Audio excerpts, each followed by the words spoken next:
shot. Well done indeed. Can't ask for much more. Right on cue. Close. He's got the ball and the jack all the way through. A momentous final. 8-all in the first set, 5-4 in the second. And it's the Ospreys celebrating again. BPL Finals night is here on the Murray. Welcome to Moama Bowls Club Friday, full of action in BPL 21. We will crown a new champion tonight. It's 12 down to 5. Liam Ellison here alongside me is Com Games gold medalist Carla Krasanik once more. Carla, welcome back. Thank you. I'm so excited. Finals night, it's always the best night, and the teams have been playing all week, so they know this rink, and yeah, really looking forward to the action. They are in peak form, aren't they? They had 2 home and away fixtures to get through this morning, and now we have the 5 finals. Thursday night's action, though, there was plenty of great bowls played. There sure was. It was an outstanding evening, wasn't it? We started off with the Gold Coast Hawks playing the Jets. Of course, the Jets, they've only had 4 losses through the whole home and away comp. It's been absolutely outstanding for them. We had, of course, Adelaide Pioneers, Tassie Tridents play out, and there were some great bowls really by those guys. The Tassie Tridents got the win, but Adelaide sneaked into the finals anyway. They sure did. It was a tiebreak and had 2 of them on the evening, but the Pulse, they haven't had to worry about tiebreaks recently. 4 straight victories in straight sets. Yeah, we say it often. They know when to peak. They're in great form now, and they're getting better and better as the comp's been going on. Melbourne Extreme got the job done against the Sydney Saints. Unfortunately for Melbourne, though, a 12-10 record was not enough. They miss on net set points. Yeah, both teams unfortunately missing out on finals, but Melbourne Extreme, young team, new team, they can take a lot away from this tournament. Wasn't this one a lot of fun? It was a dead rubber in a lot of people's books, but there was a bit of feeling in it. It was a highlight to finish on, really. It was such a great atmosphere around the club and some epic bowls played, and yeah, it was a really enjoyable game, wasn't it? Steamers fans really brought the voice on their home tournament, but Moreton Bay were up for the fight. It did take a tiebreak to decide it. Yeah, and what a great way to end the night, really, to have a tiebreaker and see Omar play an absolutely outstanding shot to win it for them. It sure was. Omar got the job done. It was a great draw from Cass moments before as well. The Steamers get it done in a tiebreak, and this is how it all sits as we head into the final 5. But first, let's welcome in Jackaroo's legend, Lindsay Clark, who's been doing a terrific job on the green all week long. Linz, welcome. Thank you, Liam. Thanks, Carla. It's amazing to be here. Another finals night, BPL 21. It's been amazing so far. The crowd is building. It's very hot here, and the action out here is going to be even hotter, I think. All 5 teams have been amazing on this TV rink. The Jets have been the team to beat, but there's a few teams that have snuck on in that might have something to say about it. There's certainly some squads in that 5 that they would be a little bit nervous to play, I would think. This is how it sits, and the Ospreys did fall from second position thanks to a little bit of a losing streak. Yeah, unfortunately for the Ospreys, they've not managed to get a win in the last few games, but they've still managed to stay into the 5, so there's still a chance. Gold Coast Hawks have managed to sneak to 3rd. Melbourne Pulse Strong Jets, of course, at the top. They'll get that extra buffer in case they lose a game. And yeah, we'll round out the top with the Adelaide Pioneers and playing the... Who are they playing again? They are playing the Tweed Ospreys in that 4th versus 5th elimination final, and this is the 5-game slate we have. Talk us through this format, Carla. 2 sides with a double chance. Yeah, of course. So it's really handy in this format, isn't it, to at least finish in the top 3. It gives you a little buffer. So we'll see the first game. Tweed Ospreys played Adelaide Pioneers. The loser of that is out. So that's the end of the night. The winner then gets another chance. So they'll go into the next game and they'll play the Gold Coast Hawks. And it's a good... They've got a bit of a feel of the green when you go back into that second game, so it is an advantage. Geelong Jets and Melbourne Pulse will then play, and of course the winner goes straight into the final, and then we'll find out who our next finalist is before 9 o'clock when we see the big dance. It is going to be a fantastic night. Here is one of the moments of the evening Thursday night, all thanks to Right at Home with the Analyzer. Yeah, this was a great moment. It's great to look at again. Ryan Burnett played this absolutely outstanding shot, and the crowd was having a lot to say out there, so we gave a little bit back to them. And yeah, just great to see the players get involved in the moment and having a great time. Here come the Tweed Ospreys, our first final of the night. One will end their tournament here. The Ospreys, they are the reigning champions, of course, Carla. Yeah, they are. And of course, we know that come finals night, if you already got that confidence that you know how to win, it really comes into play. Losers of 5 straight, though, unfortunately, for Tweed. Will that play in their minds? Look, possibly, but I think they can go away with some real confidence that they've played outstanding on this TV ring. So they've had some really good form out here.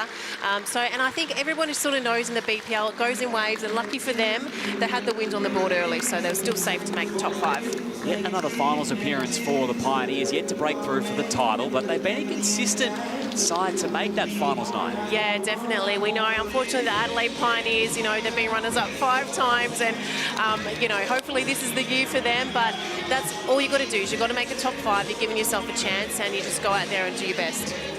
Going to be a little bit of a contrast in length preference as well. The Ospreys, they do love playing minimum length. But first up, let's hear from the mastermind in the Ospreys box, the coach, Wayne Turley. Linz.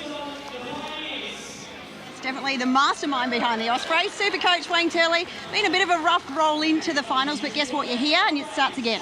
Yeah, start of the week, all we want to do is make the finals, so we've done that. So refresh, start again, and hopefully we'll get the job done tonight.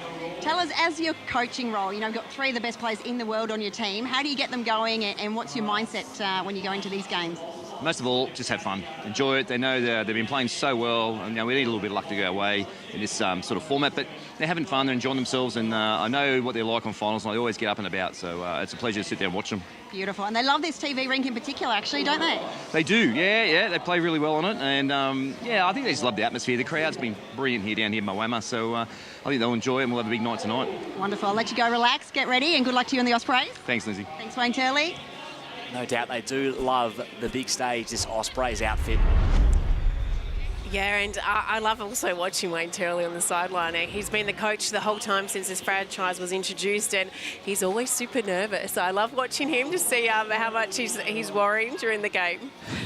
He's not looking too concerned there. Good to see him feeling loose and confident. Let's hear from the Adelaide Pioneers coach, Les Carter.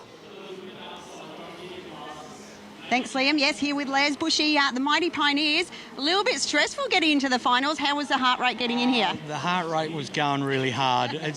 We normally don't end up being able to watch any of the last ends, and this is one time we're watching. Fortunately for the Suns to get us over the line, it was very stressful, especially on a tie-break, especially having 3 runners at the 1 bowl, but we fell in. Tell us about the history of the Pioneers, so successful in BPLs, and to get to another final, something special. Yeah, look, we sort of have a pretty standard plan, and everyone's confident in one another. There's no big egos within the team. We just all relax and know that we can do it. So when we play well, we're good enough. We do have a few little problems every now and then, but no, I think we're reliable finals contenders. What we got to do is win another 3 or 4 tonight. Well, it's a big task ahead, but it starts with this one, so all the best to you and the Pioneers. Norris, thank you very much. We'll give it our best shot. Thank you, Les. Let's go, Liam. Kickstart the action. Thanks, Linz. They will have to roll off a few victories in a row if they're to take the BPL title, but it really was a nervous wait for them. The Sydney Lions, a couple of bowls away from being here in the final 5. Yeah, we know, don't we, BPL format, it always comes down to sort of the last few games in the rounds of who's going to make it in and out. And for those who were present at the time at Moama, it was a really exciting finish, and everybody was looking over that last tiebreaker, weren't they? Sure were. Let's have a look at the rules in the BPL. There are a couple of differences that we love about this competition. Yeah, of course, it's a pairs game, but there's 3 players on each team, and they all must play 12 bowls, so someone must be substituted in at some stage. We will see 2 sets of 5 ends, so nice, short, sharp games. Of course, if it's equal, then we will see a tiebreaker where all players come out with 2 bowls, and they'll play 1 end to determine who's the winner. There's the power play and the shot clock, which keeps everything moving fast. And yeah, I think the power play is going to come in a lot tonight, because that's going to double the scores for teams, so it's going to be a really important part of the match. There is some real gameplay going on with the power play in terms of how you use it. It's a fascinating part of the BPL. To start us off here for Elimination Final 1, the Ospreys and the Pioneers, it's Clive Adams and Beck Van Ash. Thank you, Liam. Thank you, Carla. Yes, there is nothing quite like a finals night at the BPL. Beck Van Ash. Yeah, and I think it's the hottest night that we've had since we've been here, so they've really turned it on. The crowd has packed the grandstand already. There's hardly a seat available, and the corporate boxes on the other side are filling up as well. I think the Pioneers will be happy they've had a little bit of a break, because it was a nerve-tingling finish with Nathan Black aiming at a Warren Holt bowl that was for the Suns, that was perched right on the edge of the ditch, and he just couldn't quite get it done for the Lions, and as a result, the Pioneers find their way in. I feel like this has been the Pioneers' story over the last couple of BPLs. That last day, they sort of go in all the time with 2 games to go, well and truly in the hunt, but anything could sort of happen. And sometimes they're relying on their own results, relying on other results. So I think it was a bit of deja vu, but it went in their favour, and we see them sneak through for another finals night. Yeah, for sure. It was just a couple of matches that were determining the outcome. It's always like that at the end of the qualifying rounds of the BPL. But let's have a look at the way these two teams stack up against each other, Beck. And I think when we look at the stats, Ospreys down there on that left-hand column are a clear leader here. And it's no surprise, given the fact they spent so much time at the top of the table. That's right. They've been certainly one of the strongest teams in the comp, but we also know just on finals night, they've won a lot of these events. And I think we see Aaron Tees in particular. He gets out here on finals night and seems to grow another leg, and he just really loves the environment. So got the stats in his favour and on his favourite show rink. Power play defence, definitely a strength of the Ospreys there. And a couple of stats not on that screen. First bowl, when they're setting the length, they're winning 57% of the ends when they set the length versus 36% when the Pioneers set the length. So could be something in that as well. They're quite tactical, the Ospreys, with their lengths. We've often seen over the years that they've probably been the team that's always gone that really short length. And then since the inclusion of the 21 metres and the absolute minimum length, we've seen them probably as the most common team to play that length. So they've gone medium to short to get us going here. Corey Wedlock with the first bowl of finals night comes up just about a metre short. So opportunity for Wayne Rudiger to pounce and get on the jack first.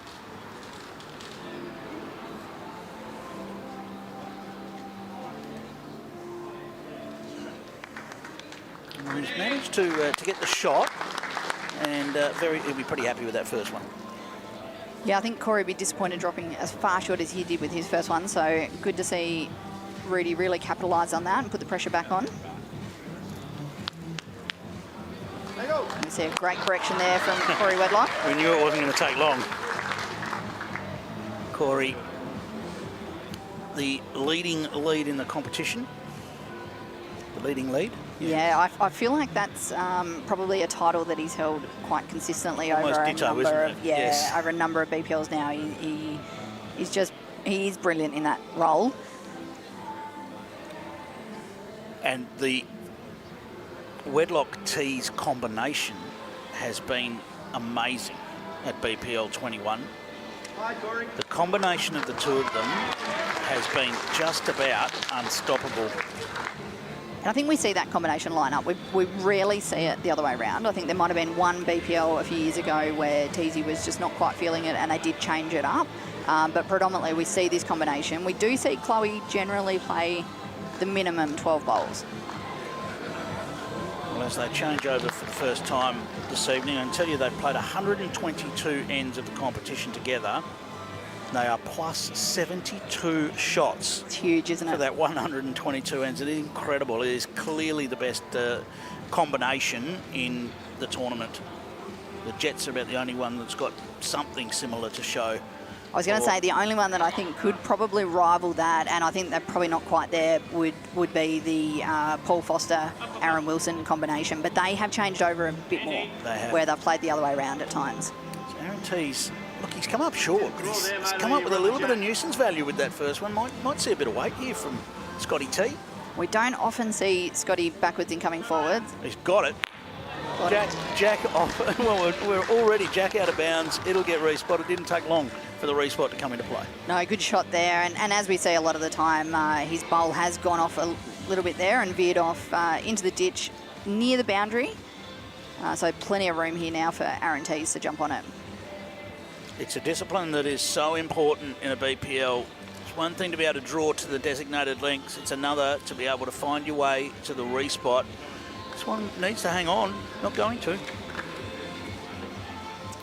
Suddenly, well, Aaron Tees is going to find himself 3 down after this bowl. And he's going to have to try and draw the shot, but can't afford to lose it in the ditch. Yeah, and look, I've seen Scotty Thorburn do this quite a lot. You know, he's actually probably one of the best bowlers in the comp of hitting it and then nailing the tee. He's done it right there. So 3 shots to the Pioneers. And Aaron T's got a couple of things to think about here, because he needs to draw it, but he also needs to hide it a little bit, because it might be tempting. Yeah, I think the big focus is here now. If he draws a shot, that's a bonus. If not, a good second, but important to try and nail the line. There's so much front stuff in the way, it's going to be hard to get at that bowl. Well, he's done well enough to get second shot. So no more aggression from Scott Thorburn. Instead, he's dropped back to the draw now. He's going to need this just to hold now. And it's holding nicely. A little bit of breeze coming across there, and it's held him up beautifully to the jack. Good shot there from Scotty And that T. will be 2 shots on the board to the Pioneers. And they get a scoring on BPL 21 finals night. I said earlier about Aaron T's loving the show rink and always stepping it up a notch on finals night, but Scotty T's not too dissimilar. TV nights, I was fortunate to play quite a few BPLs with the Pioneers, and Scotty loves the show rink. He's a bit of a showman, loves to be out here on the telly and loves to play it up for the crowd. It actually seems to relax him, which you know is quite a great skill to have in this format of the game. They're a dangerous side, the Pioneers. We know how close they've come over the years. Been to so many finals and haven't been able to quite get over the line. It'd be a remarkable performance to win it from 5th, squeezing in on that very last bowl. We'll see what tonight holds. We've seen the Ospreys don't have to finish top 2 to win the BPL. They've done it twice from 3rd place on the table. BPL 12 and BPL 18. BPL 18 was in a similar finals format to we have now, whereas BPL 12 was a little while back now. We're at 21. Was top 4 shootout, but we see like the Pioneers now have picked their length and they've gone maximum length from the back tee. So we're certainly seeing a big change of length here straight up, and I think that certainly makes the conversions harder. I think that's probably the game plan here, that to take Teezy's conversions out of it as much as possible. Corey will have done enough to sneak shot there, potentially 2.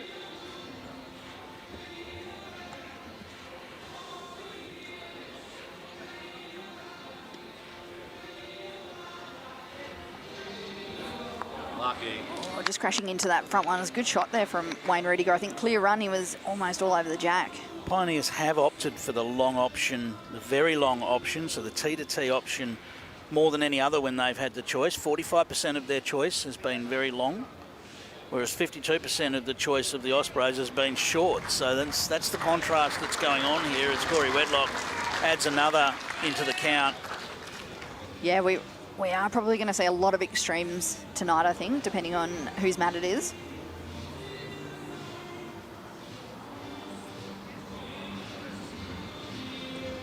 I think the players will be, whilst that breeze is a little bit of a hindrance with the bowls, they'll be quite happy it's there, because it is a steamy evening here at Moama. Yeah, to be stifling without it. I think they'll definitely be happy with it down there. Scotty just needed an edge of that bowl, but passes on the inside. Yeah, I think he was really concentrating on his weight there to try and hang around that back tee for the re-spot if he needed it, but he's probably gone maybe just a little bit too far. Opportunity knocking for the Ospreys. Aaron Tees with almost an identical bowl to Scotty.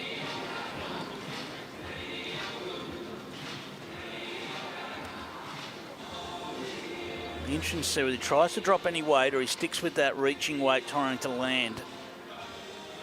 He's still watching it. He's calling for it to slow a bit. Again, he's turned right back. I thought he was going to slip past on the outside, but that turned late for him and lands for shot.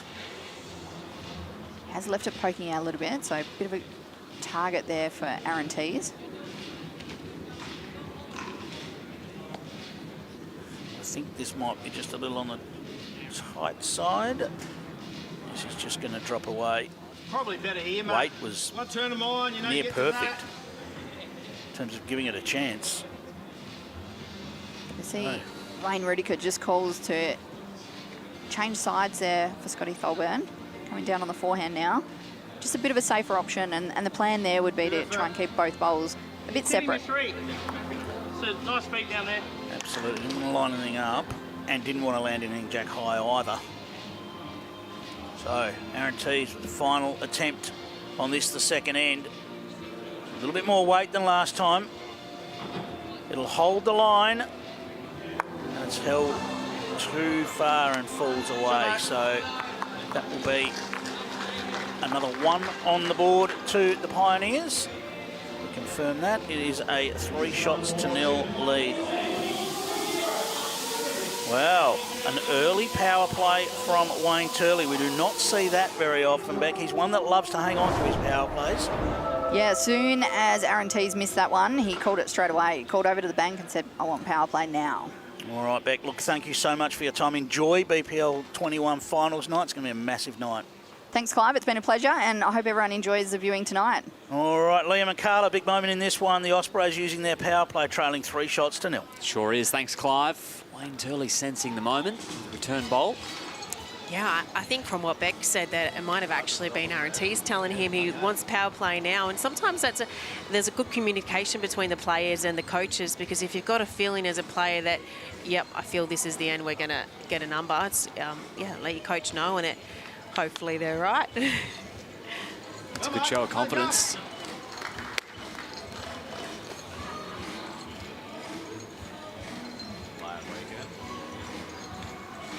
Some of the highest ranked leads in the competition on show here. Wayne Rudiker and Caitlin Inch for the Pioneers, both in the top 5. Pretty impressive to have 2 of your players ranking that high up. It just shows how well they've done it, setting Scotty Thorburn up in the head and giving him options to play. Of course, Beck and Clive mentioned earlier, Corey Wedlock leading the leads like he's almost always up there, isn't he? Yep.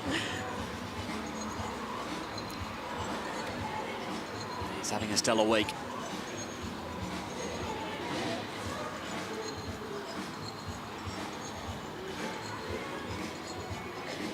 So 2 passing for the Pioneers. Handy start. Adjustment required here. Yeah, just looking for a couple more feet of weight. Ideally, Corey will be just trying to drop in behind. You can get the shot, but also be in a really handy position. Oh, yeah, we're pretty happy with that.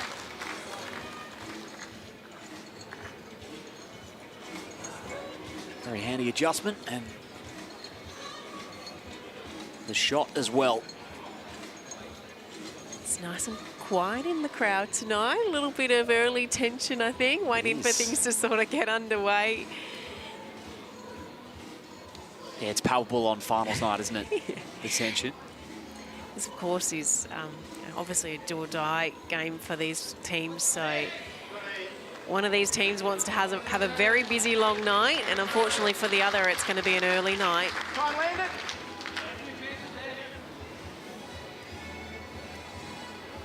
Lovely draw from Scotty T to snatch it back.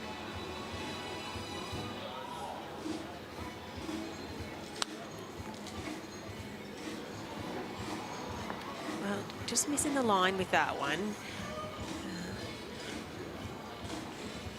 So a chance here for Scotty T. Capitalise on the opportunity. Don't see Aaron Tees miss his runners very often. He's pretty pinpoint. Hurry, mate. Hunting the jack with a controlled weight from Scotty T. He's found it. Yeah, that's a really good shot. Just trailed it down the line to their back bowl sitting there at the tee. Found the belly of the jack.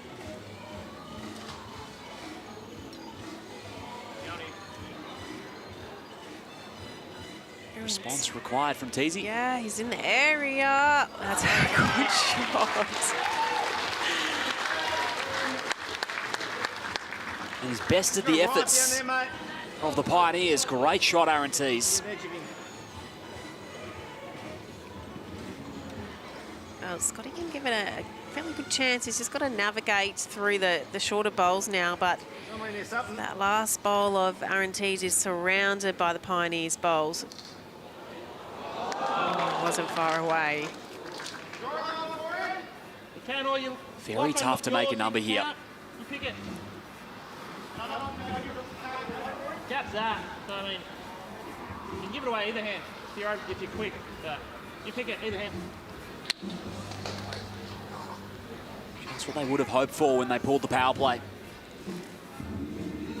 Yeah, so looking to draw a second shot in to double up to 4. Not a great deal of room.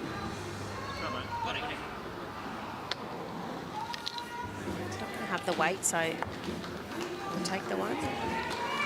Double it to 2. And it cuts the lead to a single shot after 3 ends. And now the Adelaide Pioneers press go on their power play.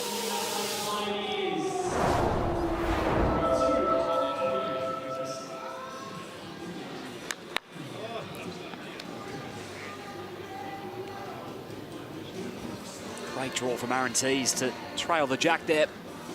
And they needed it on the power play end. What can Adelaide do with their opportunity as we move to the short length? Yeah, we knew coming into this game, didn't we, that both teams playing very contrasting lengths throughout this tournament. And it's really been traditional for both of these teams throughout all the BPL events. Adelaide Pioneers often opt to go a longer length, and we know the Tweed Osprey boys, they really like the short length. Even in domestic competition, we see them both opting for shorter lengths.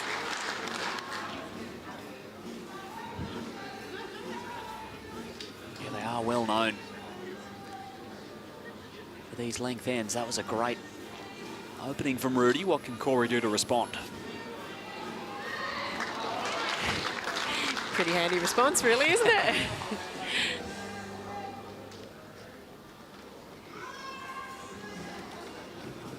So just Pioneers shot early days.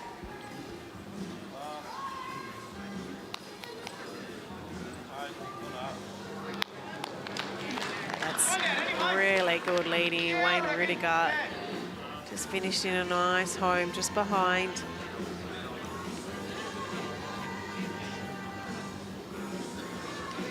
Becca alluded earlier, but the shorter lengths sometimes is a little bit easier to convert, so it's really important as the front end players that you're setting bowls up, making sure you're passing, so when the jack does move, you've already got bowls waiting there in the right positions.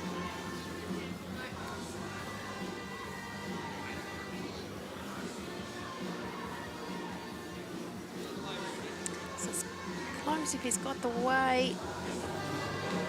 It's just falling short.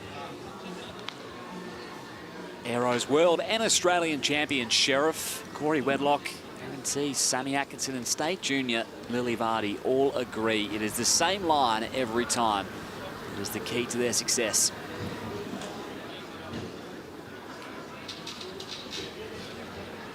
Interesting we didn't get any insurance placed down there, Carla.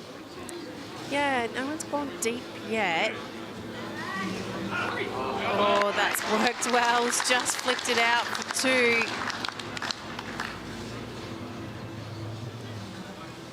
We'll see some weight here from Scotty T. Clear them all out. Oh, they've hung around. It's better though. He'll be happy with that result. There's more direct option to get to the jack now.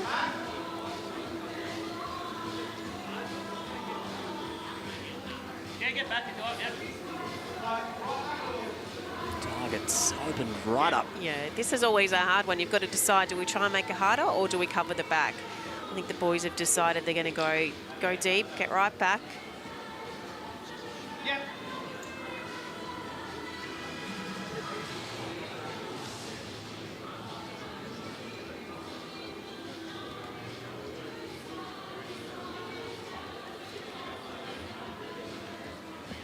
So he's got the tee now. He has to go from playing that big weighted bowl to this very gentle short end. Not going to have the track. Yeah, bingo, try and get down there.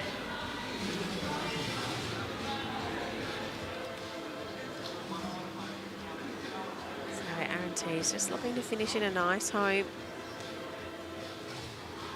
Take away the risk of dropping a number. Yeah, that's finished almost perfect. Exactly where Corey put his foot.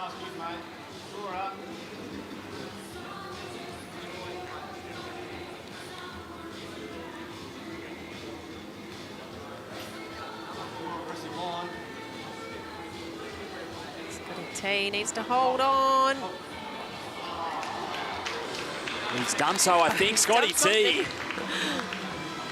to convert. It's close. Might be a measure for shot. Yeah, we're getting the measure out.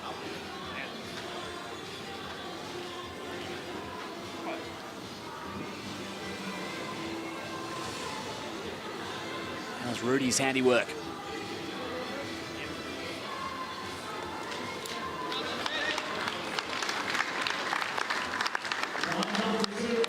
Double to 2 for the Pioneers. Scotty T with the conversion. 3-shot lead heading into the final ends. A tough equation for the Ospreys.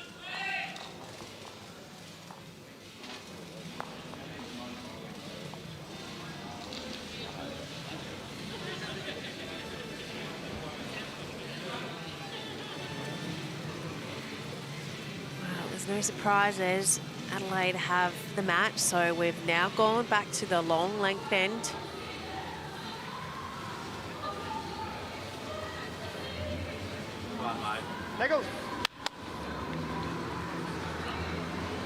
It's going to pull up a little bit on the shorter side, that one. It's Corey an opportunity. These leads, you're really trying to be the first one to get to the jack, put the pressure on the opposition. Good, well done.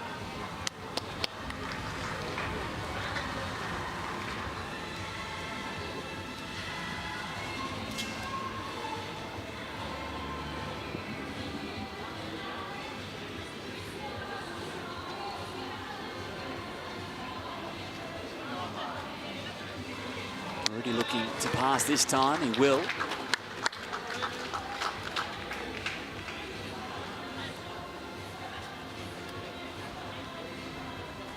You can almost guarantee with these two players is that even if their first one's a little bit loose, they correct so well. We don't very often see them play two loose bowls.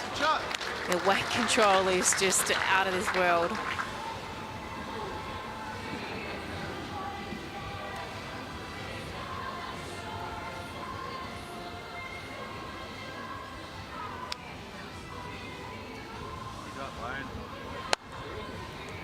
So Rudy, this is in a good area again.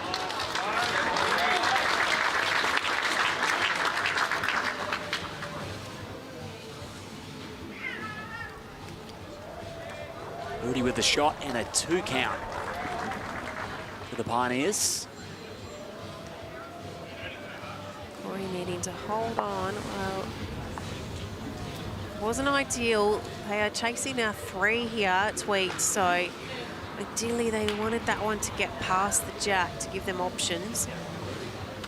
Go off-road and off-grid in total luxury for your holiday with Titanium Caravans. Whole position, mate. Lots of turnaround for Tweed. Yeah, it's probably not the most favourable head to be looking for a number.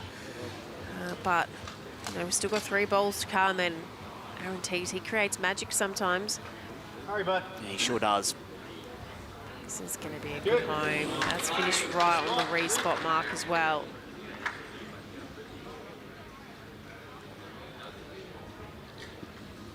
Aaron Tees, he needs to look to trail this jack down to the back bowl of Corey Wedlock.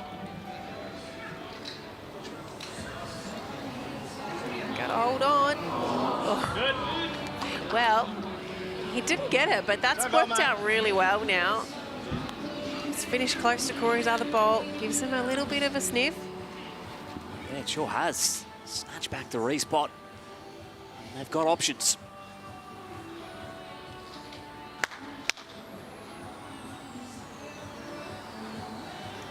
Scotty T wanting to split both of those bowls. Still getting that. Oh, that's a fair effort. Far away, but also not the result.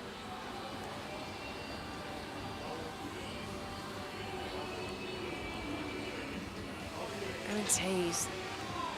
Oh, it's just started to drop.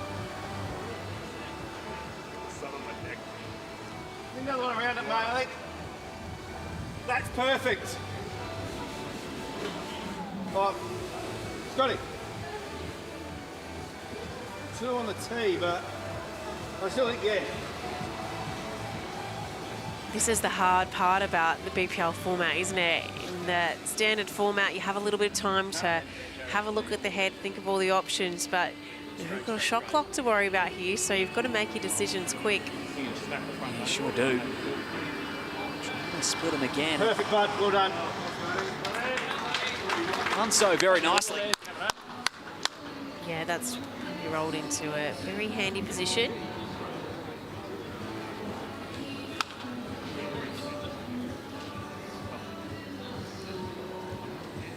Tees needs to create some magic here. Well, we're going big. Looking for a crash to manufacture 3. Teasy lets it go. And it will be Adelaide who take the first set. All over the jack it'll be. Yeah. Another multiple ends. Another 2 from it. 7-2 after the first set for the Adelaide Pioneers. 1 set remains for Tweed to try and force a tiebreak. First elimination final. 4th, 5th, it's the Ospreys and the Adelaide Pioneers.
Five big finals here tonight at Moama Bowls Club, and we turn for home in the second set of our first elimination final. The Adelaide Pioneers controlled things, winning 4 of 5 ends to take it. And Tweed have to make some adjustments. Yeah, they do. Yeah, really the Adelaide Pioneers from the get-go. The first end, we saw Scotty play that big drive and then draw to the re-spot. So they seem to be in some really good form tonight. So, yeah, it's up to Tweed now to make some changes and, yeah, see if they can rally a win here and get us to the tiebreaker. Substitutions activated. Chloe Stewart and Caitlin Inch. Yeah, no surprises to see both those girls come out for this second set. First end, Corey Wedlock's headed up to the skip position. Traditionally, we've seen him leading most of the time, but definitely a very capable, very accomplished skip. Often the boys, you know, they have a chat to themselves. If they're just not feeling it, they make the decision themselves to change things up. So RNT's having a little bit of a rest and leave it up to Corey. He's got some great numbers in 24 ends as a skip so far this week, Corey Wedlock. Wasn't he epic in the grand final at BPL 20? Really stepped up when Aaron Tees wasn't feeling so well, and yeah, it was outstanding to win, yeah, be very much a massive part of them winning that grand final. He sure was. That's how well they know each other, this Tweed team, the flexibility they've got. It's easy to step aside of that moment, feeling unwell. Versatile team.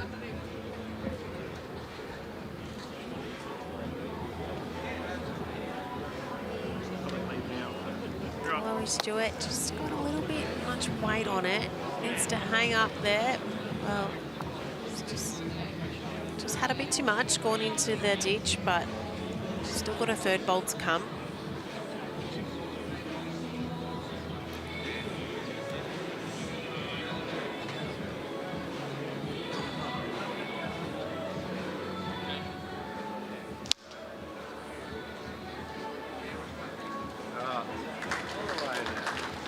Nice looking draw for Caitlin.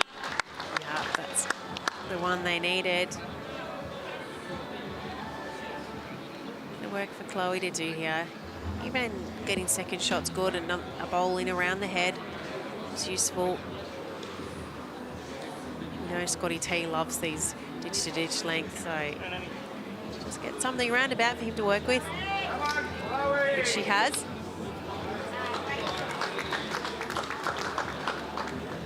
Off one on the walkover. You won't miss a moment if you drink wise. EPL 21. Oh, you partner.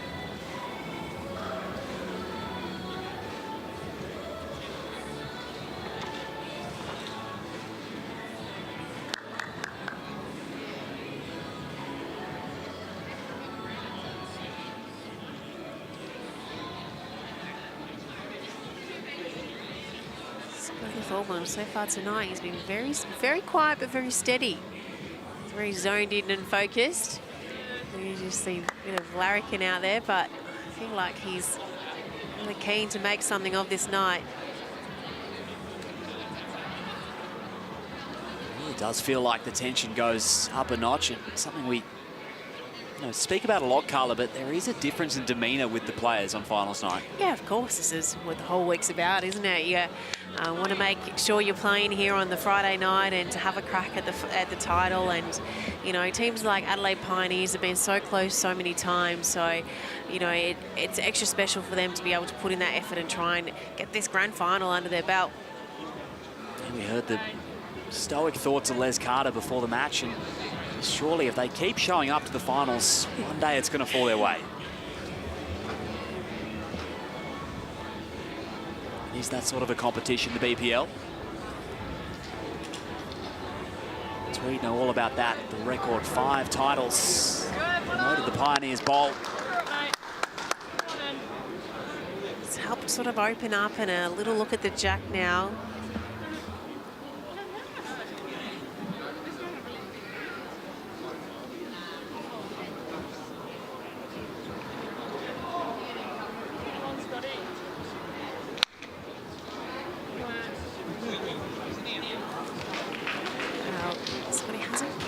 But it's finishing a really good home for him.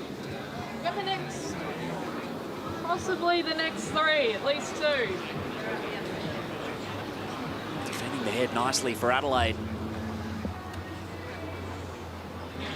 Corey Wedlock to play solid weight, try and sit the shot bowl through. He's got a hold on a touch. Oh, so unlucky not to get the result. He almost wiggled up there, didn't he?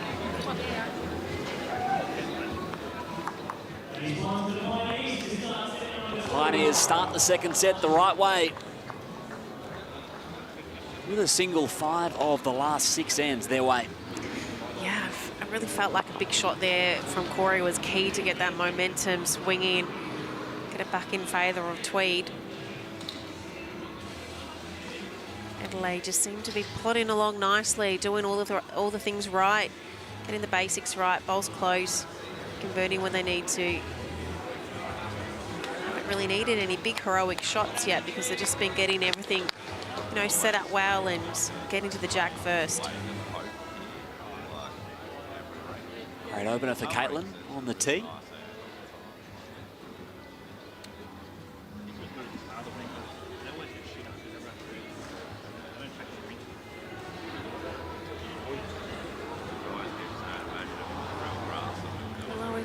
needs to steady a little bit.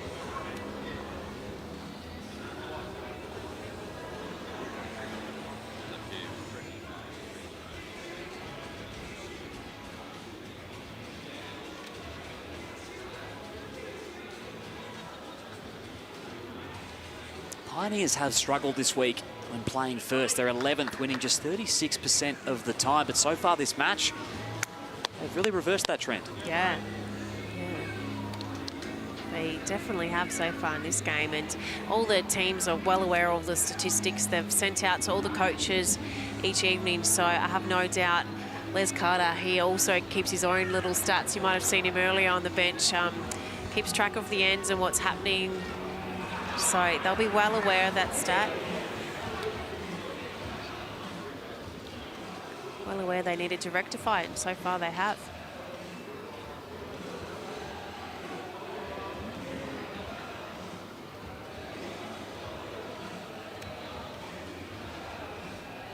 Part of that has been that great leading from both Wayne Rudiker and Caitlin Inch, constantly putting Adelaide up as they head to the walkover.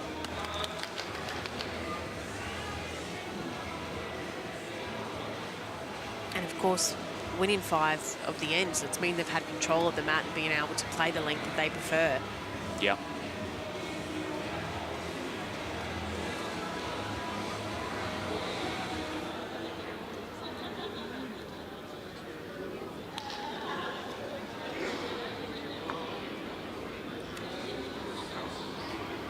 If you're struggling to hear your loved ones or missing out on the sounds of the game, head to Audica now.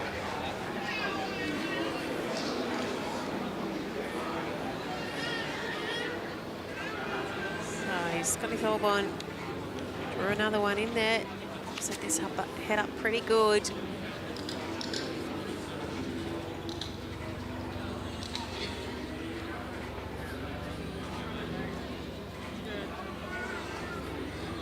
Needs to hurry and touch. Well, it's a lot of room for Corey Wedlock. We know how consistent he is.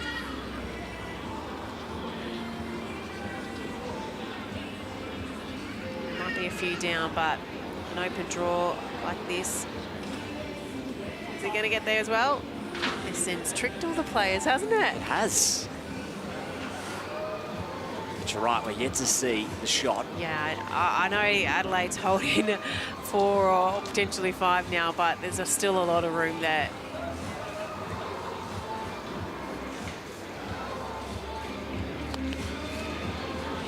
Back bowl for the Pioneers. This one needs to find the right track. Well, it's a lot nicer line this time.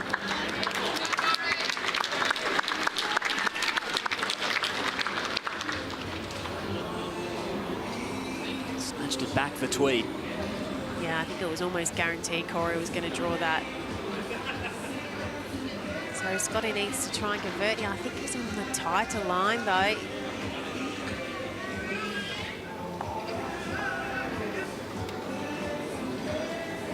All of a sudden, the Ospreys have a chance to get a multiple.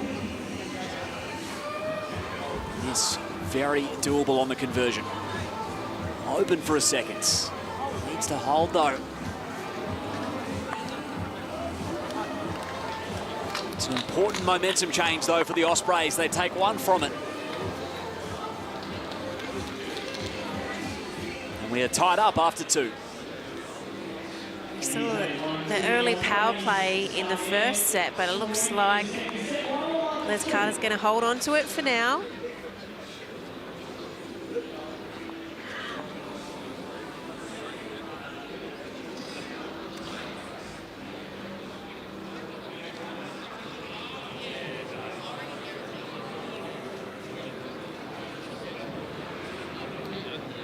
Ospreys are known to hold on to their power plays as long as they can. It's a nice opener by Chloe Stewart. The longer length just sort of caught her off last end, so just had the chance to roll the... Well, she didn't actually roll it. She placed the mat length the way that she wanted, and it's showing she's managed to nail that first bolt.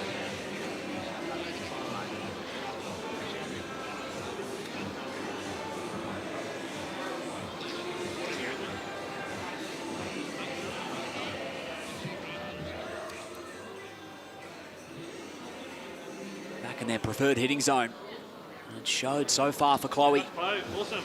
Second on line 2. Yeah, another cracking ball.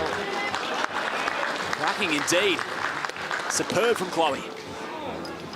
It's right on time for Tweed. They really needed to get the energy up a little bit and try and find a bit of form here.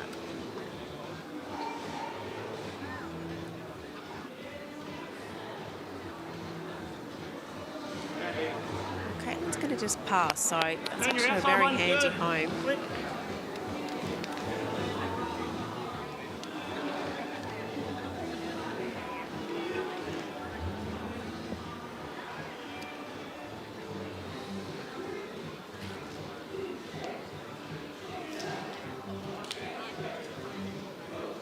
Take Annie off, but they're good, yeah.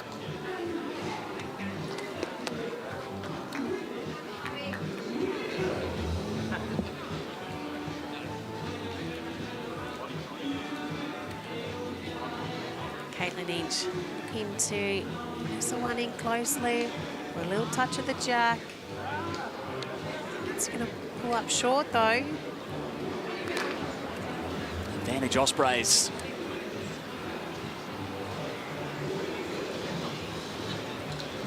With a range of canopy styles and high-tech membranes to choose from when it comes to Premier Bowling Green canopies, Max is in a league of their own.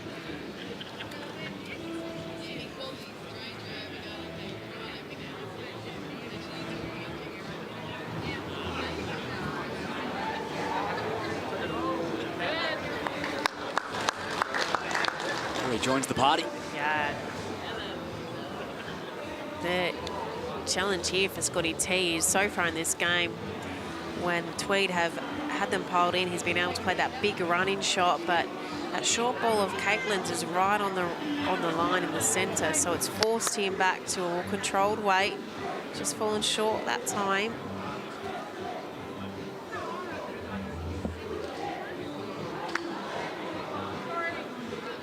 Corey looks very handy again.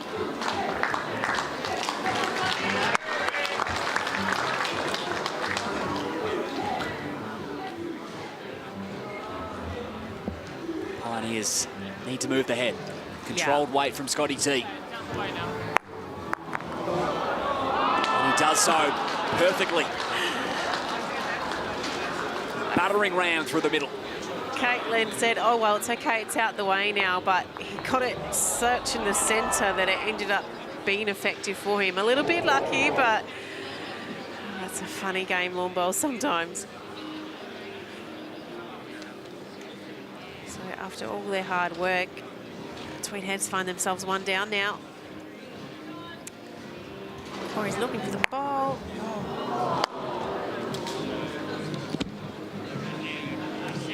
One to double the result for Scott.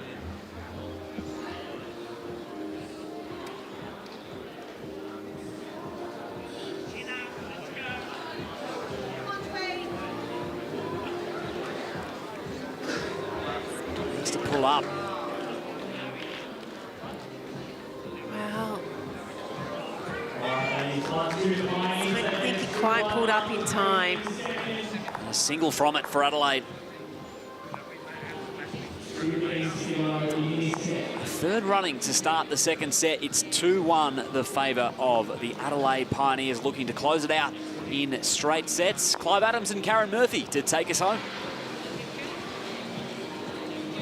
Thank you, Liam. Yes, BPLs, you need the big moments to go your way, and Kaz, a bit of a fortunate one there for the Pioneers, but it just looked like the Ospreys might be in for a number there and work their way back into the match, but it wasn't to be.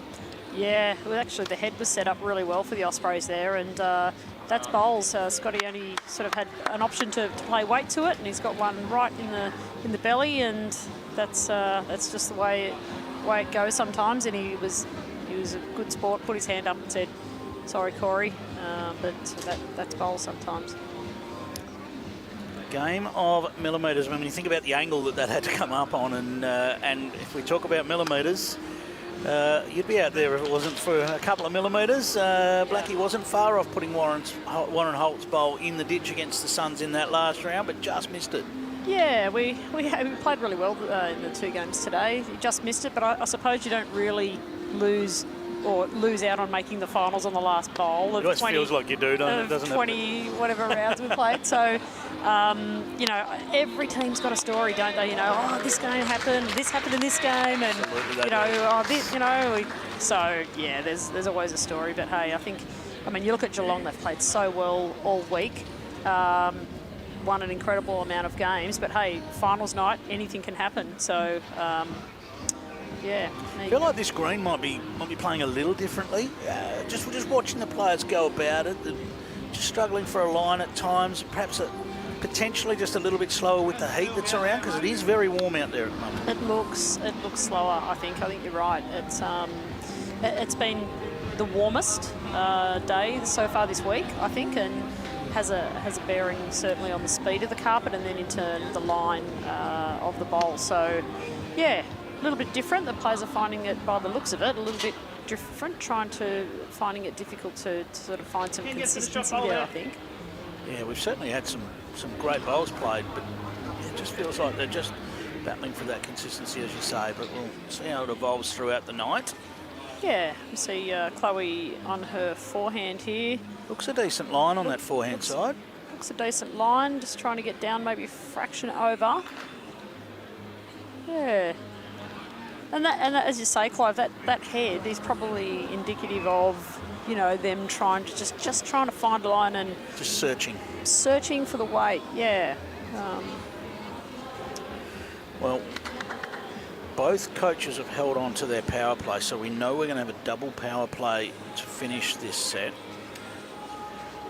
Really, the Ospreys will potentially need to win both ends. One down here is not the end of the world for them. They don't want any more than that. And the Pioneers are currently holding sway, as we see one come up a bit short. A little bit of breeze around as well. Sort of. I think they're happy there's a breeze, because it would be very warm out there if it was still. Yeah, and even hotter tomorrow. I think 38. They've already pulled pennant forward tomorrow. Fair bit of talk around about that, hasn't there? Yeah. Great shot from Corey Wedlock. He comes up with the goods just when required. Well, that's perfect, isn't it? Yep. See the replay here. Corey falls down right behind the jack. Chloe happy. Scotty's backing off this one already, so he's not happy with it. It's dropped away.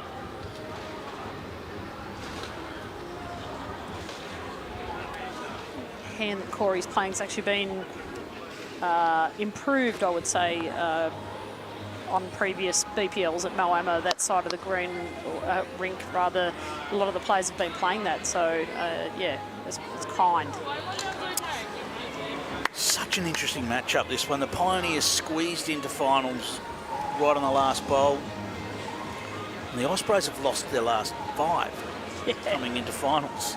It sort of counts, but nothing though, does it? You get into finals night. The fact that they have lost their last 5 really doesn't count for anything. Scotty Thalborn. That's a good shot. That is outstanding, but it's just not quite good enough for shot. I was going to suggest they might not play that bowl, because they're going to win. They're going to need to win that last end anyway. Yep. It will be a double power play. Double power plays are dangerous up in this commentary area, because I think the smoke might be blowing the other way tonight, so we might be all right. and already gone, the smoke, so that's the win. Has been somewhat of a safety hazard at times up here with the double power plays. So, shot clock is ticking already. Aaron Tees enters the rink. So it's 2-all. Last end of the second set. The Ospreys must win it to stay alive in BPL 21 and take us to a tiebreak. Power play for the Pioneers is irrelevant.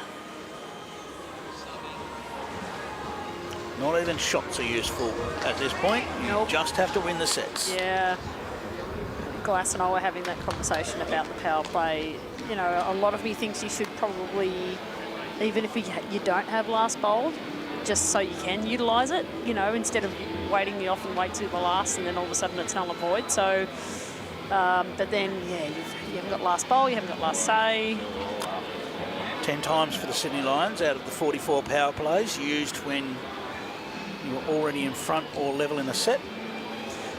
Yes, I might discuss that with Stephen. Ospreys have done it 19 times out of their 44. You're damned if you do and damned if you don't, because it's actually just a guess. Oh, of course it is, and sometimes it's an insurance aspect to it as well. We realise that. Yeah. Again, we see these two boys, both Rudy and Corey, their first bowl normally pretty good, you know. So great correction from Wayne Rudiger. Wayne Rudiger back onto the rink for the Pioneers. And Aaron Tees back onto the rink in the skipper's role. Corey Wedlock back on the mat. Tweed's been playing the shorter lengths this week and playing them really well. It's interesting to watch. You know, we talked about potentially the differences in the rink. When all the players are showing it, feels like there are a few differences there. It's not just one player that's struggled to find it here. It's all the players who just struggled to find their ways. Wayne Rudiger's done it about as well as he could there. Not ideal to be landing jack high, but when you're struggling to sort of, you'll take it. Yeah, absolutely. Yeah, yes. You can actually I just watched the boys there as before they walked back up to the other end of the mat, and you could see them discussing the little idiosyncrasies What's it doing there? Yeah. Well, they look like they were all in agreement. Share as much information as you can. Yeah. It's all about sharing that information, but sharing it in a positive way, isn't it? Oh, absolutely. You know, if you let it get into your head, it can definitely affect your performance. Aaron Tees looking to land for shot. He's just tipped out. Still at least one to the Pioneers. I think it's only the one. Looks like only one. It's got to be looking even just a draw shot, even a touch as a bonus here for Adelaide. Cover it up. Yep. Wayne Rudiger looking for it to run. See why it's not a bad bowl at all. But the line was spot on. It's easy here. A bit of a tighter line than his last line. Oh, he's in the area. How's the pace? Is he there? Agonisingly short. It's just out. It's still one to the Pioneers. It's probably where he's tried to correct on his last, trying to give it a little bit less weight so it actually gets down. What do you do if you're Scotty T right now? Well, Down the back? I think so. Rudy just pointed to the tee. It's interesting to look at the angles there. If they do choose to play some weight, which I'm not sure they will now because the back is covered. I don't think they can afford to play weight now. I think this will be just Teesy looking to get down onto his own, just with, 2 feet of weight, just roll it up onto the jack. Absolutely. Yep. It's really all he's got on now. We'll soon find out. Stroked it well. He's on a trusting line. He just played the draw shot. He's on a draw shot line. Needs to stop and fall. It has rolled. Yeah, Corey likes it. Does Corey like it? Oh, I don't think. I think it's rolled too far, although it's threatening to fall in. 30-second rule. Hey, back ones are out. Yeah. Looks like it wants to, doesn't it? It does. It's bowls do get. Oh, no. They're looking at the front two.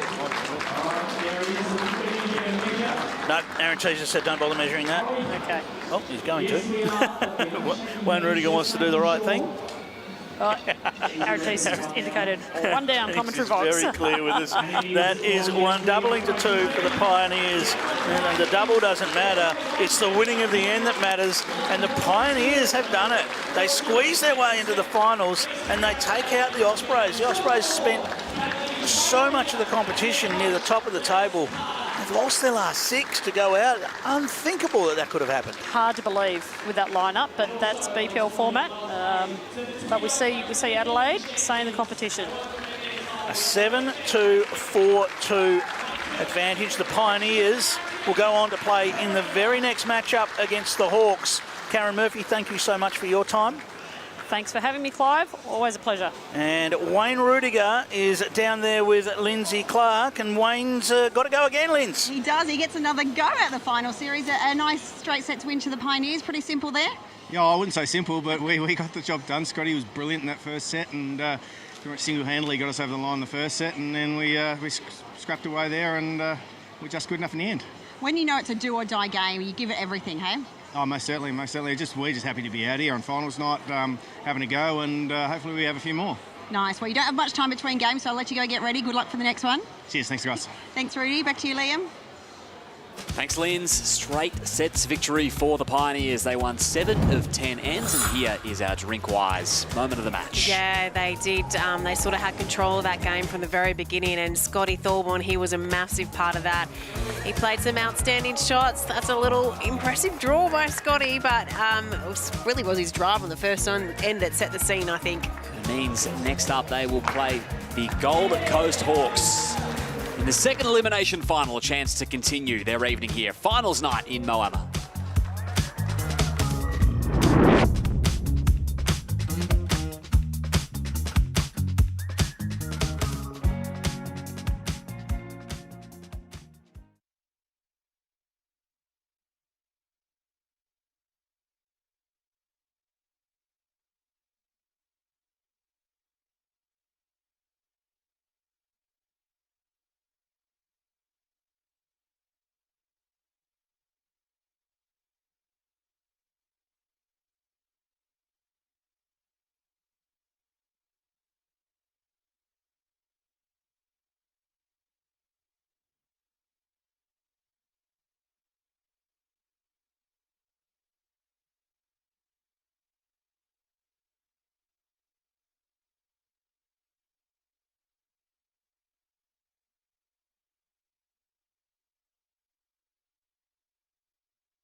The Gold Coast Hawks step out onto the rink, and they are going to come up against the hot Pioneers who, well, no time for a break. They know the rink, they know the green, and they will go into the second elimination final. One will go home, one continues on into the final 3 here tonight. The Pioneers and the Gold Coast Hawks, 3rd versus 4th Liam Ellison and Carla Krasanik with you on the call. And Lindsay Clark, first off, has the Hawks coach, Mark Thatcher. I do. The great Mark Thatcher, rookie. The Mighty Hawks finished last time round, and here we are, a finals night. Yeah, well, it's bowls is that way. It can turn on its head in a tournament, in a game, in a week. So we managed to turn it around this time. So we need to take advantage of this. Love it. And we were talking off air, but you've beaten, both the Pioneers and the Ospreys today already. How much does that help with confidence? I think it gives the guys a great bit of confidence going into this game now, knowing that they've just taken care of them. One of them on their string, and the last game today was against Adelaide, so hopefully they can take that form into this game, and I think they'll go well. Nice. And it's not easy playing the team that's already played out here, so important to get off to a good start. Certainly, because they're already warmed up. They know the green, they know the speed change from this morning when we played on it. So, but I'm confident that Lurch and Kelsey will lead off real well. Love it. Well, I'll let you go to your job, Coach. Good luck to you and the Hawks. No worries. And thanks to our sponsors, Hahn, Ashley Cooper Constructions, AccuSlim, and of course, Club Helensvale. You've done your bit, mate. Well done. Call this one, Liam. Nicely done, Mark Thatcher. Thanks, Linz. And the Gold Coast Hawks, they did get a run on the rink earlier in the day. Like Mark mentioned, that's going to help things. Yeah, I think the interesting thing to be aware of, though, is that it's quite warm today. So the green pace can change a little bit with the humidity in the air. And I think that's probably something that the players have been mentioning in a little bit. We did see a few looser heads in the last game that we have had other nights. So it'll be interesting to see how they come out here and adapt straight away. And they know what they've got to do. And they have had a little roll-up just as we were talking then. So they've had a slight little feel, but we'll see Elsie Cottrell get it away, I think, for the Gold Coast Hawks, and she's an outstanding player with a lot of experience, so I don't think he'll face her. It's a tricky spot to play from in third, having to face the team that's hot. Let's see how they're able to deal with it here, the Hawks and the Pioneers. Caitlin Inch was really setting them up well, along with Wayne Rudiger. The leads really set it up for Scotty T. Yeah, both the elites were in good form, and we always know that, don't we? We know Wayne Rudiger, he's such an experienced front-end player. I played so many games for Australia as a lead, as a second, so we always know that he's going to set Scotty up well. Caitlin Inch, she's having a really outstanding tournament. She's been so consistent, so it's been great for them to have her back in the mix. And it's always interesting, isn't it, this one? Is it an advantage to be third, or is it an advantage to have played the game prior and to have won and to come out? So it's always an interesting one, whether you see it as an advantage or not. There are different opinions around Moama Bowls Club as to whether it is an advantage or not. Gold Coast did defeat Adelaide earlier in the day. Obviously, in the BPL, so much can change game to game, but what confidence do you think they'll take from that? Yeah, I think you do take a lot of confidence. They won their 2 last rounds today as well, so you want to keep on going with that momentum. You feel like you're in the winning form. It finally feels like you've found those combinations that are working for you. But of course, Adelaide Pioneers, they've won their last couple as well. Oh, we sung the praises already of Caitlin Inch, who was great in the first game. Here she is with Linz. Yeah, she was awesome in the first game. Not much breather between games, mate. How are you feeling going into this one? Yeah, I'm excited. I wouldn't say awesome was the word to put on it, but the boys did really well. They've been playing great all week, so just excited to get another opportunity, see how we go in this one. You guys have played a lot of finals nights before you. How important is momentum in this format? Yeah, it's huge, especially having that one game we've just played. It gives us a bit of an advantage going out here, so hopefully we can just build on that and keep going. Nice, mate. I'll let you go get ready. We're looking forward to this one. Good luck to you and the Pioneers. Thank you. Looking forward to it. Thanks, Caitlin. Here we go. Looking forward to more knockout bowls here on the rink. The Pioneers looking to roll off 2 in a row. Can they do it all the way from the first elimination final? Maybe. Finishing 5th in BPL 21, looking for their inaugural title, Carla. Yeah, wouldn't that be exciting to see a team go all the way from 5th right the way through to the final? It makes it a really big night for them, but you make the finals, it's a possibility. Sure is. Tweed Ospreys know all about that. Unfortunately, their evening is done. And joining Clive Adams first up for this second elimination final is Christina Christic. Clive. Thank you, Liam. Yes, I think there is an advantage here. We'll talk about it a little bit in a sec. Christina Christic, welcome. Thank you. Another exciting finals night. Yeah, absolutely. Look, this warmer conditions has made a change to this rink, and we always talk about that advantage of having been on, and we just heard Liam and Carla talk about it there. feel like it might be bigger than ever, so we'll see how this one pans out. The Hawks are going to want to adjust to this quick. I hope they were paying attention during their little roll-up that they get. Oh, it's not always good to watch too much. Maybe just, you know, use the roll-up and get the feel, but Lurcher started off pretty well there, got the pace straight away, so that's a good sign for them. All right, Wayne Rudiger starting on the mat for the Pioneers, as we saw in the last matchup with Scotty T at the skipper's end. Nick Brett skippering and Nathan Rice on the mat for the Hawks. It's an amazing run for the Hawks. You know, they squeezed in by beating the Pioneers in round 22. In the final round, they had to win that match, and they got it done. Now, they're minus 40 shots across the tournament, the Hawks. So that tells us the big moments have been working for them. Yes, they might have lost a few sets here and there, but when the whips have been cracking and they've had to come up with the big shots, they've obviously done it. Yeah, I mean, I don't know how many shots we have, minus, but at the end of this event, but I know that they were coming 6th before the start of today, so it was a little bit wishy-washy for them, and I knew they had to win both, and they did it, so kudos to them. Minus 22 for the Suns. Oh, that's all right then. We defended well to an extent. Nathan Rice in the area again. Just needs it to run. The line was perfect. Of course, we've seen Nathan Rice play 3 perfect bowls before. At an Australian Open pairs final, we saw him play 3 perfect bowls. It wasn't to be in the most recent Australian Open pairs final as Jack McShane and Joey Clark took the title, but Nathan Rice came up with 3 bowls under all sorts of pressure to get that one to an extra end. So we know he can play the big bowls, and incredible experience. All right, Nick Brett and Scotty Thalborn come down this end to see what they can contribute to this one. Couple to the Hawks as we change over. Been a different week for the Suns, especially for you, Chrissy, with playing up the pointy end a little bit more in the back half of BPL 21. You've enjoyed it? Yeah, the 3 of us have really, really enjoyed this week. Obviously, it's always better to be winning, but yeah, I found, you know, we were kind of finding our feet the first day. We didn't come home with any wins on the first day, unfortunately, but we kind of found our groove in the second day. Long way back from there, isn't it? Yeah, it is, unfortunately. So hopefully this is a good learning curve for next time. Sure, Scotty Thalborn, tightish line here, needs to find a way past the front. He caught a little edge. Just run through. Just rolled too far, of course. Pioneer's fortune was on their shoulder a little bit during that previous match with a big hit when the Ospreys looked like they might be working their way back in, and Scotty with some aggression got a prime result. Nick Brett makes the adjustment. They've adapted well to the green, the Hawks. I just feel like these conditions just might suit Nick Brett. Just have a feeling on that. We'll wait and see how it pans out. Spidey senses are telling you. Yeah, we'll go with that.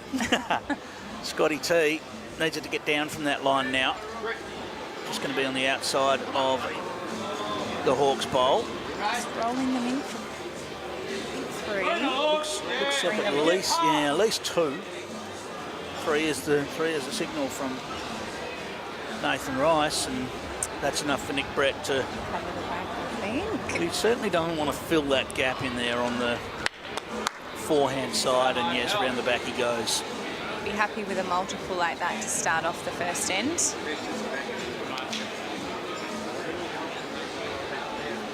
So, final bowl of this second elimination final. The winner carries on, the loser is done for BPL 21. Scotty on the draw. Is it a tighter line? It's slightly tighter, but it's still not going to get back. Added a bit of weight. Yep. So, 3 removed, and they're going to go looking for that 4th that you were looking at, Chrissy. Not sure that'll quite get in there, but we'll see.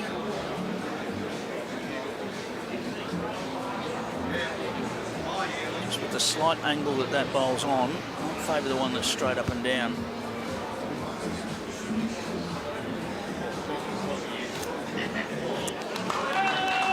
And I would be wrong. It is 4 to the Gold Coast Hawks. They get underway in fine style. Wow. When we talk about an advantage to the Pioneers having been on the rink, well, the Hawks said, we're not worried about that. No, and crowded the jack. Like you said, it could be changing all the time. It could have changed in the 10 minutes between both games. So obviously it's suiting them at the moment. Nathan Rice needs it to run home. Just going to come up a couple of feet short with his first. He's found the line nicely, which is, the players look for that centre line, don't they, Chrissy? You get on a rink, first thing you want to do is find that centre line, and the weight comes from there. That's right. Sometimes I find if you get the line, that's probably the easiest thing, and then it's having a feel for the weight. Wayne Rudiger will do enough just to slide past there. It's actually quite a nice little setup for the Pioneers. It's going to force Nathan Rice to get around his own bowl now. He's on a nice sort of line again. He's on a nice sort of line again, is Nathan Rice. Oh, what a shot. Beautifully played. See, both leads are playing different hands. You know, sometimes you'll see leads sticking to the same hand, but they're obviously trusting their instinct. Sometimes that can come down to the different bowls they're using. As Wayne Rudiger, with a reply, gets past. Yes, he's done it. Little nudge of the jack as he went through and sat the shot bowl. Sometimes you can find a line on one hand that the opposition using a slightly different style of bowl might not quite find. That's right. Yeah, 100%. And both boys here are using different brands of bowls, so that could be it. Nothing there for Nathan Rice. Wayne Rudiger, I wouldn't mind if you can trail this jack and get it in behind those two bowls. Just get it to a little bit of safety. This one, it's going to be in a good home if he does miss. See the idea. Yeah. Clearly looking just to try and nudge that jack round the corner. Now, onto a good home. I don't know if I was imagining, but I had this in my head all week, that the hand that that Nathan has chosen to play is just a touch quicker than the other hand. So it makes you think sometimes when you're swapping hands as a lead, you see a couple of the players just pulling up that little bit short. Most of the players have felt that way. Stick true to that. Yeah, most of the players have felt that way, particularly going the other way. A lot of the players have talked about the forehand going the other way, which of course is the backhand in this direction. Nick Brett is right in the zone here. How far has he pushed that bowl? Not quite far enough, but he has put it up on its edge. Mighty a little easier to remove. Got a couple of seconds there for his next one. Amazing the difference when a bowl's sitting flat to sitting up on its edge. You know, you hit that with the same weight sitting up on its edge, it probably goes 2 rolls. That's right. Scotty really wanting to change this up. It's looking far too open for Nicky. Good. Oh, Nick will be, you just expect that he'll be very close here with a similar sort of shot. Certainly not shy with this one. Is he getting down to the jack? Yeah. He's very close, just on the outside. Good. Just missing, but also finishing in a good home for his next.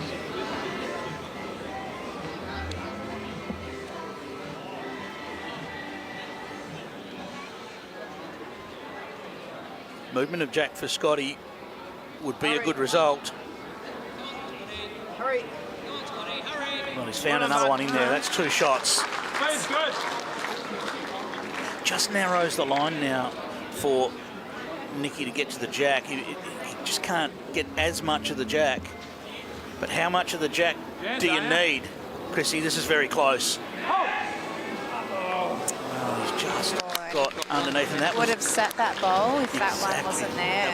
That was the importance of that Scotty Thelborn bowl. The Pioneers with an opportunity to strike right back here. You drop a 4. The best way to repair it is to bounce back and score on the very next end. Gonna run the jam. I think it is. What a shot. Outstanding stuff from the Pioneers. Little smirk there from Scotty. He's happy with himself. Yeah, he's definitely going to be 3 shots. That is 3 shots on the board. And well, it's a high-scoring start to this one, Chrissy.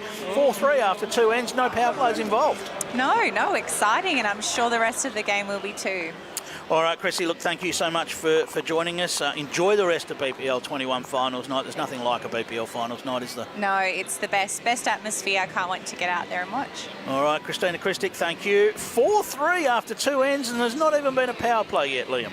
Thank you, Clive. Thank you, Christina. Yeah, that's right. There's been a couple of big multiples to start it off, Carla. Yeah, significant contrast to the last game where the highest we saw was a 2 scored. And now all of a sudden we've got a 3 and a 4 already. For a good one today. This one waited short to start. It's probably just a foot too much.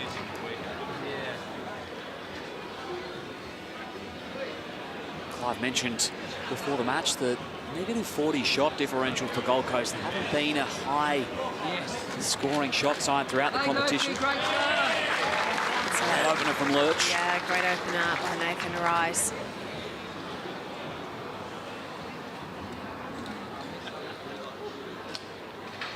Wayne's got a fair bit of correcting to go on his first bowl, which fell quite a bit short. This one looks a lot handier. He's done a really good job of correcting.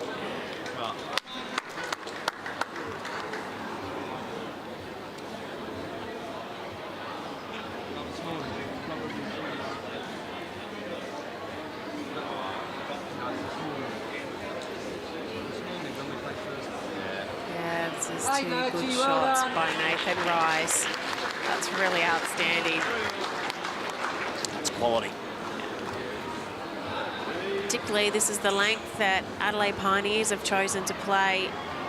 Nathan said, that's okay. I can do it pretty well. And Ridiger. Almost, maybe.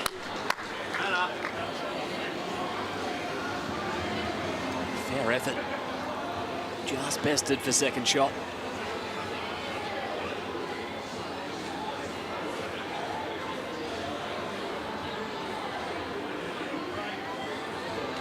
Well, that's a really good 3 bowls by Nathan Rice. The 2 right on it, the other one not far away either, just really covering that spot.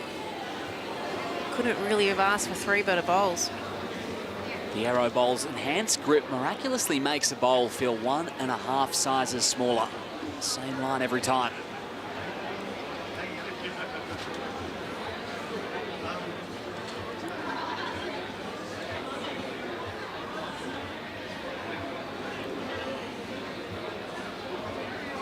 Scotty T just needed to hold on for a little longer.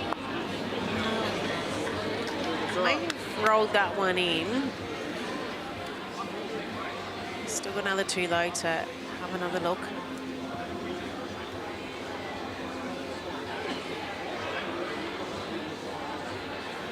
Lurch very interested here.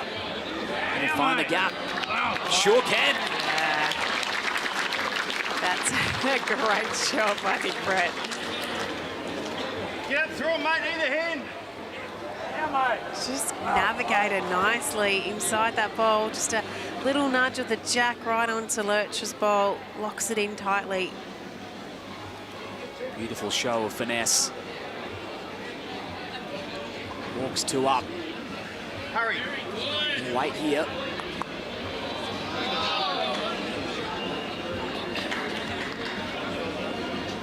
Good 2. Good shot.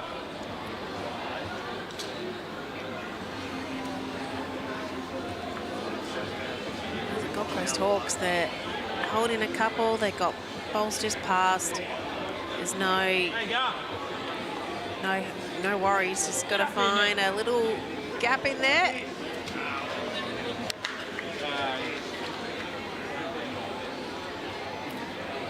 It's just tough for Adelaide. Yeah. It's open, but nothing passed. I was going to say, it's not really well set up. Even that last bowl of Nick Brett's actually changed the angle of the bowl that Scotty had an option of trying to roll up.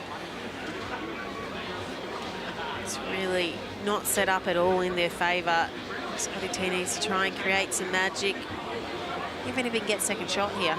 Nice, bud. Play it well. Into a corner, Scotty T needs to draw.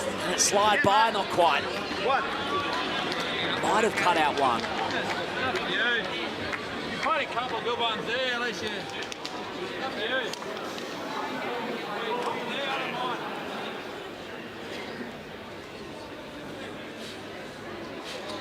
Yeah, pretty handy there, Scotty, if he's cut it down just to 1. There wasn't really much on to try and get the shot, so just dropping the 1 keeps them in the hunt with Gold Coast. Brett, though, interested to see if he can find a way to squeeze that jack. Mighty effort, mate. Certainly worth giving that a little try. And he squeezed the jack. That was all those yellow bowls waiting. Yeah, he looked interested. Wasn't far away from finding the gap.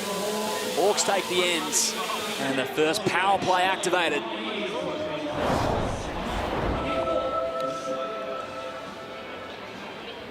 Pioneers on the back foot. I knew that was coming from Les Carter. Yeah, it was timely, wasn't it? They've got last bowl now.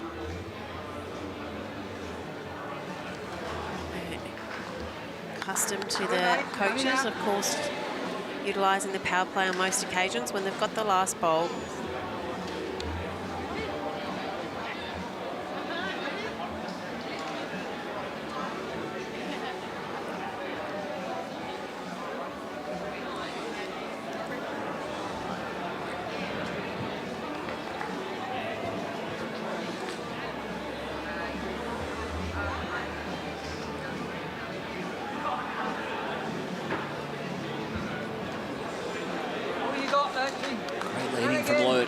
Previous end, can he continue it? Yeah, he's done pretty well. Another couple of feet away.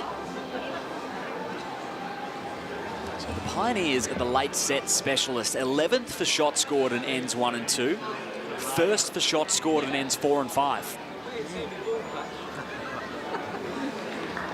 Well, that's what they need in this set, isn't it? I think sure is. A bit, right? Yeah, I know.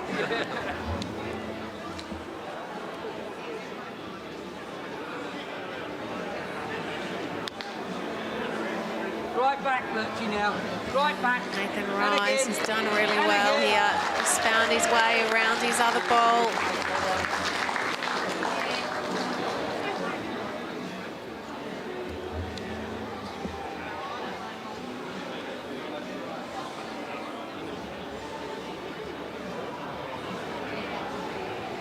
And Rudy returned the favour. Well, I don't think he had the legs. So things are looking good here for the Gold Coast Hawks. Service your caravan with the industry leaders, Titanium Caravans. Hawks are looking good. Seal off the power play here. The first set is nearly theirs.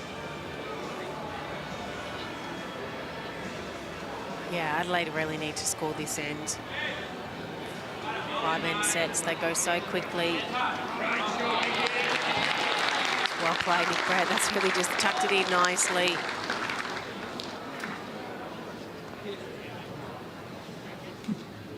He's got to try and dead draw this, Scotty. There's no target, nothing to work off. He's got to draw as close as he can.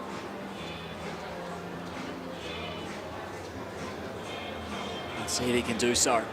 It's come under. Held things for Gold Coast. Yeah, get to there, we'll just pass it, mate.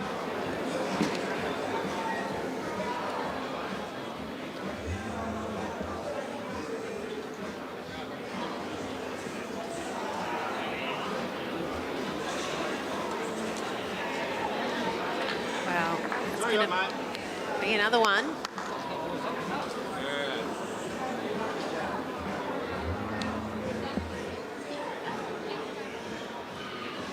Later, needing a Scotty T special here.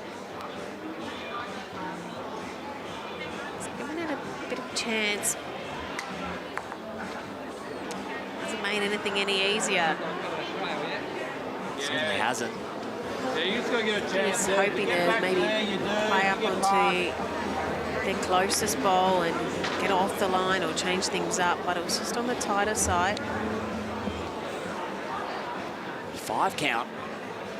For Nick Brett and the Hawks.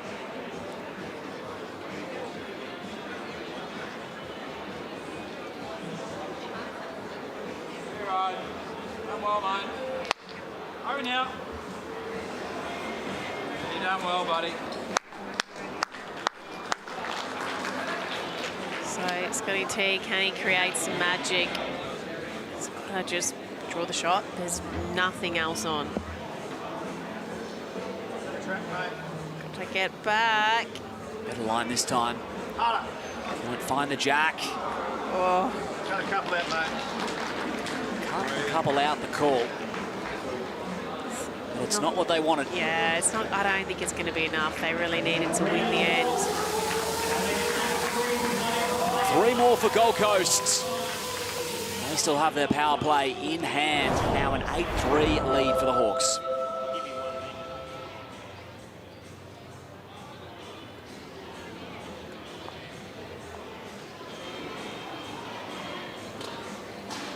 They've come out red hot, haven't they? We spoke of whether they would take some time to get used to the rink. That has not been an issue. They have not required any time.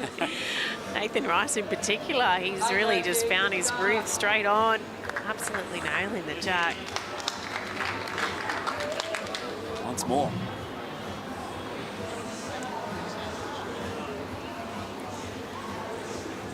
See Caitlin's come on, get a bit of a feel of it for the second set. Not sure if we've seen Cal Scott, you know, we're about to see her come on. She's walking up with her bowls. So both teams are going to substitute Caitlin and Kelsey in, give them a chance to get a feel ready for the second set.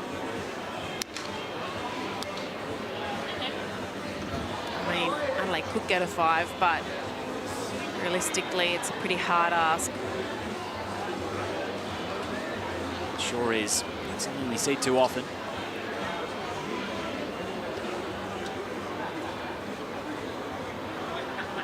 Great pace, girls. Well done. Well done.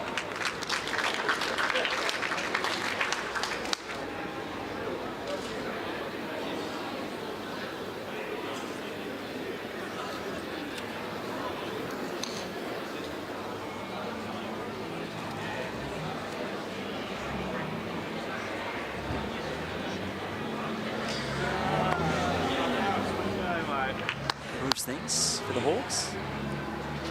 Yeah, I think Caitlin was almost trying to play the same bowl as her first one. Maybe even try and just put them all in one spot and see if Scotty T could trail it. Unfortunately, she collected Kelso's on the way, so...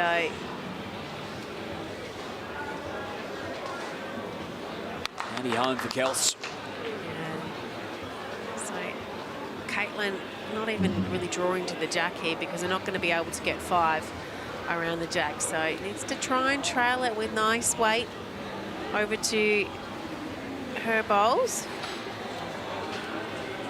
She's giving it a fair try.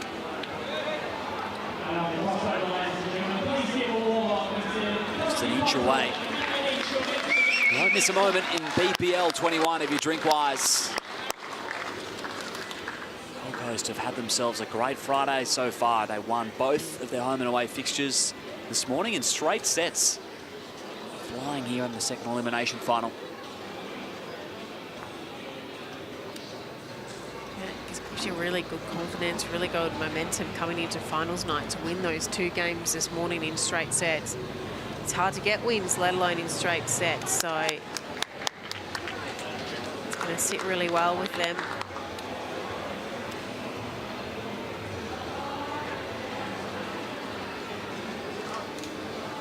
So against the Ospreys in the first game, and then it was the Pioneers in round 22.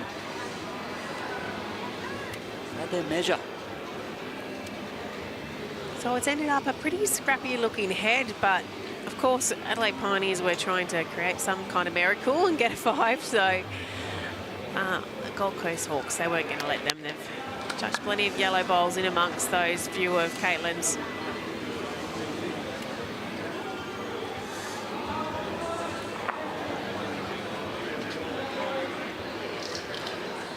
Trail. Only avoiding once more. Definitely not an easy shot to try and trail the bare jack with a couple of yards away.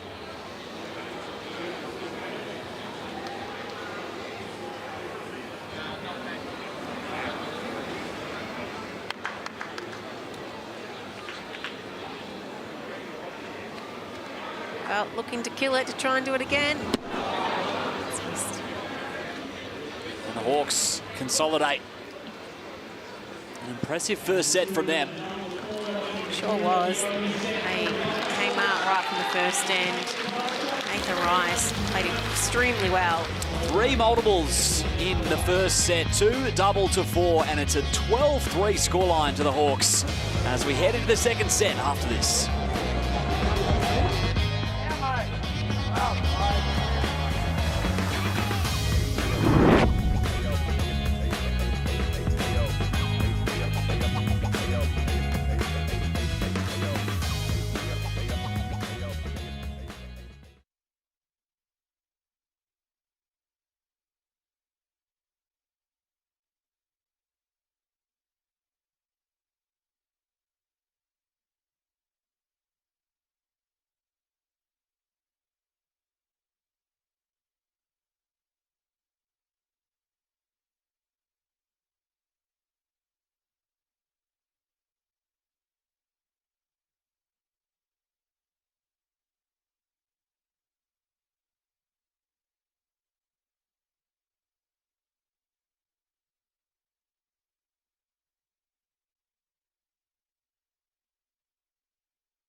We've got the junior event this year at Moama, which is absolutely fantastic. We've got a junior team underneath each of our main teams. It's fantastic to see. It's great for not only bowls but any sport. Some unbelievable talent out there. And I'm sure they'll learn a lot, obviously, by watching some of the BPL. To see all those juniors get out there and perform at their best, yeah, looking forward to watching that. The youngsters are the future of our sport. Any chance we can get to encourage them to play the bowls is what we've got to try and do. We have a Gold Coast Hawks team, the first time we've had that at the BPL, so looking forward to cheering on the Hawkies and hopefully they can do really well here at Moama. I wish them all the best and yeah, it should be a great competition. Second edition of the Junior BPL Cup here in Moama, and some names that no doubt one day we'll see on this stage. Yeah, there was some absolute superstars out there. It's exciting to see junior bowls and how much it's evolved over the years. So many of the players out here on the BPL started when they were kids, and I just think it's fantastic to see that there's so many more opportunities for the juniors to play in events and now have this opportunity to be playing basically alongside the stars of the game. Nathan Rice's son, Lurch Jr., playing for the Hawks as well. Yeah, yeah. He's a little gun too, I've heard, so looking forward to see what he has to bring over the next few years. Excited to see the next generation. That's what's so unique about our sport is that anyone of any age can play, and a lot of those junior players play in amongst these players back at their home clubs. I know that the Melbourne Extreme team, there's 2 of those players that play now Pennant's top side at Sunbury Bowls Club, so you know, I saw one of the Jets players, he plays in their top side down Ocean Grove, so yeah, many superstars out there, great careers ahead of them. And then to get a feel for it to end the first set. Caitlin Inch with the early shot. Yeah, and that's a nice handy second bowl after putting her first one right on. That's really key to then just get past with your second one. You don't want to build it up too much, make it too easy for Kelsey to trail the jack. Hurry, Kels. Hurry, Kels. Hurry. Oh, she doesn't need a trail out. She can just draw it. Perfect weight. Hurry, Kels. Hurry. Off the brakes at the precise moment. So Caitlin Inch, we'll see her giving this a little bit of a chance, try and disturb this. got to just hold on. Well, she's gone under, but that's finished in a really handy home.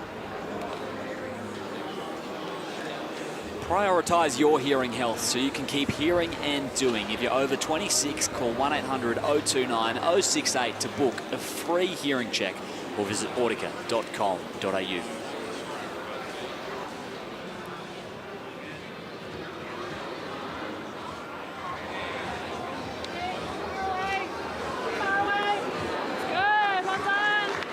That's worked out nicely. He's made 2 there. Well, definitely 1, maybe 2, but Kelso set this up really nicely, so a shot of Mick Bratt's give them a little bit of a chance to make a number. Of course, Scotty T, he'll be trying to get some jack movement, get it right out, away from all those yellow balls.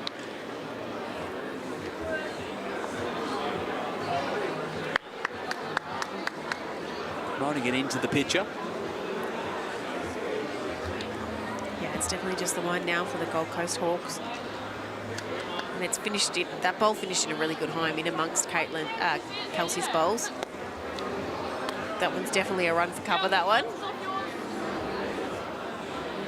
No surprises, retaking back bowl.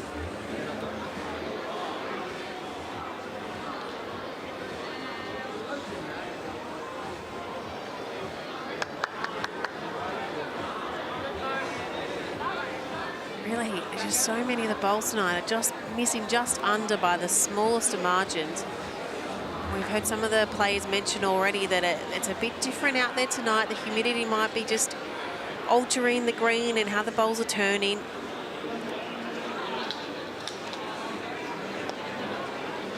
It's heated up today.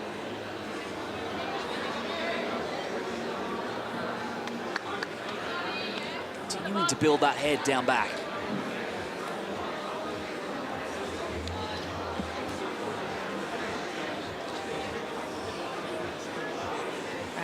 Scotty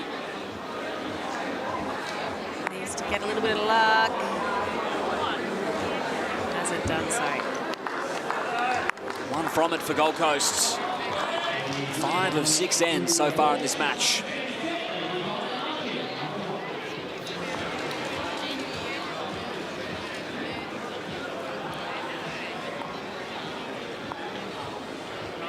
Seems to be in control, the Gold Coast Hawks, in comparison to game 1 tonight when Adelaide was winning the majority of the ends. It's been a big turnaround.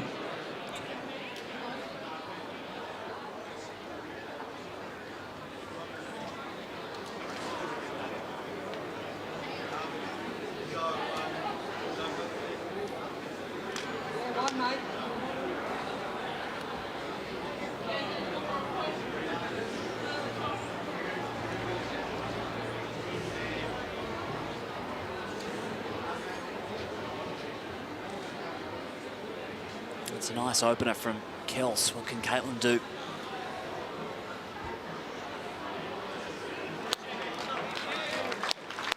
It's pretty handy. These two, of course, will be quite accustomed to playing against each other.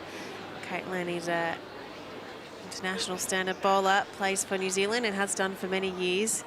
And of course, Kelsey Cottrell, God, I'm not even sure how many games she's up to, a couple thousand. Started first playing for Australia when she was just 15 years of age. Great trail. There's why. Over 500 international appearances for Kels. That's crazy, isn't it? It's a lot of games of bowls.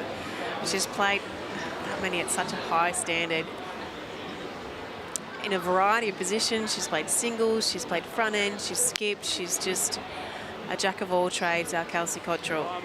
Incredibly long resume, and not surprisingly starred once again in the Trans-Tasman recently. Overall women's champion as they got it done, the Jackaroos.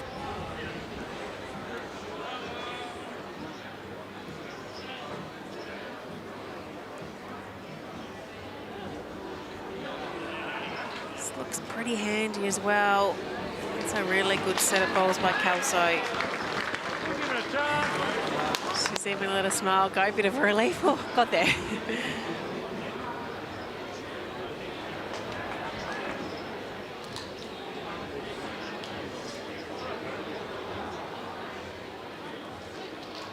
last chance for Caitlin, 3 down.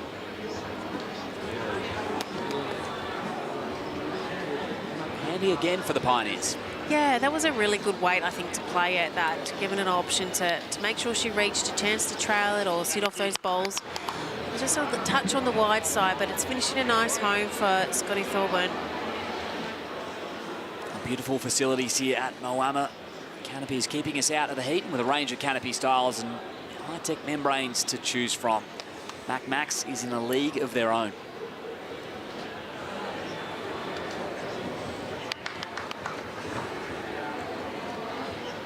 That shot by Nick Brett's finished really close to the read spot, so it forces Scotty to play a more controlled type weight rather than going really big. It's got to start bending.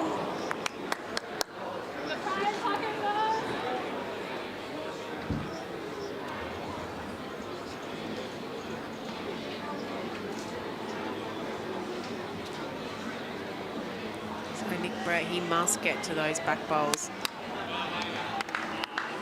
And he's finished right in amongst them.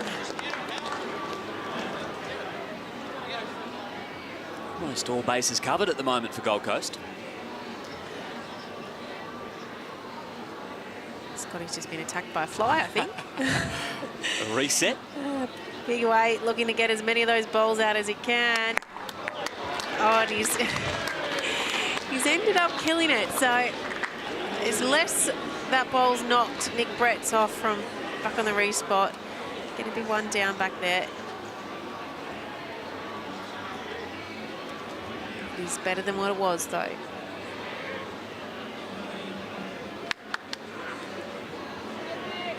Drawing to the tee. Needs to pull up. And does so.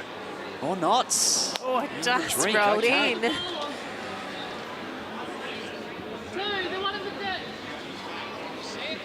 Just the 1 down here. Caitlin's just give him the option, draw or run that bowl in. They've got the next couple of bowls.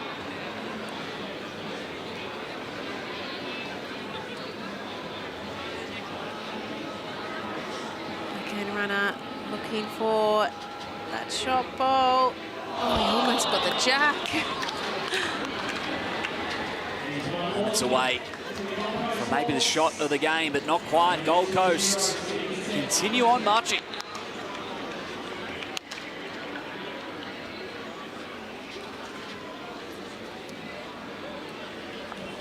Complete performance so far, but 2 shots the margin heading into 3. Adelaide far from out of it. They can turn it around with a big end. Yeah, things can turn so quickly. It really only takes 1 end or, you know, 1 result to go well for you. We saw that in the first game, didn't we? We saw that drive from Scotty T, and he just got a little bit lucky getting their ball up and converted ahead, which really was in favour of Tweed Ospreys. Play Pioneers, that, you know, they've only won 1 end so far throughout this match, but it takes the good bowls at the right time, and we've seen a lot of games change, and, you know, the last 2 ends of a set. Up to you. It's not in your way, but I wouldn't want you to get the edge of it. I'd change it over.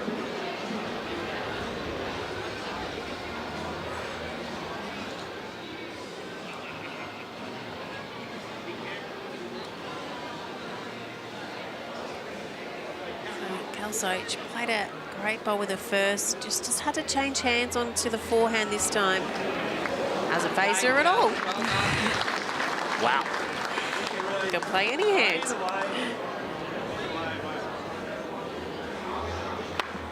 Lucy Cottrell locked in.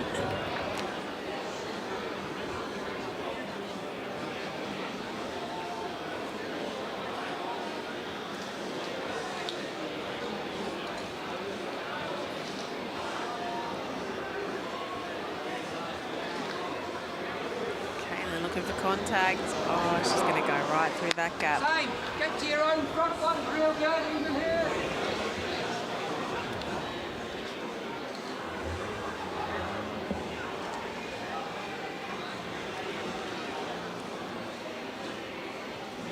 They were 3 up on the walkover the previous ends. Can she repeat it? Sure can. Kelsey Cottrell. Sure can. Wonderful bowling. Might have just covered the jack a little bit as well.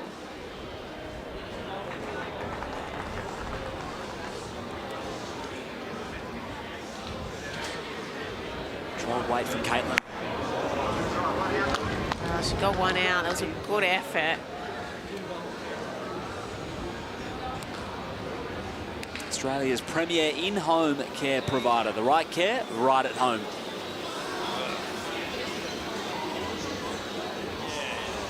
So there's another head that's sort of favouring more the Gold Coast.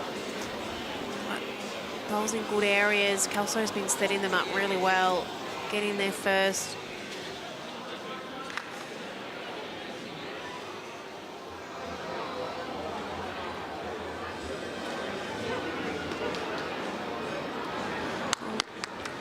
He's just falling a little bit short. Interested to see he does Scotty run at it or does he try and draw?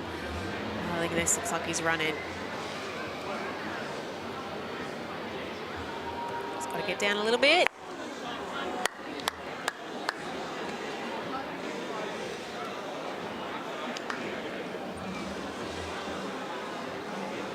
Got things to work with.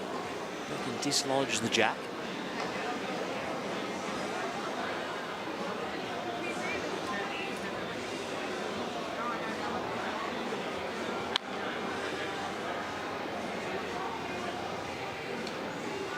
Brett will look to cut some out here. If the Pioneers can trail the jack.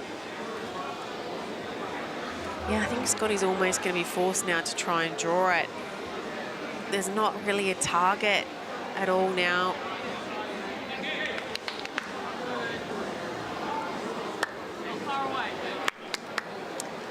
Pretty handy sider.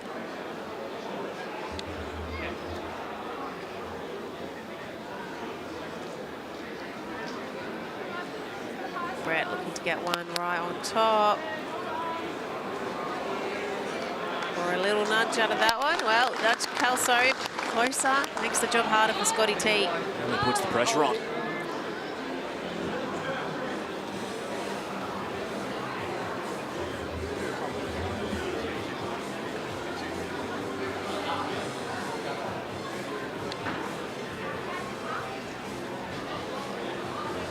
To avoid being 4 down, they're going to use all of this shot clock to find the right avenue. It's a pretty key in right now. Try and there's almost nothing to kind of run at either, so I feel like he's almost got to just try and draw it.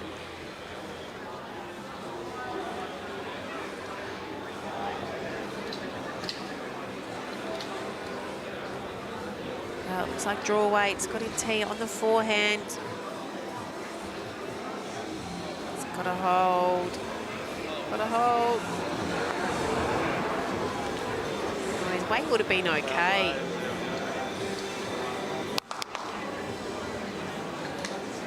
Could be another big end for Gold Coast here. Pioneers pull the power play. They had to. And Clive Adams continuing the Perth Suns trend in the commentary box.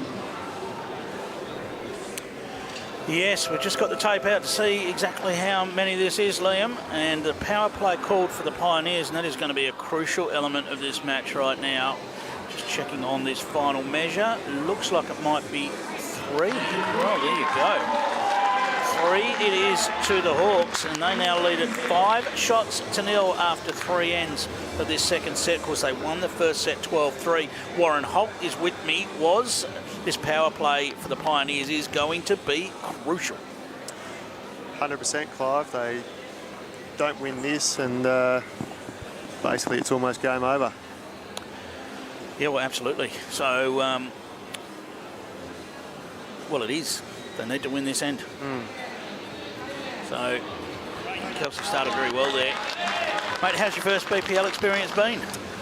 Oh, look, everything that everyone told me it was going to be. It's fast-paced, it's exciting, you're playing against the world's best,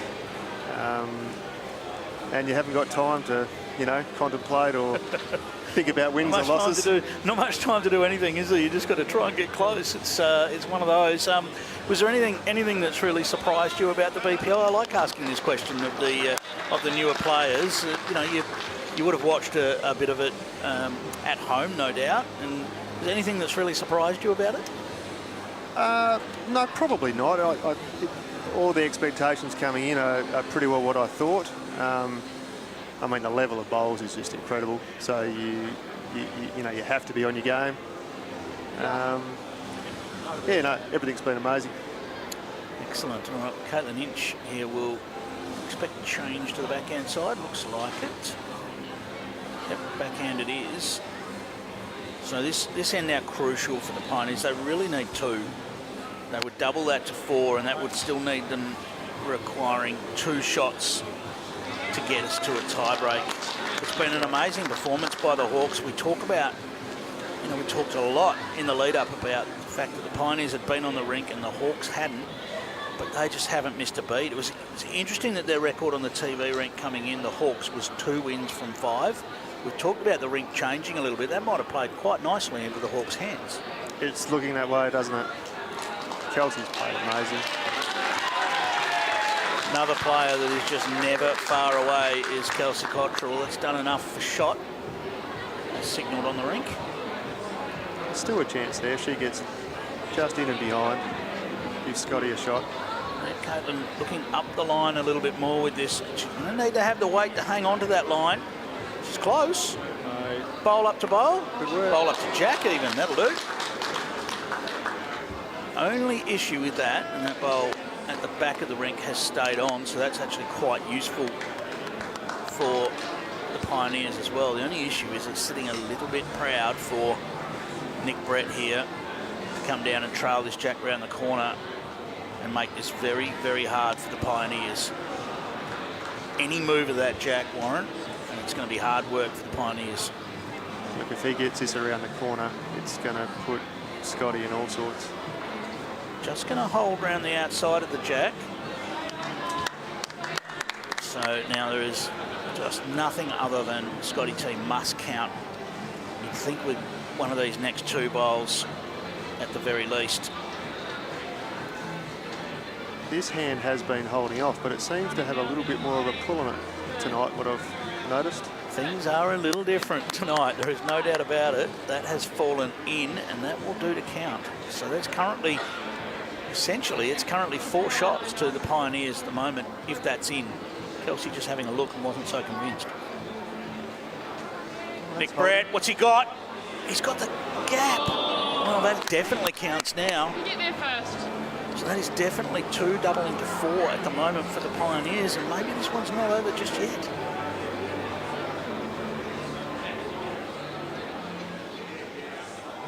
Scotty just has to forget about any targets or anything like that. He must draw to count here, and then they've just got to cross their fingers and hope that Nick Brett can't convert.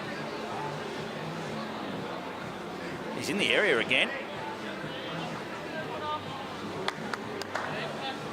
I think that counts. It does. So it's 3 doubling to 6 at the moment. 6 down as Nick Brett heads back to play the final bowl of his on this end. Scott Colborne still has 1 in the bag. Well, it's weight from Nick Brett. Close. He's got the Jack. He's got the Jack. It's bounced forwards. And wait and see. No signal yet as to who's got the shot. Now suddenly that ball out the back of Caitlin Inch is useful for the Pioneers, and Jack movement is required, well, actually either way for the Pioneers. You can bounce it. It's definitely a shot on. Chips it across. Either way. Needs it to hang on. Which way is it going? Jack has gone out to the side. Well, how many is it? It's at least 1 to the Pioneers. That'll keep them alive. They need 2. Can't get 2. 1 will double to 2 for the Pioneers. Puts them on the board in the second set, but they now need 4 shots to stay alive in the match. The Hawks call their power play. That won't matter. It's 4 shots required for the Pioneers to stay in BPL 21 contention. Warren, the next match coming up, the Jets feature. Jets has been a pretty apt name for that team this week.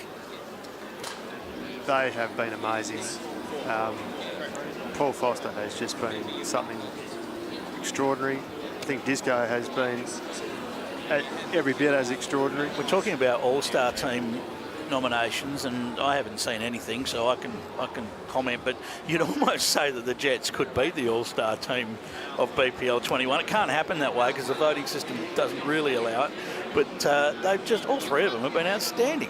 I mean, it is a system, but I wouldn't be opposed to putting that side straight through as the MVP. They've been amazing, all three of them.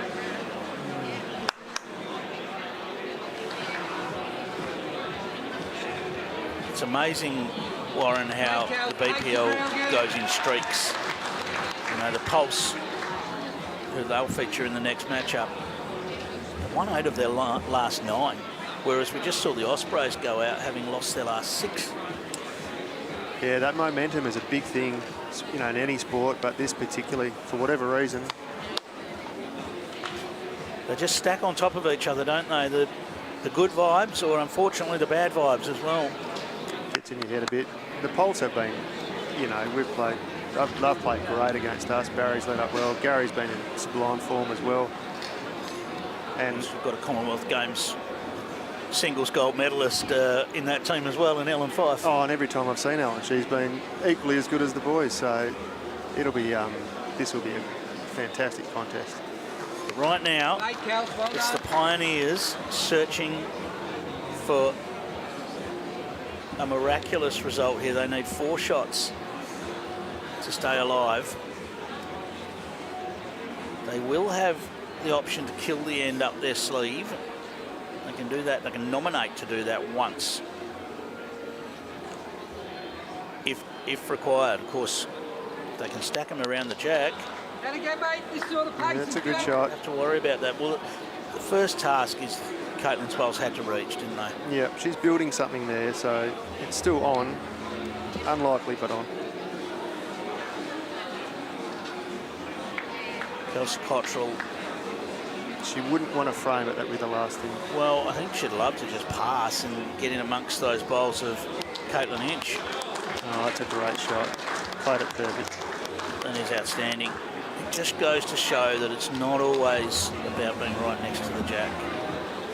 So many intricacies that go into how you position this up, especially when you're in defence mode here, which the Hawks are. They're not worried about getting shot. They're worried about making sure there's no opportunity for the Pioneers to get forward.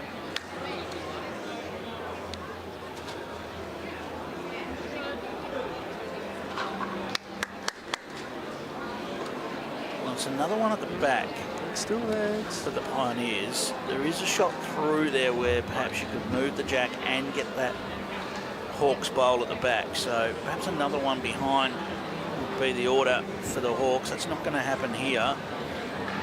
It wouldn't surprise me to see Scotty chase the jack with this bowl, get the jack back into the ditch, and then he's just got to worry about that Hawks bowl that's back there. Expect this as Waite looking for the jack. He's in the area for it. Just missed. Just missed. Gobbled up the jack with that one. Things would have got interesting.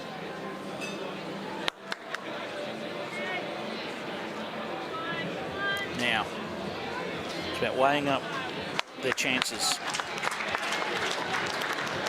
Do they believe they're a chance at 4 shots? If they don't, then they nominate the kill. What's the chances of getting that shot, jack, and getting to the back bowl of the Hawks? Alternatively, do they nominate a kill and try again? I think Caitlin said it. The shot is there. They've nominated the kill. They have done it, have they? So I think they're going with the more easier shot, realistic option. And of course, it could still come off playing this way. It hasn't. And that is going to be 2 shots to the Hawks. They'll double it to 4, courtesy of their power play. And really, that's an outstanding display from the Hawks. They win at 12-3, 9-2, Warren, and they move on. And they'll still have a dream of getting to a BPL 21 final. They will wait and find out who loses in the next match between the Jets and the Pulse. And that's who the Hawks have to beat for a grand final appearance. Yeah, well, they've got momentum behind them. They'll have the game off to watch and recoup, and it's there for them. Warren, congratulations on your first BPL, mate. Thank you for joining me. And we've got Lindsay down there with Nick Brett. We do. Thank you, Clive. Nick, hitting form at the right time.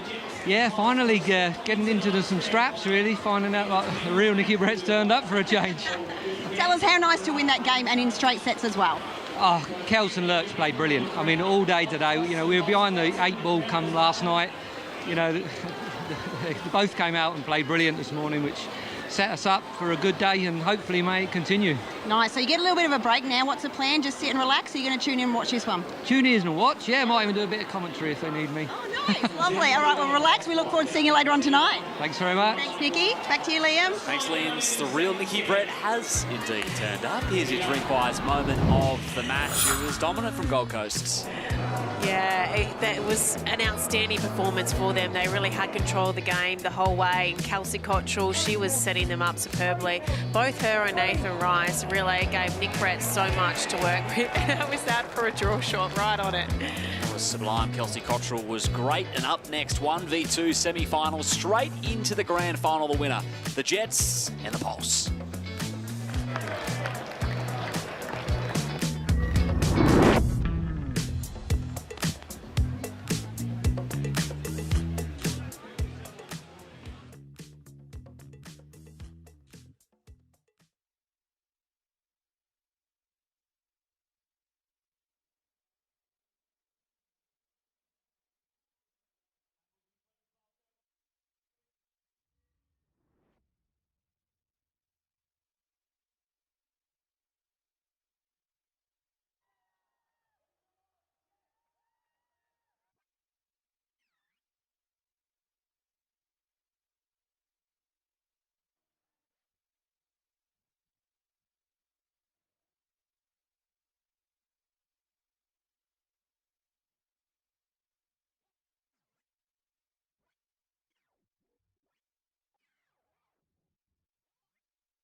The top two with the double chance, the Geelong Jets, 18-4 their record this week. They have been clearly the team at the mountaintop, but the Pulse have come home with a rush, winning 8 of their last 9 to sit in second and a chance at the grand final if they are to come away with the win here this evening. 3 games remain here on BPL Finals night in Moama. It's been a lot of fun already, Carla Krasanik, and this one is going to be fascinating. It sure is. They are obviously the 2 most informed teams. The Geelong Jets have been outstanding. It's hard to see anyone beating them, but you get to finals night and you've got to bring it. And the Melbourne Pulse, they've done it here before. They sure have. Up this very green. And Matty Flapper is the coach of the Geelong Jets. He is an Ocean Grove man himself, and there are plenty of Geelong fans in the house, Linz. Yes, definitely, Liam. He's the king of Ocean Grove and the king of the Jets. Super coach Matty Flapper, going pretty good. Not too bad, Lenny. Hey, it's pretty good to be here, I can tell you. Tell us about your unbelievable record. It must give you a lot of confidence. We know finals, all starts again, but how great for the team? Look, obviously it's statistics. We played 22 games and it's been amazing so far, but at the end of the day, now is the business end. What we've done is great, but 2 more wins and that'll top it right off. Can we just talk about the team behind the team, because you've got an amazing amount of support, so many people getting on the Jets bandwagon and helping you out with all the marketing and promotion of your team? It's been unreal so far, and we couldn't be prouder of what we've done for the Jets. And it goes, we've got over 300 members that have joined up with our franchise, probably about 15 partners that are invested in the Jets, so it's a lot broader than just chucking bowls down on the green. We're really excited at what we're trying to build. The stands with the pink and black, it's the best colours. You'll be wearing a shirt soon. But we love seeing the pink and black and just everyone embracing it. It's awesome. Love it. Well, all the best to you and the Jets. You are the team to beat. We hope to see some great bowls tonight. Bring it on. Bring it on. Here we go, Liam. Bring it on indeed. It seems they are building something special. Their second BPL appearance and top of the table. They're powerful. Yeah, it's quite impressive, isn't it, to see how much of that black and pink is out there in the crowds, and even the little tackers as well are getting their shirts on. And yeah, they've really taken this competition by storm, haven't they? They sure have. They made the road trip up to the Murray in the Chuka Moama and here to cheer on their Jets against the Melbourne Pulse, who are in some hot form, as we noted, and they always step up on the TV rink. Yeah, they really do. They Gary Kelly's one of those players that just is outstanding in the big moments. He just delivers when they need it. Big bowls, big drives, draws to the ditch. We've seen that already. So yeah, I'm anticipating this is going to be a really exciting one. It's all set up for them, really. The Geelong Jets, 4 more victories than any other side in the competition, but now we're here in the first versus second playoff. None of that matters for the Pulse. Here is their coach, Jeremy Henry. Thanks, Liam. Yes, here with Coach Jezza. Jezza, the Pulse have really had a lot of momentum these last couple of days. Must be exciting, another finals night. It is, actually. I think it's, man for man, I think it's the best we've played in the competition, even though we won it 3 times, but there's usually been one person playing better than the rest, but all 3 seem to be gelling well this event. There's a lot of great energy for the Pulse on this TV ring. It must give you a bit of confidence. Well, that's right. We're playing the Jets. We've been touched up twice with the Jets this week, but hopefully it's 3rd time lucky. Sounds like a great plan. I'll let you go relax, get ready and get the team going. Thank you. Thanks, Jezza. Should be a good one this one, Liam. It certainly will be, Linz. Thanks to Jeremy Henry for his time, and sounding pretty confident, isn't he, Carla? Yeah, and so he should. Like, they've been here, done it before, and all their players are in good form. And it's great to see Alan Fife back in the mix as well after missing out on the last series, and she's got a little tacker there supporting her as well. So they've got a lot to play for, the Melbourne Pulse. So yeah, and also just having that little buffer of knowing they've got a second chance, they can sort of go out swinging in this game. They sure can. It's the same nucleus that they had when they won it in BPL 19, Clive.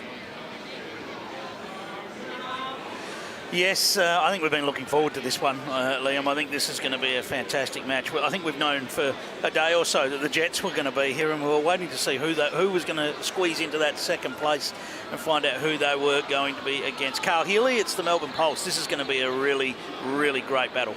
This is a cracker. The 2 Victorian teams in the competition. There's a lot of support for both teams here. The Jets crew, the support crew, they've grown throughout the week. This is going to be noisy and it's going to be great fun. I'm looking forward to this because, I mean, the Jets have just been outstanding throughout the entire week. As I said, at one stage they were 5 games clear on the top of the table with still about 6 rounds to play. So it was just unbelievable performance. But the Pulse have got big game players. They have big game players in this team, and we would expect to see big shot play from everybody on this rink. Well, it's still about trusting your processes. You know, the Jets have come through, not unscathed, but almost unscathed. And, you know, as Flapper said in the interview, it's game time now. This is where it matters, and it could turn out to be a scrap, you know. So it's first in. Let's have a look at how these two match up. And we've been going on about the set 1 performance of the Jets all week. 19.5 out of 22 first sets. That puts the pressure on the opposition straight away. Only 2.5 sets have got away from them in set 1. The standout performances from both teams, but the weight of scoring has been with the Jets. 127 ends won across the competition to 109 to the Pulse. It all counts for very little right now as they battle it out over 2 sets of 5 ends to see who books their first place in the grand final. Yeah, well, the talk amongst all the players, Paul Foster's been fantastic the whole week. He's hit the ground running from game 1. He's been a force to be reckoned with, to be honest. They found a formula here where Aaron Wilson can play the aggressive shot with his third bowl if it's needed. Paul Foster's the master draw shot. He's brought something else with him this week. And it's, you know, it's just that extra little bit that you don't see every day in everyday bowls. He's got it this week, so we're in for something great. Well, I think the other thing the Jets have got going from when we heard Matty Flapper in the interview, their outfit and their bowls are outstanding, aren't they? They're trendsetters, aren't they? I'm not sure the little one in the crowd was that excited to have the Jets uniform on, but they had their BPL Cup teams out there throwing merchandise out to the crowd. So I think nearly everyone's got a bit of Jets gear out there. The two new. There we go. There's the little one in the crowd with the Jets uniform on. A wave to the cameras. Future Jet. Yeah, absolutely. It's great to see. We've got people of all ages enjoying the VPL 21 action here. Finals night. There's nothing like it. Aaron Wilson with his third bowl of the first end here. Looking to land in amongst this. Trail the jack, sit the shot bowl. He's very close. And he's trailed the jack, but it stopped on Barry Lester's bowl. So Barry Lester, Aaron Wilson, these two would have gone to battle many a time over the years. Absolutely. They played together a bit too in the Australian side. And then an international battle. Gary Kelly and Paul Foster in the skipper's roles for these two teams, with two superstars of the competition sitting on the bench, Ellen Fife, Jamie Lee Worsnott. Jamie Lee has played her role in this team so well throughout the week. Can't wait to see what she's got to offer again tonight. Barry Lester right in the zone, just passes through the gap. I don't think he actually touched either of those bowls. No, he's put that in a great spot now. Let's see what sort of touch Paul Foster has here. There's a real confident stride about Paul Foster. Absolutely. A few of the players were saying it's his world. We're just living in it.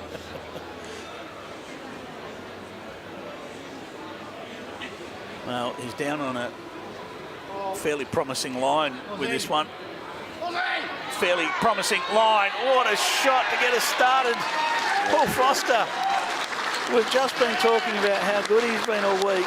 And it's only taken one bowl. Yep. One bowl, you hear that crowd. We've talked about this over the years. You know, the attention's been on Alex Marshall, and rightly so. Alex Marshall has brought so much to the BPL competition. But the injection of these guys that we've watched over the years, and Paul Foster is a star of bowls. He is a legend of our sport. Absolutely. Now to see him performing as well, of course, Nick Brett for the Hawks. He's still going. Gary Kelly with reply. What's he done? Well, Looks like it might still be one to the Jets. Gary Kelly shakes his head in disbelief, but just take a look at these bowls around the jack. And 1, 2, 3, 4, 5, 6 bowls, all less than about 2.5 bowls away from the jack. Just incredible crowding in the head. It's both skippers' first bowls of the game, and they've changed the head. And this one's not far away either, Carl. Look at this. Oh, my. Oh. Wow. Well, if you were unsure of what you were going to get, settle in. It's incredible. Can you believe it? We've talked about how the rinks perhaps changed a little bit. Well, a couple of ends roll-up was enough for these teams. You can see how they finish 1 and 2 right now. I believe this to be the kindest rink. It's just that fraction quicker. Bowls are turning a little bit more, quite conducive to those sort of shots. I think we are favouring one to the pulse at the moment, but don't quote me on that at this point because that is very close. Either way, Paul's going to have a really good shot on here.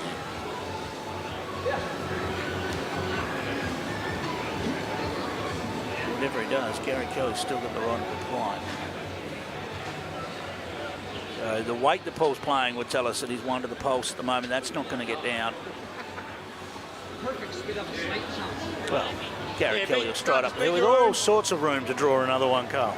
Yeah. There might have also been a little bit of Paul not really wanting to open it up and give Gary Kelly another, a chance to draw another shot. This is really tough to get another bowl in here.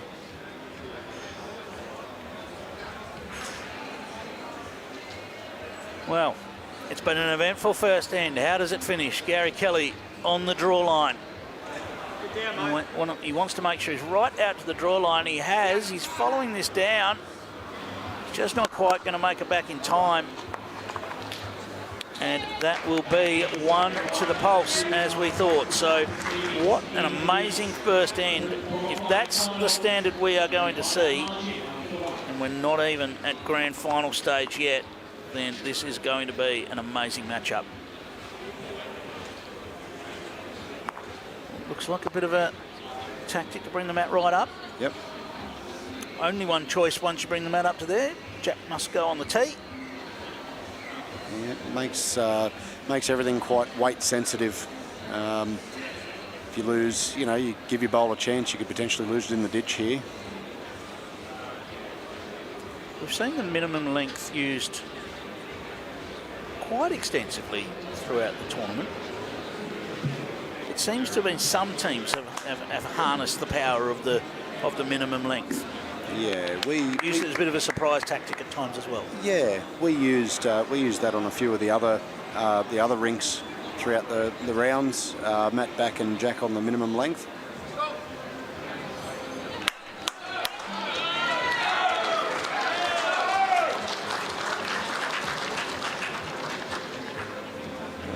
So the minimum to tee length, 65 times it's been played.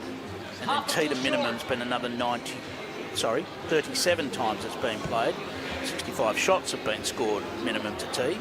Tee to minimum has been played 59 times, so that's 96 times. That's compared with tee to tee that's been played 327 times. To give you a little bit of an idea. So about 3.5 times as much it's been the tee to tee length. Yeah, I have a feeling that the Pulse here have adopted a really aggressive game style, just to try and put it through Geelong here. So I think they're going to try and run Jacks in. Okay. Well, we've seen the first set for the Jets has been just almost impeccable. So maybe a bit of a roll of the dice in the first set potentially. I think so. What we have seen disappear out of BPL 21 is the short to short. That's only been played 12 times, the short to short, because if teams are going short, they're electing to go absolute minimum. Yep.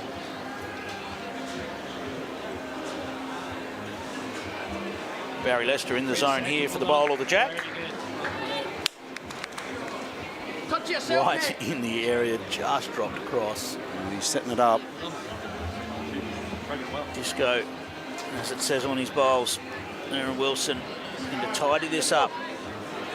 Little nudge of the jack round the corner. And he's done it perfectly. There is still some target there for, oh, that's changed it with that bowl just dropping over. That first one's not, that front bowl's not a toucher.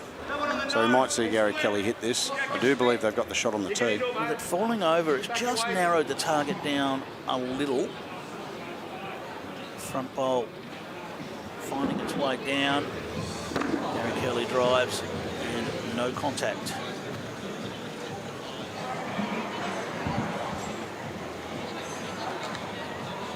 Paul Foster perhaps heading straight for the back of the rink here.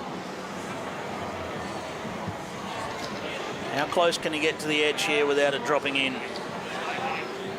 Well, that was nearly very close, but just dropped in. Wow. So Gary will go again. Pulse, I believe, owning the tee at the moment, the respot. What's he got? One of them. Well, he's got both of them. He's got both of them. He's got both of them. What a shot. Clean as a whistle.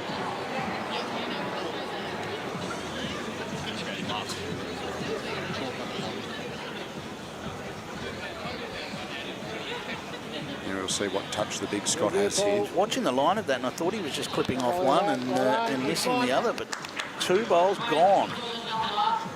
Huge result. Perfectly accurate drive from Gary Kelly.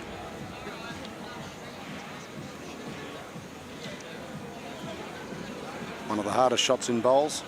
Drive to the drive. Drive to draw. Yep, sorry, back to the draw, yes. How's he handled it? 2 seconds, 1 minute. Minimum length. That is a tough ask. It is. How much weight? How much weight from Paul Foster here? Just controlled.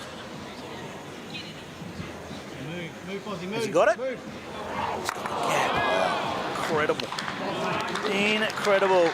The sort of shot we aim for the gap in that situation. Well, that's just hope you don't get it. But through it went, and Gary Kelly with the big conversion for the Pulse. And they lead it 2-0 after 2 ends. No movement on the bench from power plays.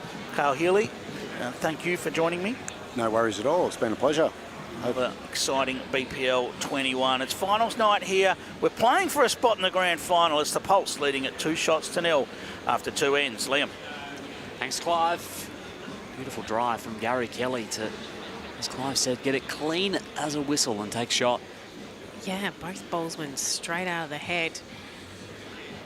Great hit. And an extremely exciting start to this game. Great speed. It's been a tight tussle. Yeah, the heads have been superb, haven't they?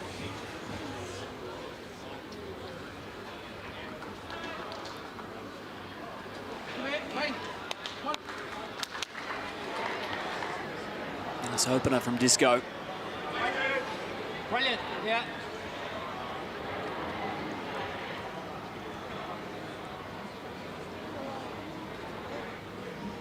It's been the length that Barry Lester has preferred to play through most of the event.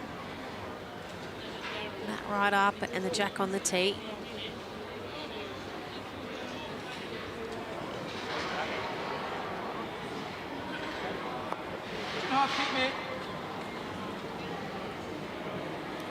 Certainly doesn't hurt for Melbourne.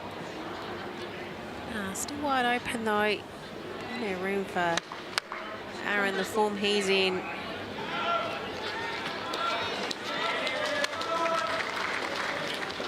Ranked second as a lead this week, Disco.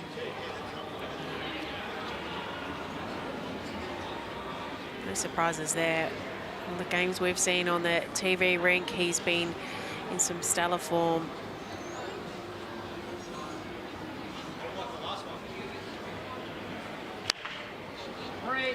So Barry just needs to get all the way he can. It's not going to quite have enough weight. Mate, just be down. Just swap over. Plenty of room for Disco to draw a shot in here. Just going a little bit. They have the tee. They do, yeah, they got 2 right on the re-spot mark there. The way things are going so far, that could definitely come into play.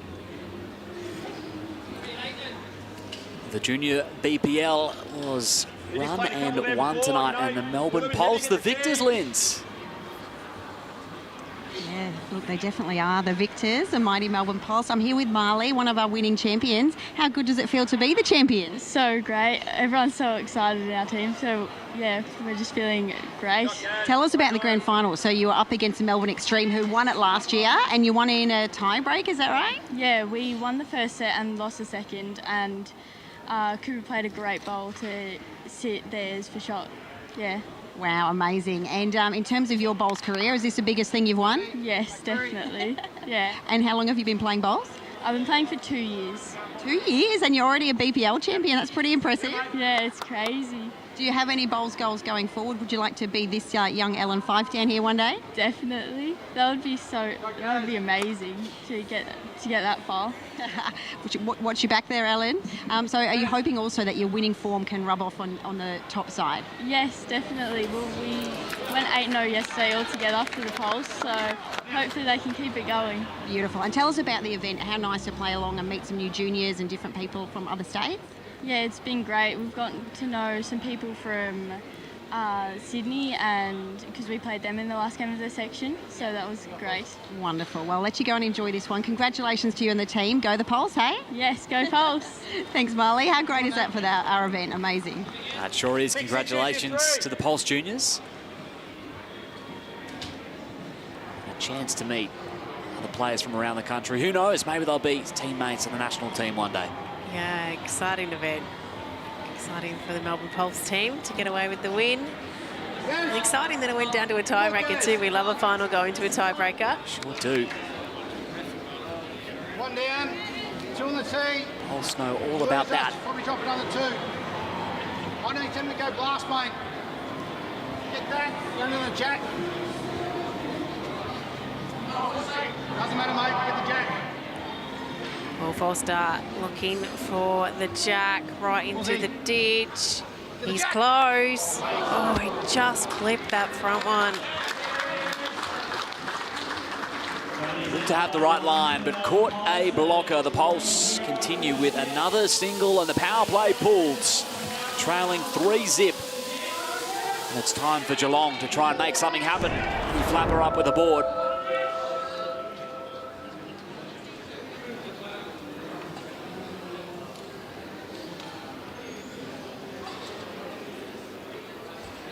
Matty Flap, of course, has been a BPL player himself, an outstanding BPL player.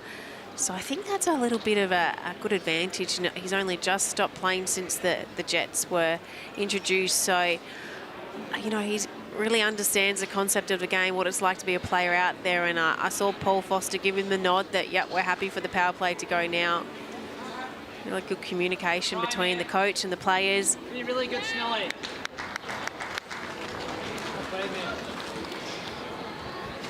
Fantastic opener.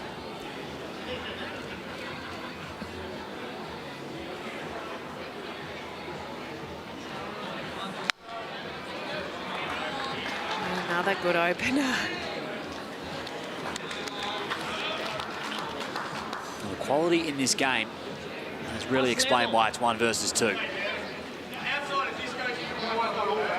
it's okay.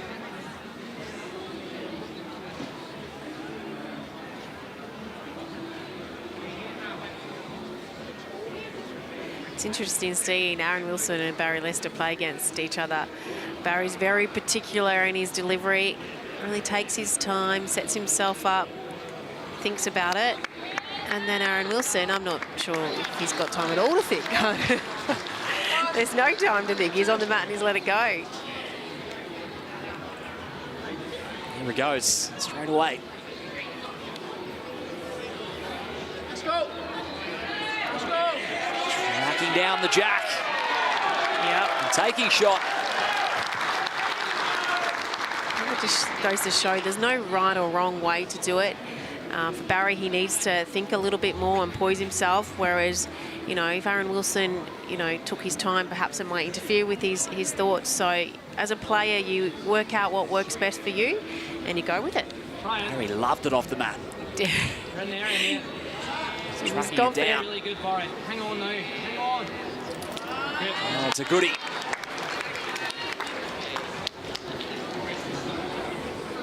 Got one, you're still playing to that, though, yeah? End on Barry's last. Jack yourself.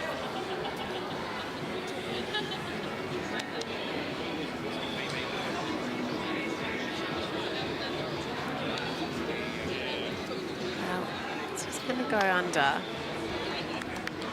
He's not going to change the head. We'll leave it up to the skips now.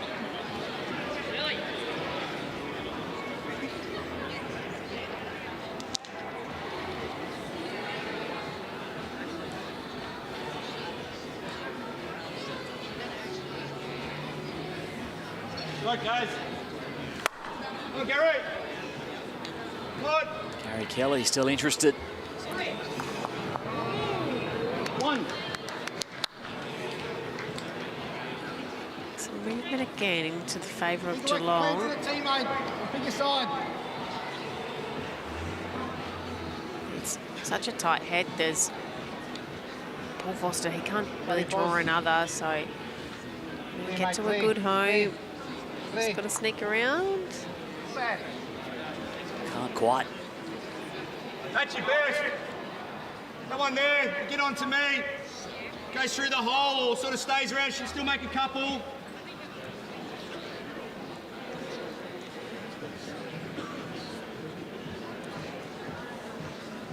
Bit more weight from Gary Kelly. Yeah, he needs it to hold on. Another one in there. One on the tee, mate. Get the second one on the tee. Make sure you visit Aerobowl's website to configure a 3D model of your Aerobowl with your own logo. Play, Fozzie. Come on. Good. Weight's good.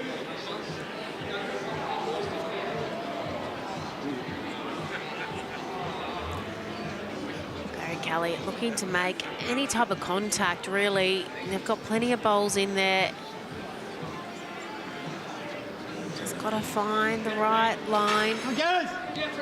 Come on. It's a lot closer this time. It's the crash. Was it enough?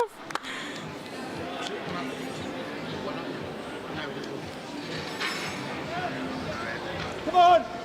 Barry Lester watching at home. Nice one. You've got one. Very, very close. Good shot. Come on, touch her.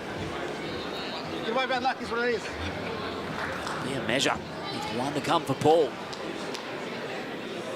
Doesn't get much tighter than this, does it? This head is absolutely unreal. Very tightly packed. Hurry up. Well, it goes. Oh, God, it's just fallen out. You see a tape measure here. Confidence shown from either side. Unlucky to roll over the wrong way.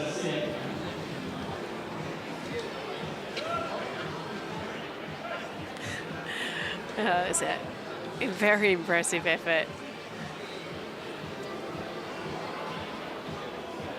Too close. I was going to touch stuff, but I didn't want to touch it. I know, it's too close for the players to work it out, so we'll see the umpire come out.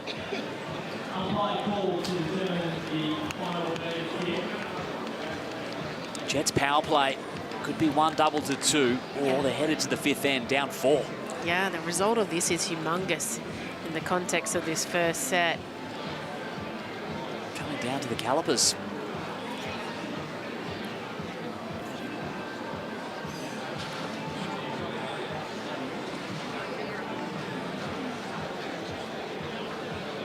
Some serious fine motor skills, Carla. Yeah, it's got to have a steady hand.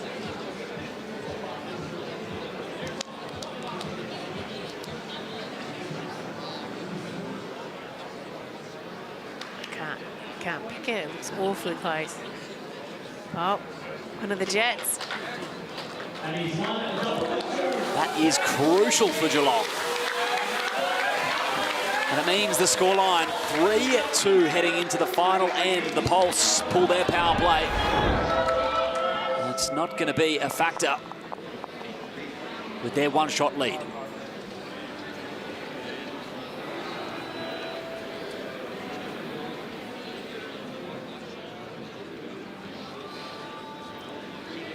It's been crucial, hasn't it? Geelong Jets, they might have lost the first 3 ends, but they were only singles. So the game hadn't got away from them. Aaron Wilson, what a start.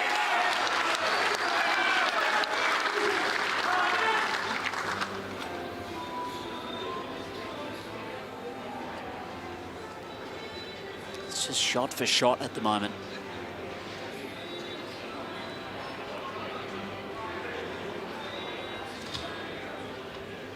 Over to Baz.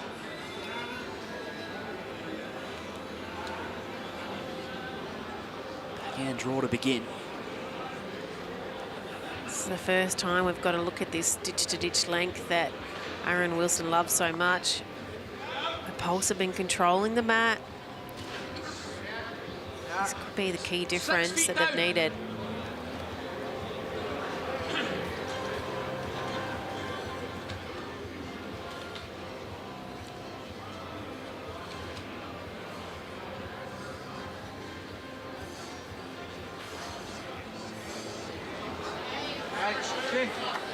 Needs to stay up and does. It does, yeah. That's well played by Aaron. There's the Jack at this stage is only going to move back with his first ball being right in front of it. So really disciplined playing by Aaron Wilson, knowing just got to get past with his second. Jack's only going to go one place.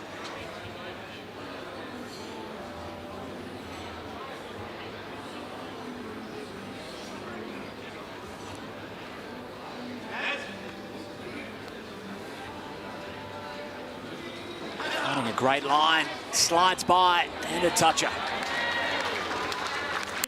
That's a fair correction by Barry. Anything on your own.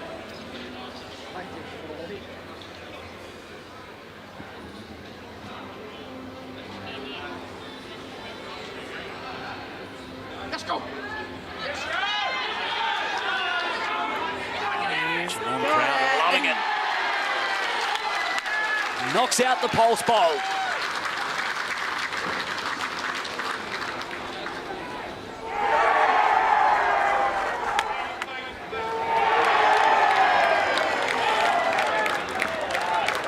Disco's been the conductor for the crowd tonight, hasn't he? Yeah, he's a character, Disco, and we've seen him being a little bit tame so far this event. So finals night, an opportunity for him to get up and about a little bit.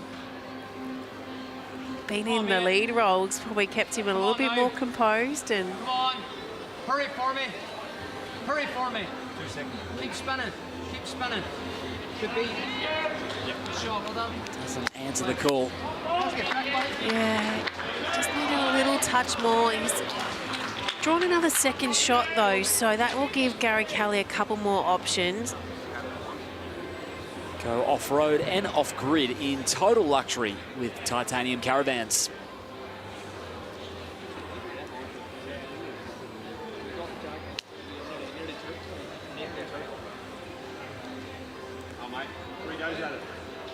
Foster just missing the weight on this one.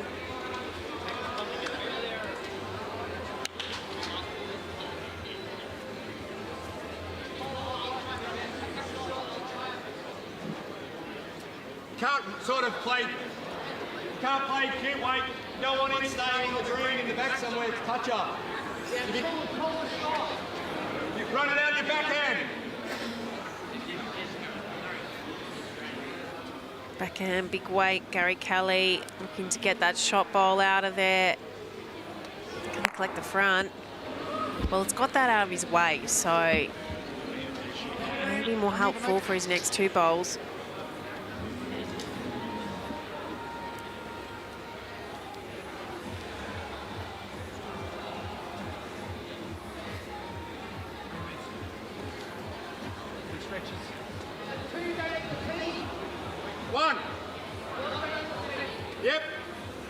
spin shot on the tee.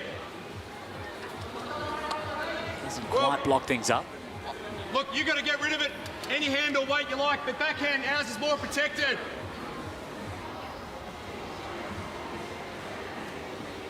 So we're going to see Gary Kelly run again.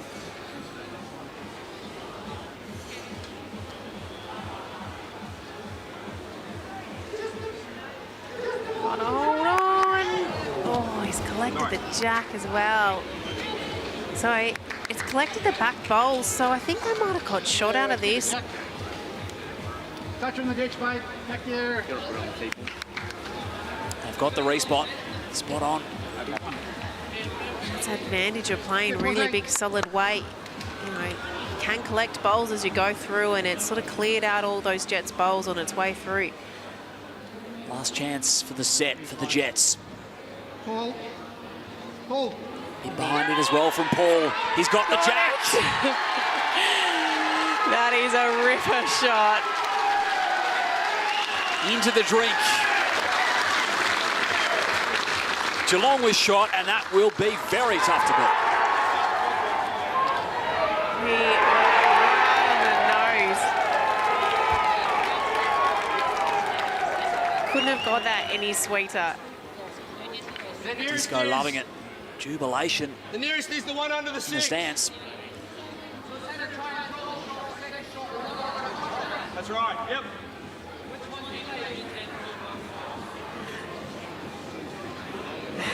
You couldn't count this out, could you? It's a tough ask for Gary Kelly here.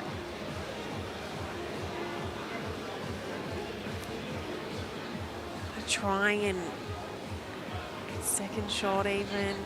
The best he can do is get second shot. Just gonna miss. Well, Geelong take the set with 3. He trailed the whole way until the final couple of bowls. 5-3 after the first set. The 18-4 top of the table Jets with the advantage as we head into the second here in Moama.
My favourite things playing at Moama is just the whole atmosphere of the club.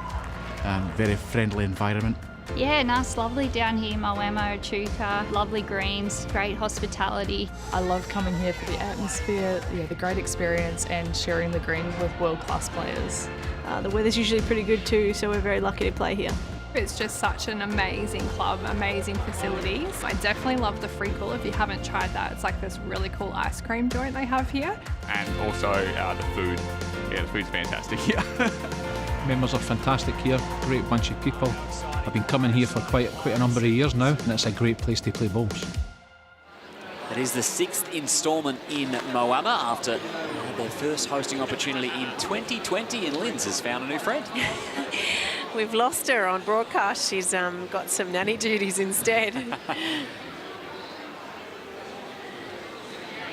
What a shot from Paul Foster to trail it into the ditch, make 3 and take the set.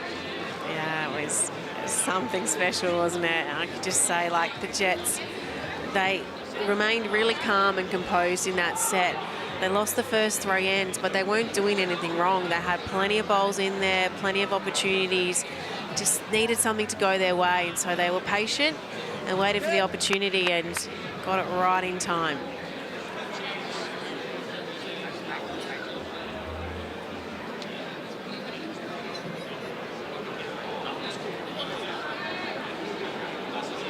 Disco have the juice this time. Not quite.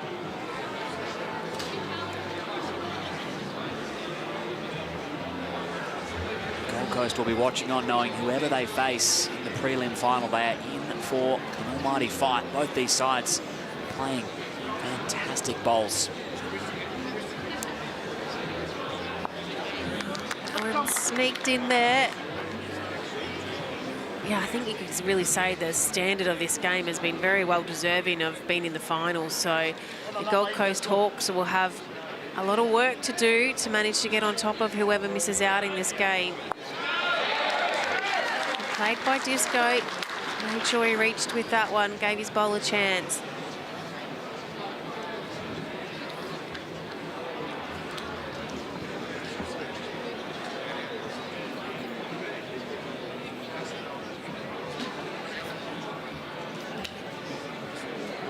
Just needs to stay on now.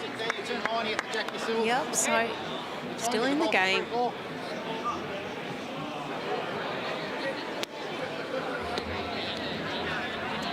BPL 21 brought to you by Drinkwise. You won't miss a moment if you drink Wise.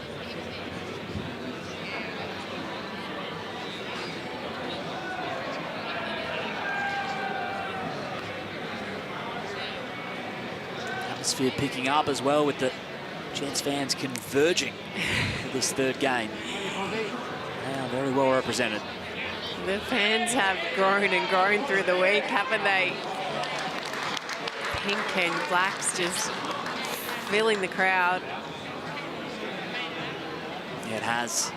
Not last night for the Thursday.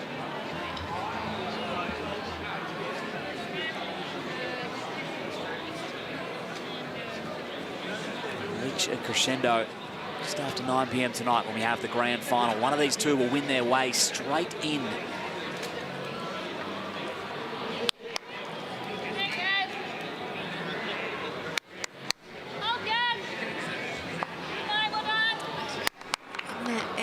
Didn't quite get the shot, but it's definitely made things a little bit easier. And then another one roundabout, opened it up a little bit. Gary Kelly can see the jack now.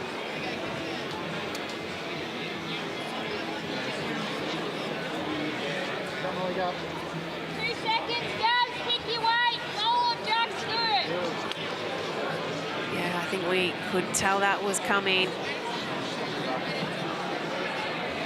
Kelly's never going to miss out on an opportunity to try and trail a jack. It's in the area, he's got it solid. That's a good shot. He's made 2, maybe even 3. That ball might have hung around there as well.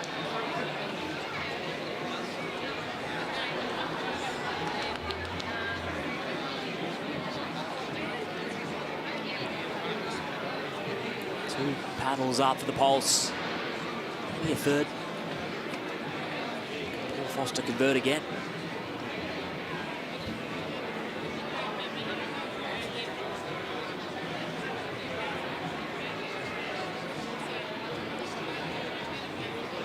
Needs to start working. It's just missed on the wide side. Opportunity for Gary Kelly, and he knows it. Yeah, just got to find a safe way in, draw another shot, really put the pressure on the first end. I think think it's key. If you don't win the first set, if you can get off to a good start in the second, helps curb that momentum a little bit. Should be their first multiple of the contest. Can they add to it?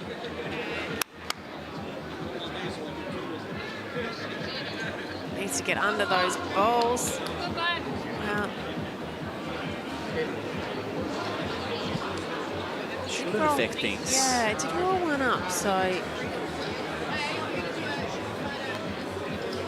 Possibly a measure for the seconds.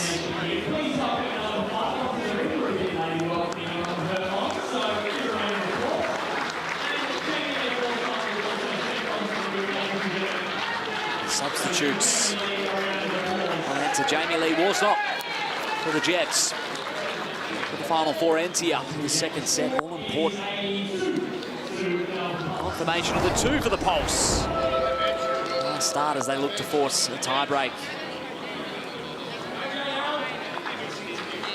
The only side, Carla, in the BPL that are yet to lose a tie-break throughout the week. They're 5 of 5, the Pulse. It's quite impressive, isn't it? That's a really impressive statistic. And the tiebreak is only one end. So much can happen. To be able to have won them all is, yeah, something special.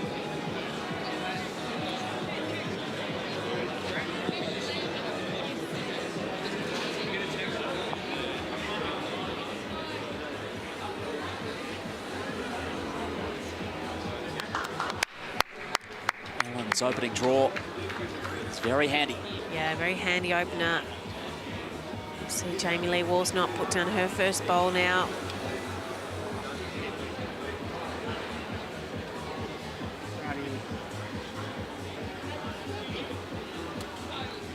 Just settle in a little bit.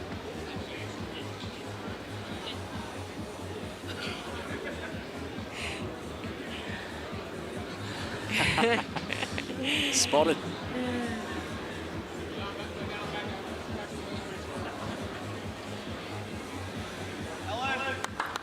Do we suspect that means that Lindsay's now going for the Melbourne Pulse, soon as she's on babysitting duties for little Archie? I think so. Of course, little Archie is Alan Fife's little boy.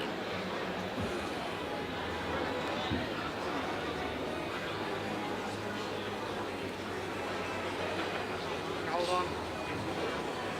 Come on, Jamie, what we got? Very handy by Jamie. Just getting one in there. As Alan's already had an end to get the feel of it. Jamie's just come off the bench.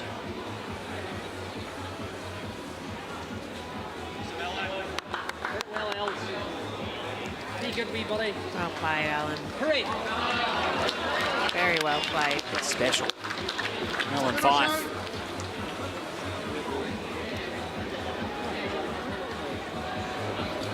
Geelong won both home and away fixtures between these two. Yeah, they've just had that little, well, they've had the upper hand on everybody, haven't they, really, throughout the course of the event. That's a good effort. It's still down. Didn't quite have the weight she needed. She was more looking to give it a chance to trail it through. Bowls Premier League brought to you by Audica. Love your ears at Audica.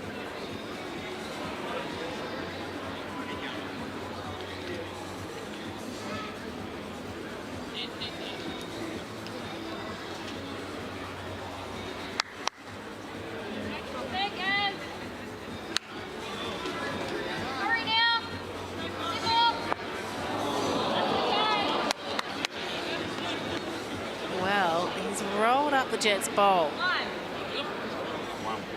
Awfully close. Jamie favours the Jets now. Once again, such a tight head. Yeah.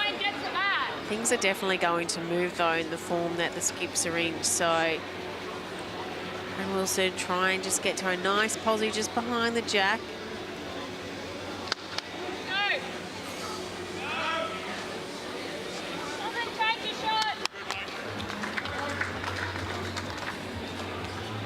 One for later for Disco. Awfully close, isn't it? Yes. Jamie was confident, though, so Obviously a little gap that you can see between the bowl and the jack. Oh, this is going to change something. Or maybe not. See that separation now, just. Advantage Jets. One apiece remains.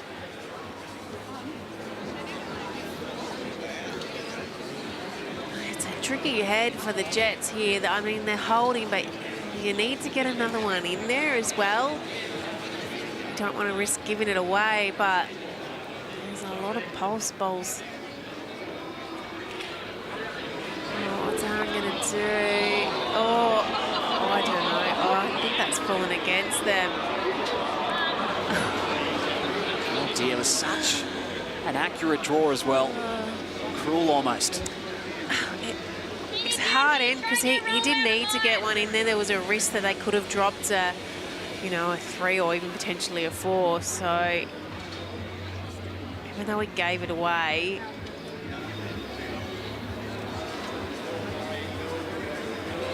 What to do here? Not sure. This is going to change things again. Could be risky. Oh my goodness! Wow, I don't know what's going on there. That provided, or needed rather, some serious delicacy. Harry Kelly nearly did it.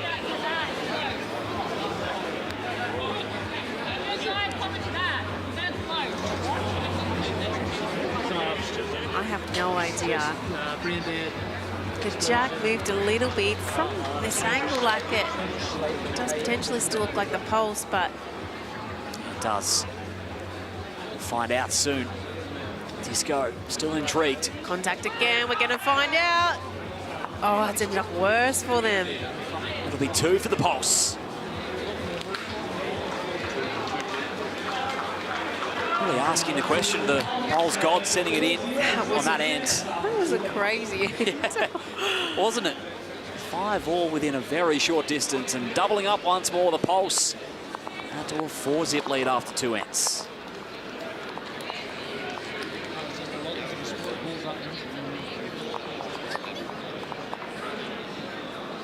Putting them on a dime here on the TV rink in Moama tonight.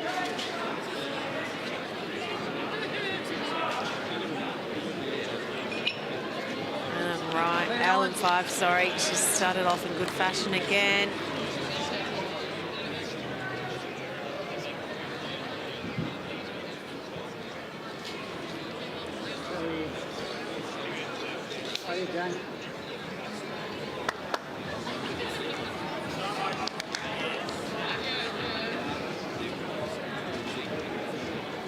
Calvin Kirko, coach of the Melbourne Extreme, watching on.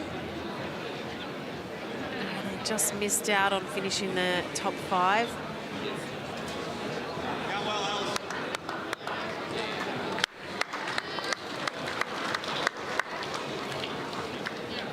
Standard procedure. Carolyn Fife.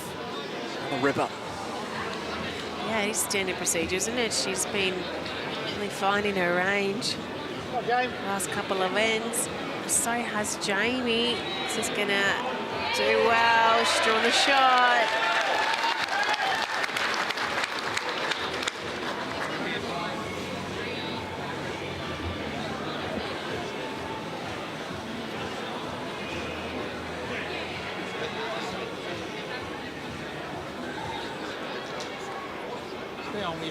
We'll park one behind. It's a great 3.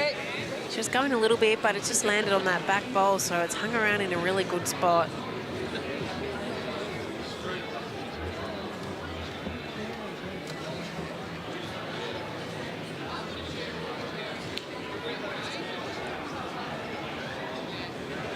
Body language suggesting she wants it just to pull up. That'll be very handy. Yes, yeah. I think you should be happy with that's finished. Right in amongst those 3 bowls of Allen. Great leading once more from Ellen and Jamie Lee with a range of canopy styles and high-tech membranes to choose from. If you're after a premier bowling green canopy for your club, Max is in a league of their own.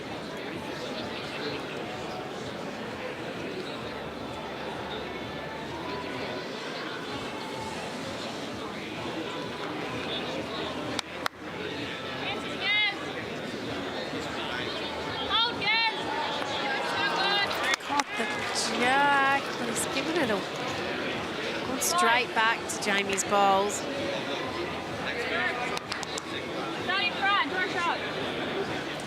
Two for the Jets. Coming into BPL 21 with back-to-back BPL All-Star gongs. Aaron Wilson. Now a controlled weight. He's got that ball right out of there. Disposed of it.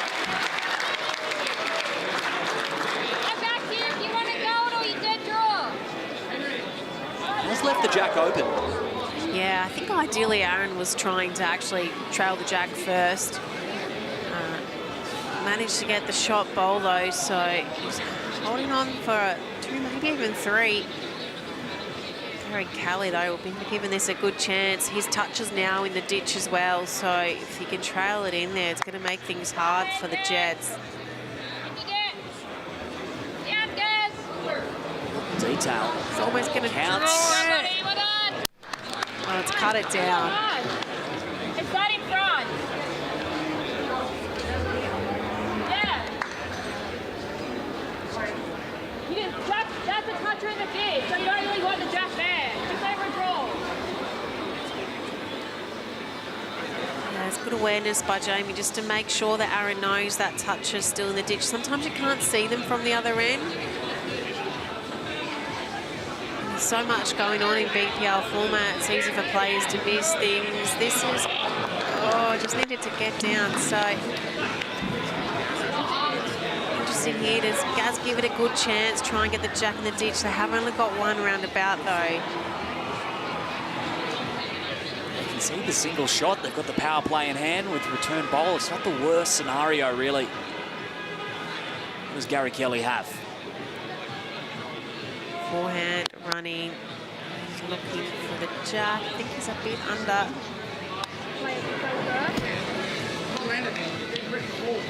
I think so.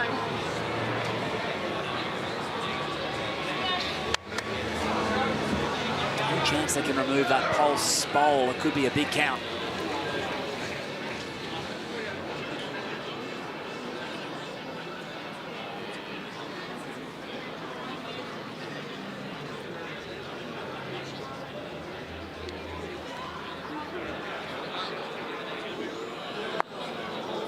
One from it. Yeah, not going to change anything. Gets them on the board, gets them the mat back as well.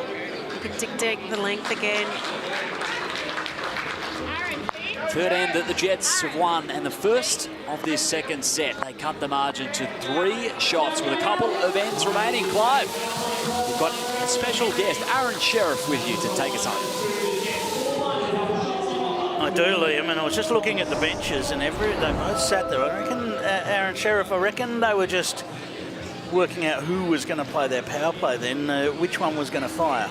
Yeah, obviously most guys like to, or most teams, sorry, would like to use their power play when they've got last bowl. So I think, yeah, whoever lost that end was going to fire away with the power play, and we see the Pulse use it now. I thought so. It just seemed like there was a little bit of thought, a little bit of to and fro there to see which way around it was going to be. Yeah, well, it could be what decides this match. It's been an incredible quality. What a standard. Amazing standard.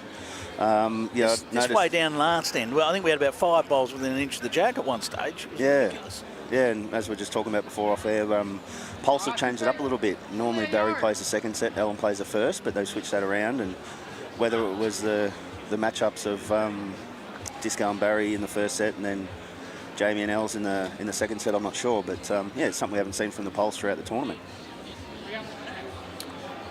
Great track here. She's been so good when she's come into these matches off the bench. Beautiful shot.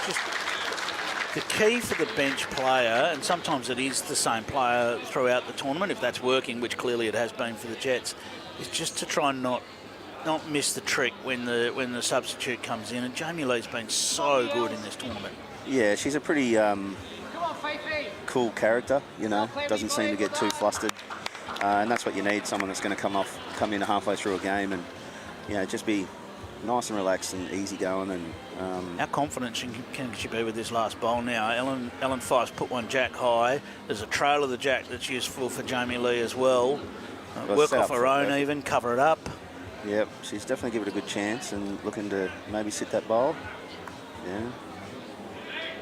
Would have loved to just turn a fraction more and sit and stay. But didn't quite.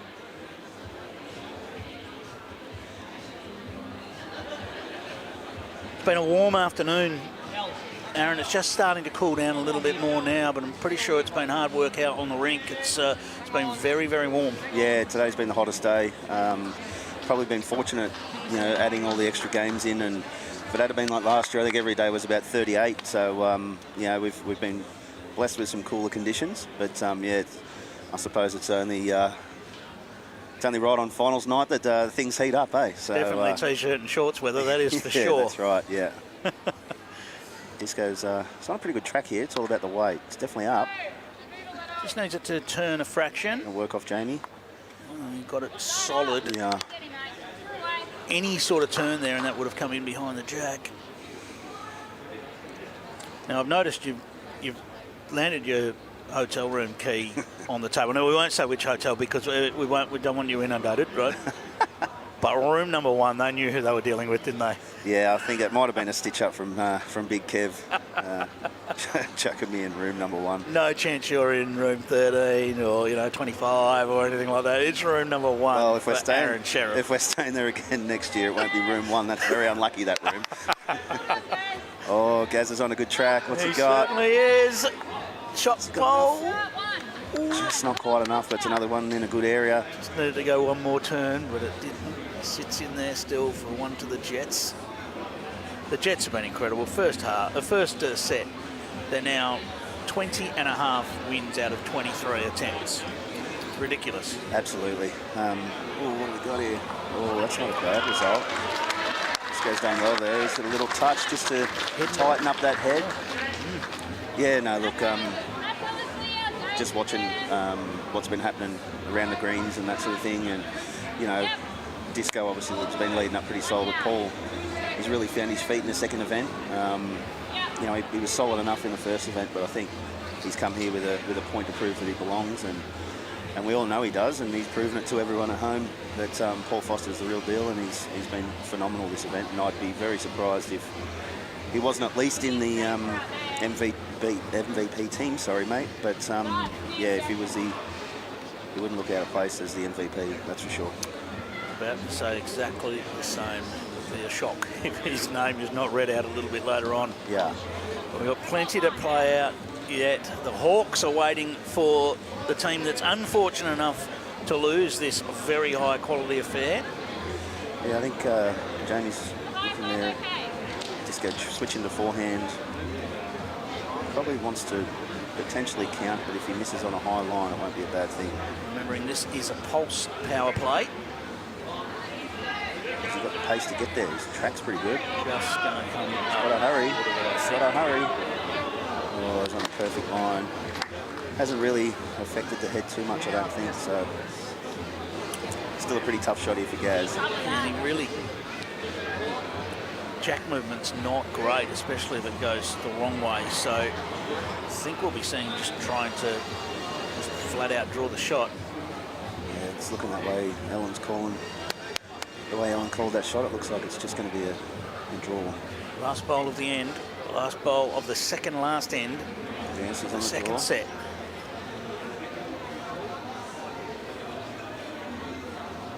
He's reasonable. He's definitely carrying some weight though.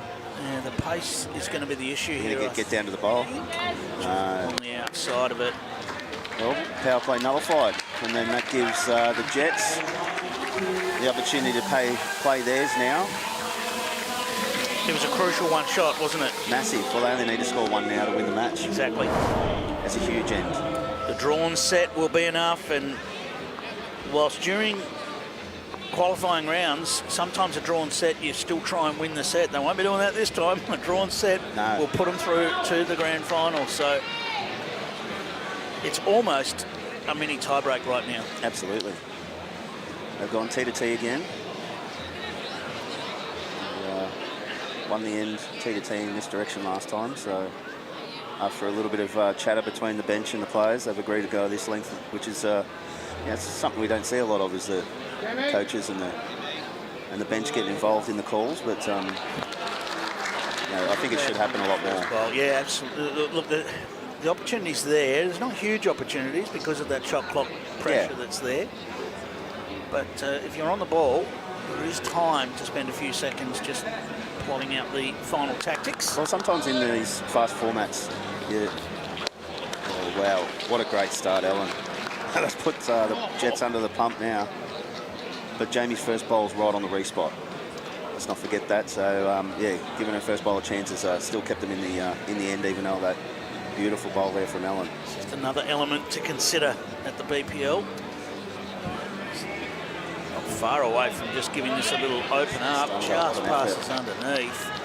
Yeah, so in this fast format, it's sometimes you get caught up in the moment in the game, and you know the coach sitting there watching it from the sidelines can be a little bit more composed and give you some feedback whether, you know, this direction you've been losing the tee to tee, maybe try a different length or something like that. So it's always good to have that coach interaction. Things move so fast when you're out in the rink. You can end up at the last end of a set and almost not even realise things move so quickly. Absolutely, yeah. Yeah, well, there's been a couple of times where matches have been won and lost with players miscounting or not realising it was the last end, thinking they had one more to go, and that's just the way the format's set up. Switch a hand. Yeah, it's under. Jamie Lee's already turned her back on that one, so. As I say, it's on the green. It could catch a crumb any old time, so who knows with a ricochet or a bounce or something that may end up the shot yet. We do see a few of them. We have had a jack come forward already in this evening. Not a long way, but it came forward a couple of feet. Ellen has come up with another great shot here and passes so that it doesn't set up a target. No, it's perfect. But the spot still belongs to the Jets. Interesting to see Aaron Wilson's choice of shot here. Does he go on the attack straight away? Does he play the more landing sort of draw, sort of reaching to Yeah, I think last time he come down here, he played a nice little arriving shot, trailed the jack with his first, so he's probably looking down there something similar again, and he's in the area. He's definitely stalking. He's very close. He's getting down. Just on the outside. Well. Has that pushed that to the spree spot now? Has. So that is almost the worst result he could have got with that shot. That may commit him now to having to land the bowl. I think you'll find Gary Kelly will be going nowhere near the tee. He'll be quite happy with the way that's sitting at the moment. Yeah, I think I just sort of Ellen gesture, maybe trying to just drop inside the Jets bowls there past the jack. Still count to cover those in case. The Jets, because it is only two that they need, they do have the kill, nominate kill up their sleeve. They would lose their power play. But because it is only two to get, maybe that could become an option. Yeah. Just goes looking for a similar shot here. He wasn't far away with the first. He's in behind it again. He's got a hold. Just missed on the other side, I think. Hold. Just dropped under. Not a bad home movement of jack with that sort of weight. At least that's a bit of insurance. If his bowl doesn't go through with the jack, perhaps the jack finds its way to that back bowl. See Gaz switch hands and go straight to cover that bowl. Almost drawing to exactly that bowl, isn't it? Yeah, that's right. So it's a bit of cat and mouse now this end. Pulse are looking really good. He's done it very well. That might be a more favourable angle as to where the jack could go. And it's hard to read. Depends how much of the jack. All their timeouts. Decisions. Well, they do it's hard to tell the angles, but just where that bowl of Gary's is finished, you know, he just goes to drive and hit the jack. He could have squeezed that across. They do have the confidence that it's not exactly game on the line here, Aaron. They've got the safety, if you like, of a one-hand tiebreak. Yeah. Trying to play the shot again on a reasonable track. Needs it to hold on. Yeah, he's just under it again, is he? It's trying to hold on. It's trying to hold on. Just misses. What an effort. Tiebreak, here we come. Yes, no chance that Gary Kelly will be playing that last bowl. The Pulse take the last end of the second set, and with such a quality match, it really couldn't have ended either way other than a tie break. Absolutely. Feels very fitting that we are going to go to one end and decide who gets the first place in the grand final. Looks like it'll be the Jets to play first. And we're getting Disco down here to run the jacket. Oh, it looks like, well, the mat's going up the rink. Yep, the mat's up. Look at Jamie. Jamie's going to have a crack. Jamie to have a go. Well, across BPL 21, it has been the female players that have been getting jacks in the ditch. Dawn Heyman, Catherine Rednall. Yeah. Is this what we think it is? Yes. Oh, that looks to be just underneath. Oh, what an effort. Be interesting to see how this plays out now, whether... I think Ellen will play the draw. Yeah, I'd say so. You often don't see the team that's playing last play that, because they feel like they've got their advantage in having last bowl. That's for sure. The only thing is, though, I guess it's one of those scary moments where you've seen their aggression, you go up to try and draw the shot, plonk one jack high, and then boom, and well, she's lost the bowl. They're not going to back in again, I don't think. Oh, are they? They're going again, Paul. They are going again. Paul's just looked up. He's pretty keen to have a crack at that, but Jamie's a lot It's closer. slightly wider. This is close. How much of it? Caught the edge. She's really taken Disco out as well. Now, has it stayed? No, it's gone out of bounds. It's gone out of bounds. It's on the re-spot, and she's got the best back now, so, and holding one with the bowl in the ditch. Well, even in that situation, we now know how far away that bowl is. It's just over a metre. That's right. No, wrong re-spot, mate. Yeah. Well, so the jack goes on the re-spot mark, which is a metre from the ditch. So we know that bowl is just over a metre because there's a slight angle there. Ellen's tighter. Barry's calling for it to slow down a little. It does get a little bit quicker down that end, especially on the forehand. Well played. That's a great shot. Thank you. On it. You want to time it or draw it? The Jets backed in Jamie Lee. Don't like draw shot. Very, very Otherwise, go nearly. get it. Got the job done perfectly. Just snick the jack. Disco's giving him the option whether he wants to play it. Pull. Needs just to pull up. He can always pull up on that back bowl, can he, or not? No. Such a touchy end, this one. He's been on the bench, you know, for the whole set and then comes out. You've got to play, well, it's 22 metres now, isn't it? But yeah, but I suppose for anyone that's watched Paul on YouTube or seen any of his games, he does like to play this shorter length a lot. He does. They don't play 22 metres very often. No, they don't. No, they don't. But, you know, it's generally Matt back short that he plays. Matt right back on the tee and short jack. But, yeah, no, he definitely likes his shorter length. So. Of course, internationally, 23 metres is the minimum length that they can play. It's a good track. Has he adjusted the weight? Is he getting down for this? He looks a touch uncertain as it's coming home. Jeez, that is a touchy little hand, isn't it? He gave that nearly nothing. I'm not sure whether he's got shot or not. You're not off the jack. It's a measure. The umpire's called the measure there. Barry Lester loves a big moment. Yes. You'll know early whether he thinks it's good. I think we got a few of the boys at home watching this. If Barry draws a front toucher, I'm sure we'll hear all about this at Premier League tomorrow. He's very close. But no, he's let the boys down. Oh, the line was perfect. It's come up short. For such a high quality game, it just shows you how nervous this power play is. You know, all the guys have been all over it all game, and the pressure of the tiebreak. Sorry, and then Disco. Aaron Wilson likes this. How's he going here? He's all over it. How good is he? He's all over it. He's real Disco. good. Disco says, I want to get into the grand final. Man for the moment, isn't he? Sat alongside it, so Gary Kelly will like his chances. Remember that the Jets have got a toucher in the ditch back there as well, so if the jack moves, there is a toucher in the ditch waiting for it. What a great shot. Commonwealth Games singles champion Aaron Wilson delivers. Gary Kelly. He's on the attack, but has he got some front stuff there, or he's through clean? Right through the gap. Oh, it's a bad result getting through there without touching anything. Yeah, rip it off, kill it.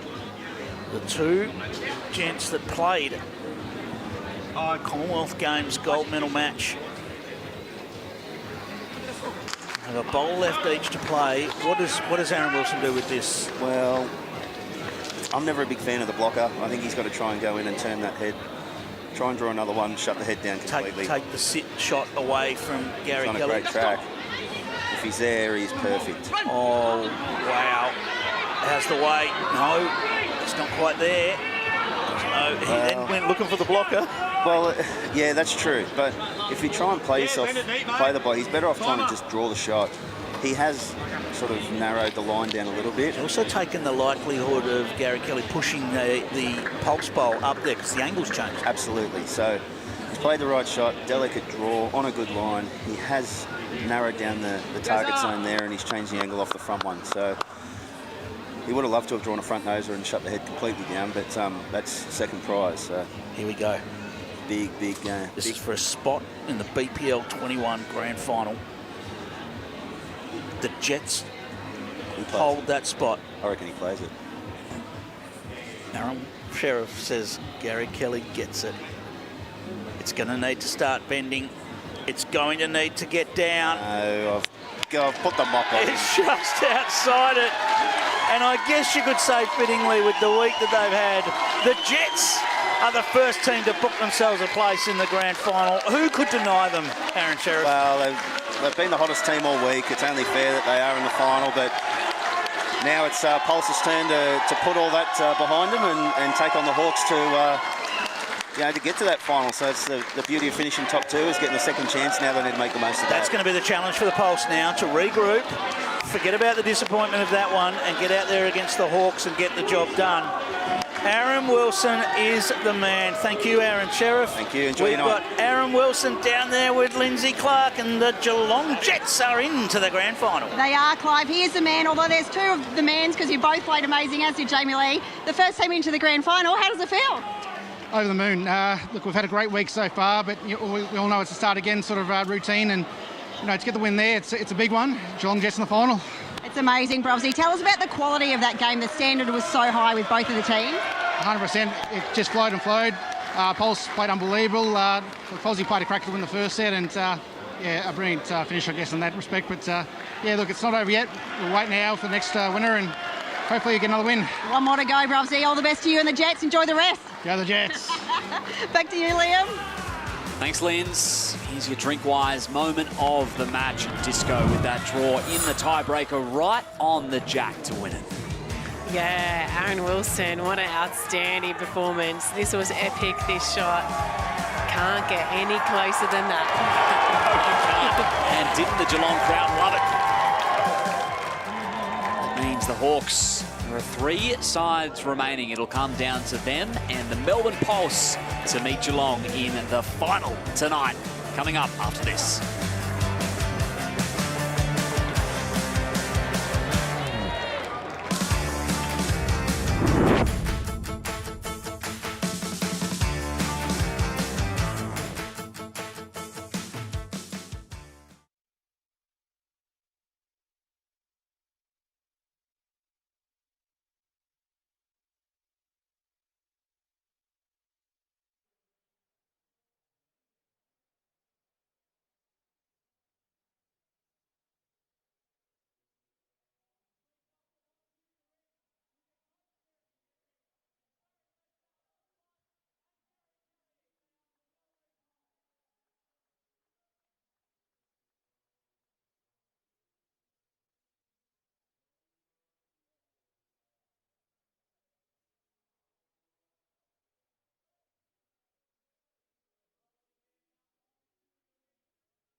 then there were 3 to preliminary final, the Pulse and the Gold Coast Hawks.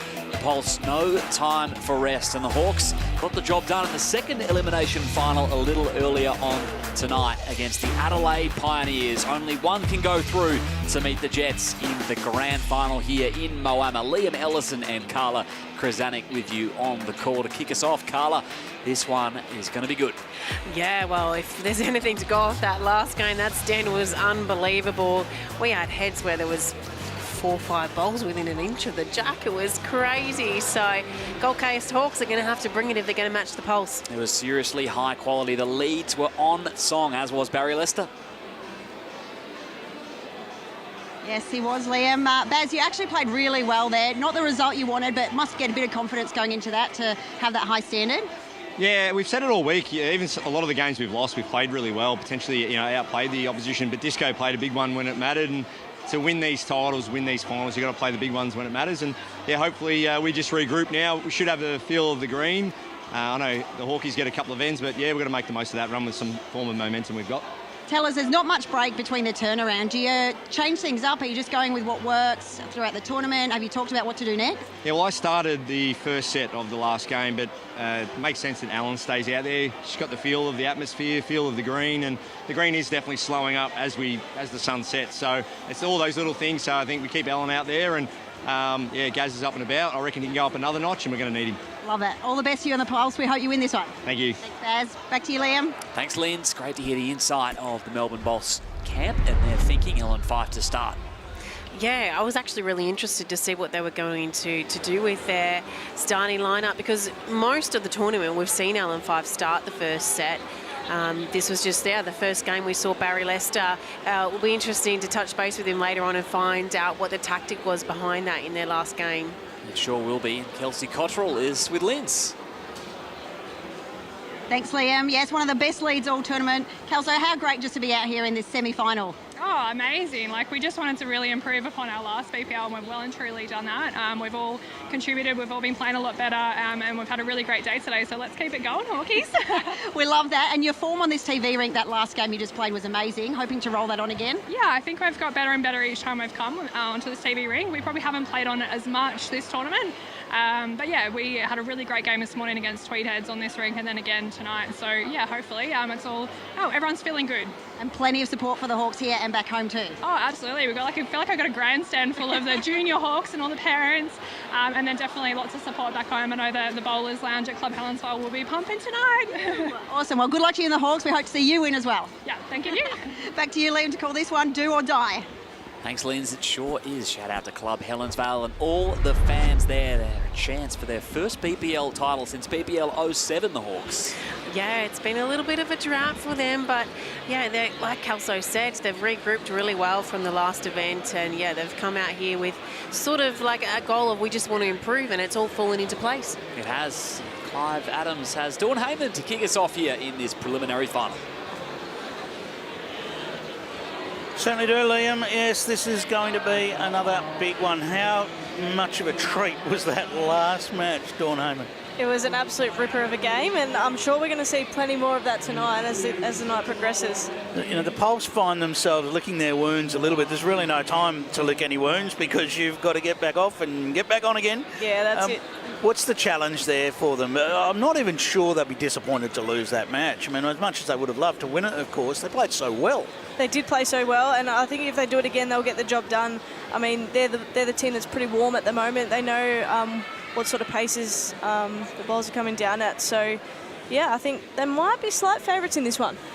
Yeah, Hawks were impressive against the Pioneers, and we have a look at the actual on this rink. The Hawks are 3 from 6 now. They were 2 from 5 coming into tonight. Of course, they got the win. Pulse are 4 wins from 7. So there's not a lot in that in terms of their performance on the show rink. Now, we do have the right at home challenge. And here we go. This is where a member of the crowd gets to get out there and have a crack at landing on the target. Lefty. First lefty. Yes. All right. That's well, it's got away all right. We know this hand turns a bit. Might be coming in a little bit hot. It's not a bad first look. Well, the weight's probably good enough. Yeah. So you get 3 shots as part of the right at home challenge. Hang on. Hey. Right-handed. Oh, a bit of ambidextrous here. Hang on a second. He's trying to trick us here, I think, Clive. Bit of Alex Marshall style switcheroo. This is very close. Oh, this looks all over it from my vantage point. He's chasing after it. Is it going to reach?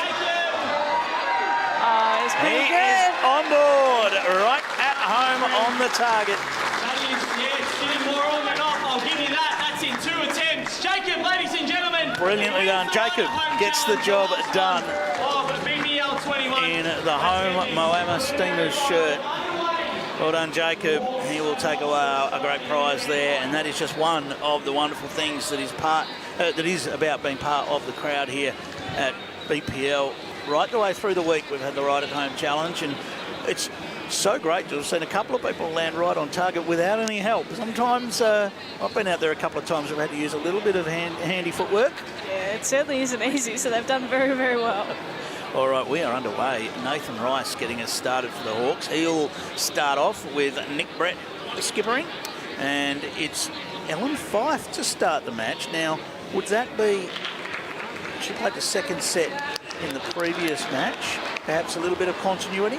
Yeah, I think so. I mean, they could have chose either of Ellen or Barry because they did play the last set of a tiebreak. So, you know, they both know what it's doing. So, but I think going with Ellen's a pretty good choice. Gary Kelly takes the skipper's reins once more. We've seen that throughout the tournament. I think Barry's skippered for a few ends here and there, but it's mainly been Gary Kelly up the skipper's end. Yeah, it's pretty hard to go through all this tournament and play the same position over and over. Like, the skippers do need a bit of a rest. Demands on that role are insane, really. Great shot from Nathan Rice. To keep coming up with the big shot after big shot after big shot, which is what BPL is all about. Every bowl has value. There's just no time to relax. You relax, you drop an end, and one end's 20% of the set. Yeah, could turn into a bit of a disaster.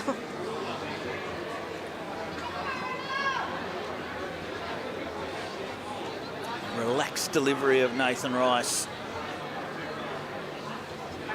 He's picked the line pretty well on this side. Just trying to find his weight range at the moment. The line is about perfect with those 3 bowls, as you say. Now an opportunity here for Ellen. She can play up through her own bowl, just drop underneath for a little trail of the jack or sit shot bowl. Just got to arrive. All about that weight. Not quite there. She'll be a little disappointed that one, I think, because even a metre pass would have been useful. Yeah, there was definitely plenty to play for there. Feels like we're just warming up, Dawn. We've just seen that display from the Jets. You know, if the Pulse were to get there and we get a replay of that one, I don't think there'd be too many complaints, but the Hawks were very good against the Pioneers. They are capable. I mean, to think that the Hawks just squeezed in by winning their round 22 match, and now they're 1 win away from a grand final appearance. Yeah, they definitely have performed a lot better than they did Papuan Rivers. So, yeah, I think they can get the job done here. Gary Kelly might go jack hunting here. He's 2 down. He's got all sorts of options to get the jack or at least one of the bowls, and gets the gap. Does he stay up at the back? No, he's going to just drop in. Yeah, once you get to the back tee there, they just run away straight in the ditch. You can see he was a little bit disappointed that he lost that bowl, because that would have been very handy to have on at the back of the rink. Now Nick Brett's heading straight round there. Yeah, it's going to be very hard if he can nail that tee spot. Oh, and he's played it very well. Is it going to stop? No. Just dropped in. I thought he was safe. Just dropped in. I'm surprised to see Gary Kelly go a little bit more direct. Try and take those gaps out of the equation a little bit more. He's decided to stick with the same pace. He might land something this time. He's got the gap again. Same bowl. Absolutely identical, and again, just going to trickle in at the back. I think if we'd showed an action replay of that bowl, it would have been identical. Pretty much. Nick has only just got to get past the head now and is in a perfect position. Okay, so the questions come from Gary Kelly. Can he get the 2 bowls? So he's thinking about more weight. I think once you go through a gap like that, you have to play a different shot, whether it be more pace or you go back to the draw. Absolutely agree with you. He has gone more weight. Looking for the jack. Oh, he's passed on the other side. Well, that sort of fortune, as it's 2 shots to the Hawks, is not what you're looking for from the first end of a BPL match. No, definitely not what he would have been after, but, you know, there's still 4 into this set to go and a power play in hand, so it's all good. You can rest assured that he was in the area. He was certainly in the area. All right, a 2-0 advantage to the Hawks after the first end of this one, and there is no return now for the loser of this match. The Jets await in the BPL 21 Grand Final.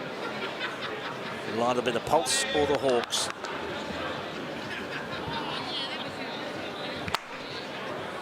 Hawks have had the advantage first set-wise, 14 first sets across the qualifying rounds, compared to the 10 first sets for the Pulse. But then the Pulse, they've had 13.5 second sets, and the Hawks just 8.5 second sets. So interesting, that. Now, we did talk about the fact that the Pulse have changed up the personnel a little bit as Nathan Rice nails the front of the jack. Yeah, that's a great shot. Such a difference between sitting on the jack on that angle and sitting right alongside it. Yeah, it is. I think that's what happened with us a little bit too much. We kind of tend to sit beside it rather than on it.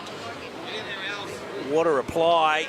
Just drops to the edge. Well, now it is sitting alongside it. Yeah. So whilst that wasn't the desired result, it certainly opens things up a little bit. Yeah, Elsa's got something to play to now. She can land that bowl, get the jack to her bowl, play with a little bit more purpose.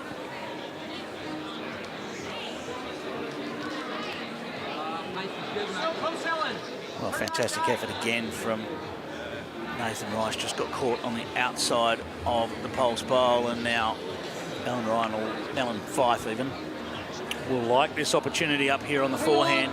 Needs it to hang on now. Hang on. Needs it to hang on. Hang on, mate. What a ripping effort. 2 fantastic attempts there. It is still 1 to the Hawks. Could not have done much more. Cleared the front. Yeah, speed was great. I mean, if she didn't run into that bowl, she had the jack, so she would have scored off it. So something for Gary to work with. Not sure that Nick Brett's really found the line with this one, but it's not going to do any harm. Just going to drop down underneath. It's probably a little bit of both, really, because he's not getting an awful lot for tight. He's coming in from that slightly wider line, whereas Gary Kelly's really got a license just to reach up here on the forehand and look to disturb the jack. Or Alan Fife's closest bowl needs to clear the front. If he clears the front, he's got it. He's caught the edge. He's done pretty well still to change that head up. Created a lot more room to draw the shot. He was dreadfully unlucky. If he got around the front there, he was all over the target.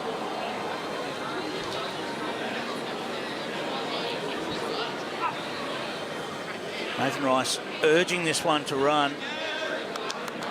Well, Nick's just missed the weight there, and now a little marker out there for Gary Kelly just to beat. He's really only going to get a foot past that last ball and he gets a shot. Interesting line. It'll want to turn.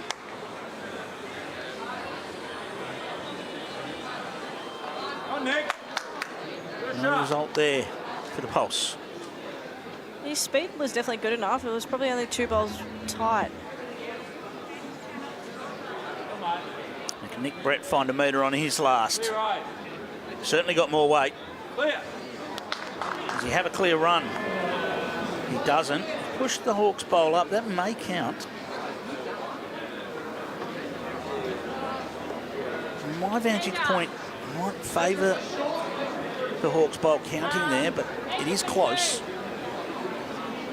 He's just changed the draw line a little bit here for Gary Kelly. That last bowl of Nick's has landed a little bit in terms of nuisance value.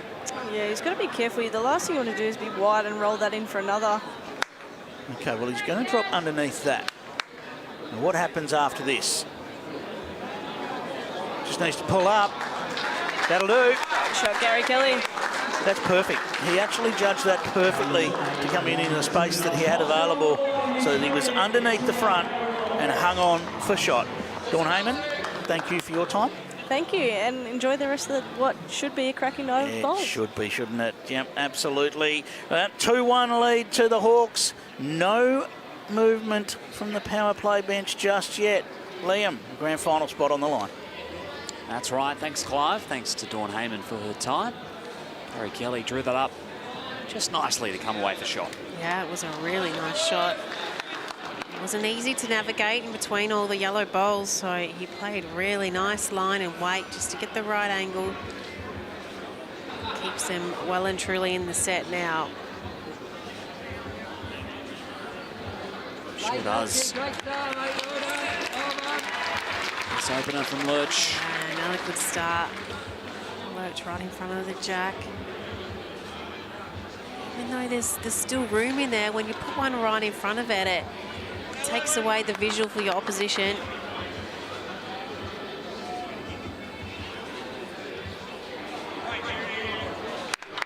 Another good handy bowl on 5 in a good area there. It's up right next to the tee.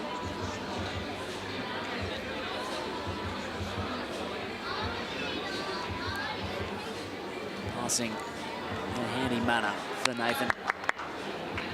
Yeah, that's going to finish on right at the back of the rink.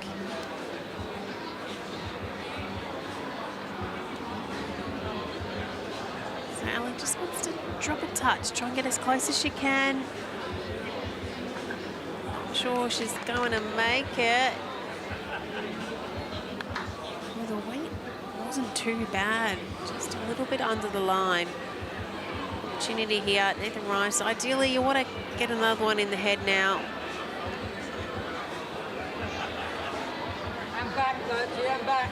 Yeah, that's really well played by Lurch. He's finished counting and sitting nicely on top of Allen's bowl. And a really good home. Slick stuff from Nathan Rice. Autoro have over 65 colours, 12 models for every green surface, and the ability to personalise your set of bowls with your own logo. Thanks to Aero Bowls.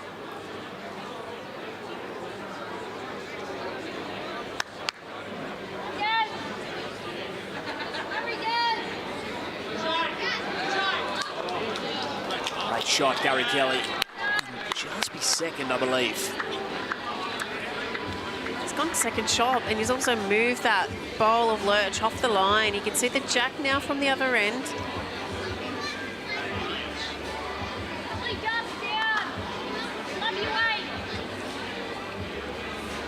Similar weight, similar bowl. He was not far away off, trailing the jack now.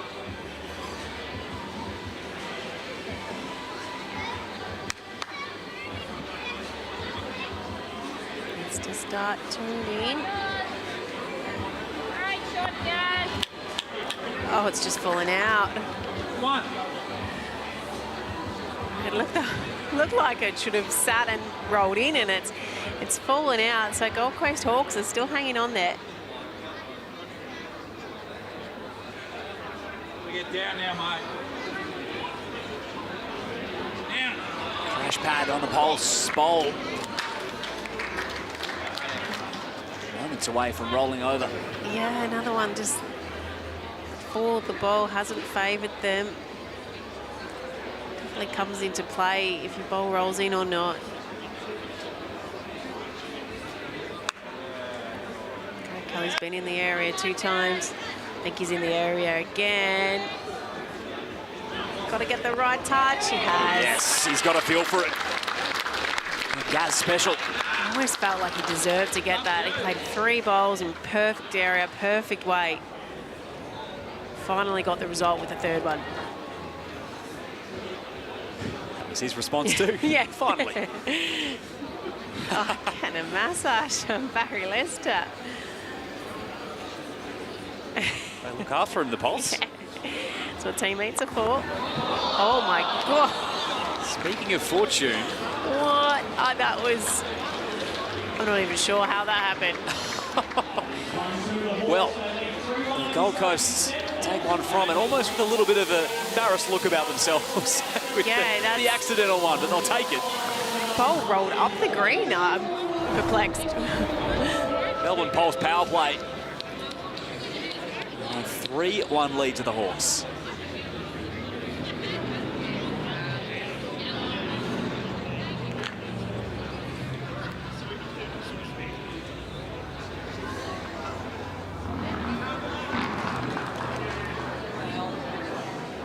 It's the first tiebreak loss of BPL 21 in the previous game in the semi for the Pulse. Yeah, it's some statistic, isn't it? Yeah. I think when you look at how well Gary Kelly plays when needed, under the pressure, I think if any team can win all their tiebreakers, it's probably the Pulse. He just has a way of finding the big ball when it's needed. Yeah, he sure does. Great stat, but somehow no surprise. Lurch. Right up, Lurchy. Right up. And again. And again. Yeah, decent. Fair effort.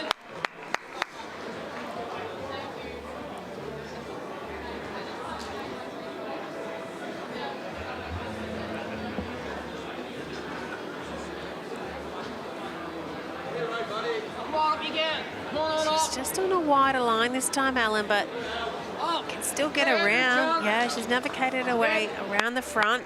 It's finished in a really handy home. Lurch just needs to find that extra weight this time.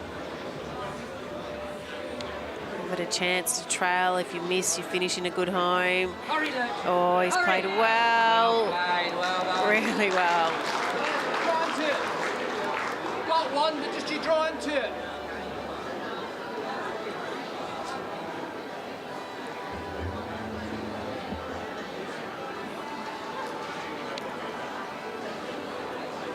Played it well. Played it well. Gary likes it. Yeah. Sure Well does. played, well done, Els. Yeah, gotten it right out of there. Ooh, the advantage of the Pulse. Well played, well done, Three Els. of the Gold Coast bowls were short of the jack, so the trails have worked in their advantage. Right Care, right at home, Australia's premier in-home care provider.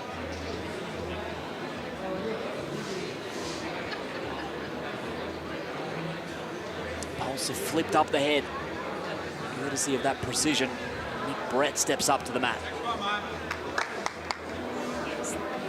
Almost sneaked through there.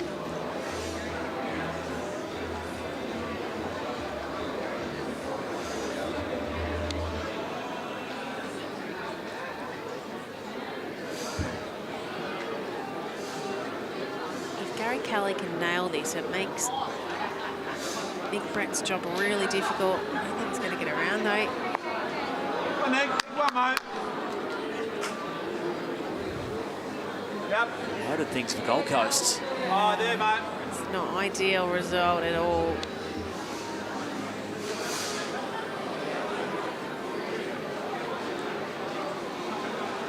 Come on, all you got now. It's a yellow puddle. Can Nick Brett double it up? Got a great way, just got to get back. Yeah, it's a counter.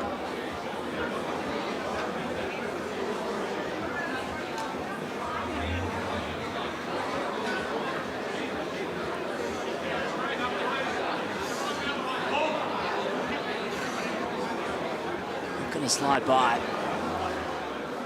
Yeah, the thing was handy, just missed the line a little bit on the tighter side. Great opportunity here for Nick Brett.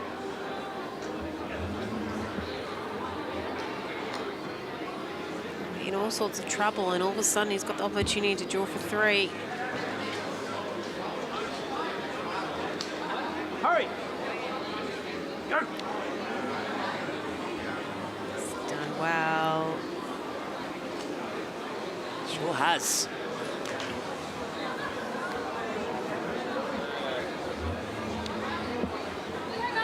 Three down, power play, last bowl for Gaz. Yeah, and there's a lot of traffic in the way. It's quite a difficult shot. He's really got to convert here if they're to win the set. Can he navigate it? Still interested, might get some assistance too, and does. Garrity Kelly still coming, there's the shot. Big conversion for the Pulse. That was a humongous shot in this set to be able to draw that. Especially after, you know, the disappointing of giving the shot away with his first bowl.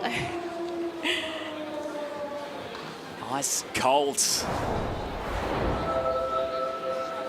From Gary Kelly. Yeah, it's the mental toughness, isn't it? He obviously was disappointed with himself. His first bowl, you know, was not ideal. He knocked their short one up for, you know, a couple of meters. So he's very disappointed himself, but to manage to regroup and draw an outstanding shot like that, that's what makes him a champion.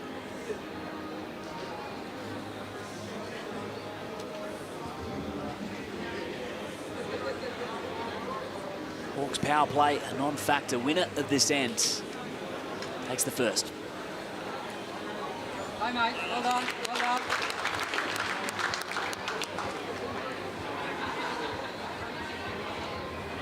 One on the tee.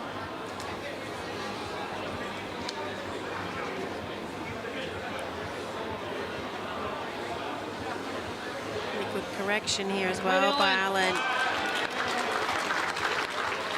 Don't matter if you're just here.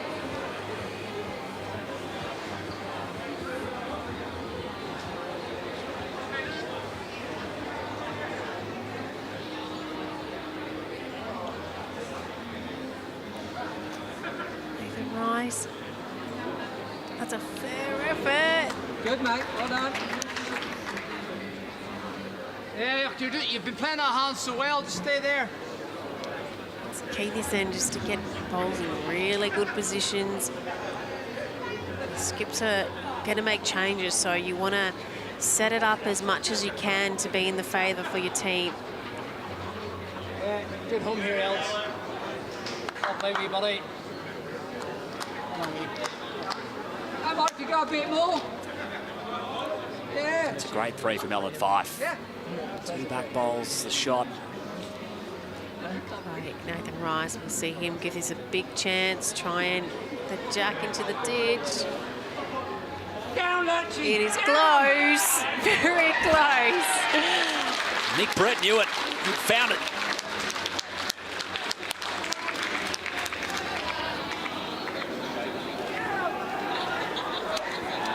Enough space, certainly, to draw to the plinth, but that is some shot from Nathan Rice. It was a bit unlucky, really. The jack sort of ran along a little bit in the ditch away from his bowl. Giving Gary probably just under a metre of room to draw. Sheriff Wedlock, T. Sammy Atkinson, State Junior Lily Vardy, they all agree, some of Aero's world and Australian champions. It's the same line every time that's the key to their success.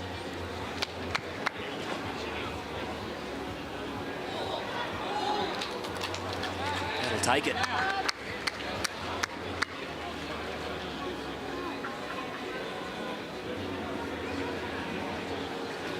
Skips 3 bowls.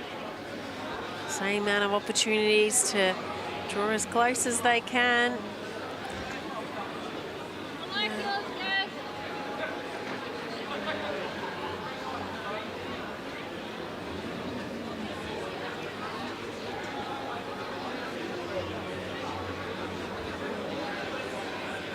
Love it out of the hands. Yeah, buddy. Come on, guys. Looks all right. He's got to woo up a little. I don't. Oh, he couldn't, could he? No. He couldn't. It looked like it stopped for half a second. Does have such a feel for this very situation, Gary Kelly. Well, you were right. he said he looked like he didn't like it. I don't think he imagined it was going to just fall in like that. Oh, Nicky Brett, that's it. That is the shot. Oh, look out. Right on it.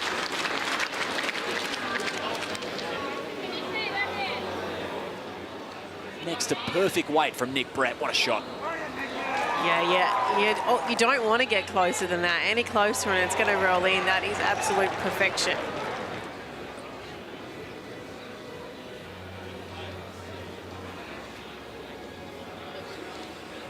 Gary Kelly, he's going to need to try and get that ball into the ditch. It's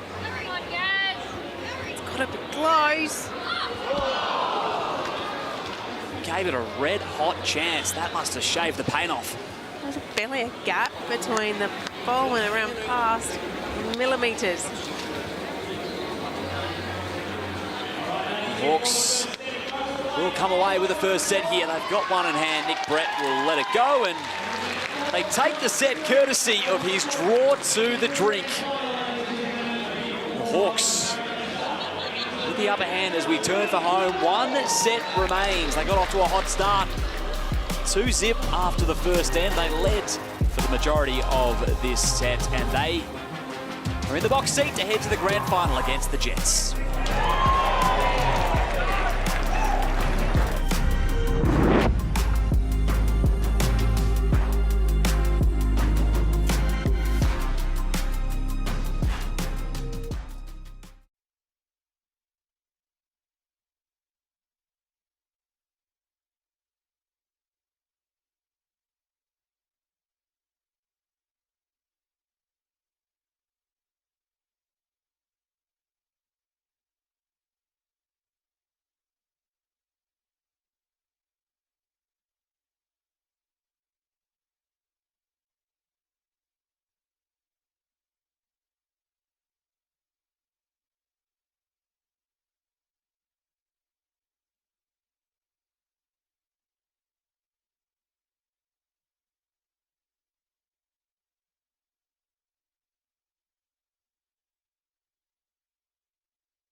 I would be lying if I said there wasn't some nerves heading into my debut. The last 12 months have been amazing, so hoping to continue it. It's actually my first time ever here at Moama Bowls. To be able to come down to the BPL is just such an amazing opportunity.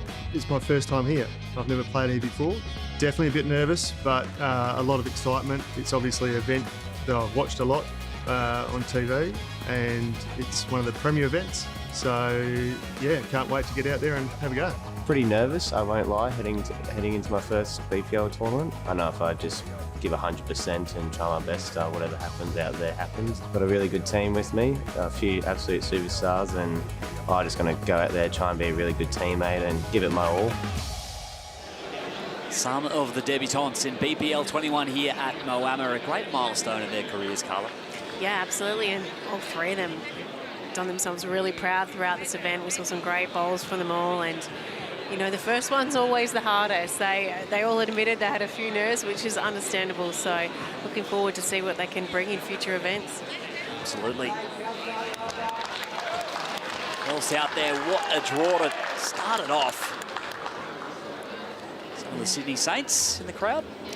Yeah, it's great to see a lot of the other players who haven't been able to feature tonight are still out there supporting. You know, there's a lot of friendships, and a lot of these players are teammates at other clubs and venues, and yeah, it's good to see them all out there supporting each other, supporting good bowls. Yeah, certainly.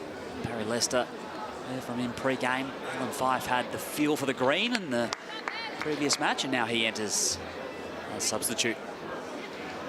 Yeah, two handy bowls by both of the players coming off the bench.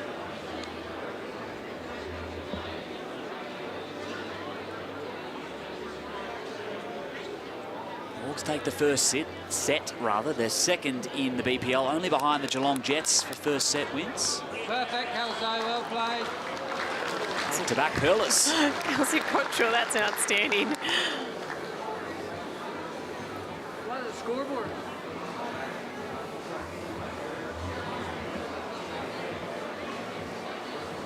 Take a look at how tight that head is already.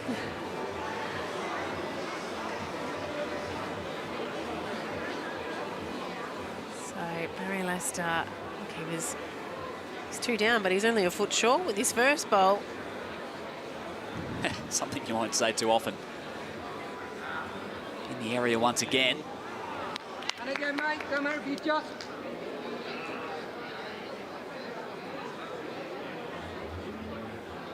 Gold Coast are yet to drop a set all day. Oh, well. Oops. Have to reset. Yeah, I don't think Kelso was timed out there. I think just a little error with the shot clock. Unfazed. 7 straight they've won. 7 straight sets. They rolled through in the second elimination final. Kelsey Cottrell on fire. Wow, what an epic start.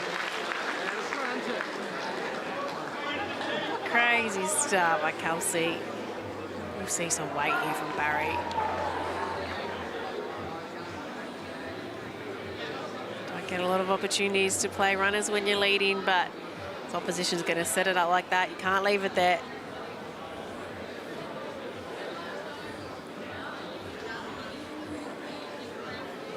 Just got to get down a little bit. Wow, that's really good shot. Open it wide open. The result he was after. That hard work of Kelso's irrelevant now.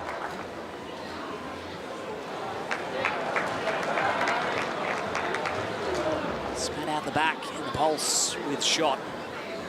Service your caravan with the industry leaders, titanium caravans.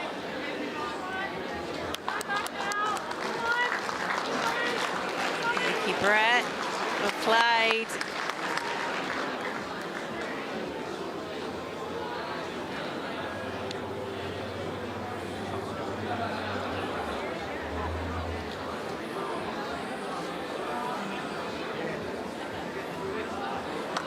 Good luck, guys.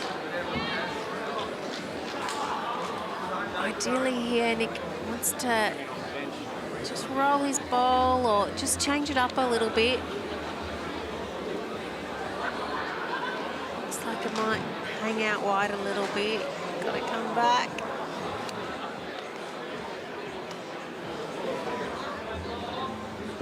Yeah, same. Jack the turn for the chance.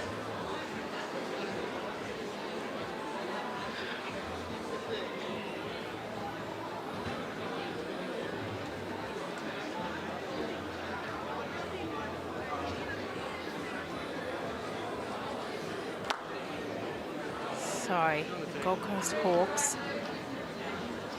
surviving a little bit, but it's not easy here. You can't cover everything. He can sit their ball, or Gary can trail the jack. So you either draw another one or you try and cover. You can't cover everything. Sees the opt to split them up. Or go for the draw. Nick Brett hoping for another count. He's got it. It's open though. Yeah, it's nudged that other ball to a better position as well.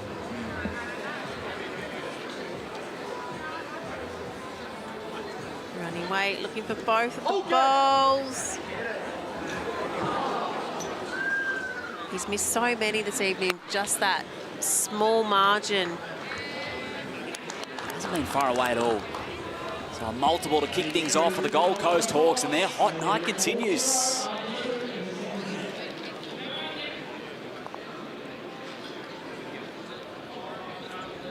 Two zip at the end of the first end once again.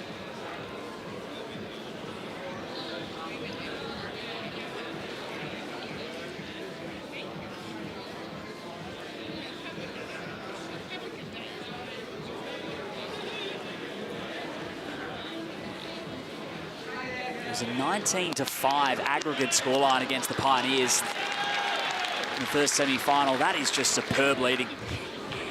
Kelsey's yet to put a ball outside a foot.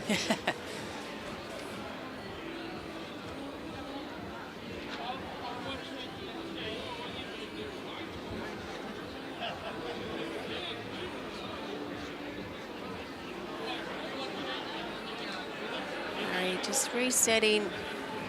Something worse than letting it go if you feel your mind's just become a little bit distracted. And of course, there's a lot going on at the BPL.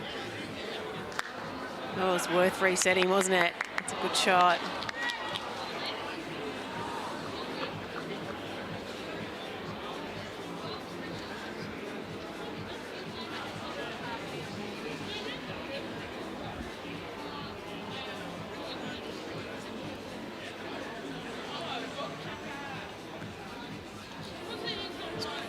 Again, Kelsey Gotcha.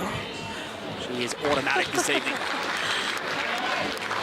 What a display. Yeah, something else. Right, can't stop playing there. Yeah, see the ball. Yeah, well, there's no gap now for Barry to go through.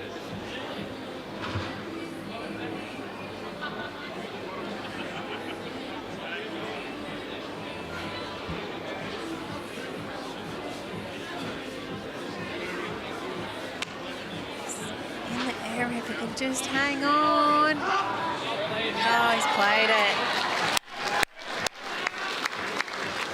Well done, Barry Lester. Poked the jack forward for a second.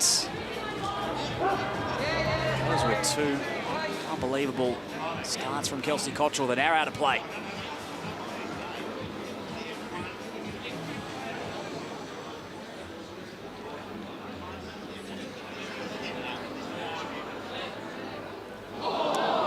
She's kicked a goal right through her two bowls.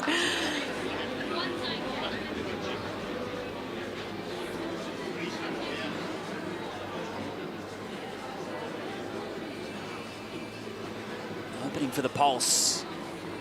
A little bit of fortune. Cottrell just missing. Play, man. Yeah, he's done well, Barry. Done very well. First two bowls, he played with such good weight. Then added as well. Don't miss a moment on finals night if you drink wise.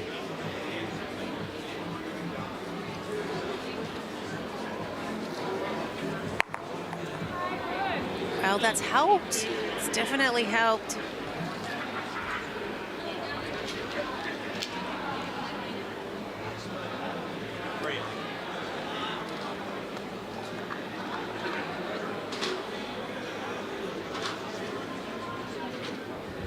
Yep.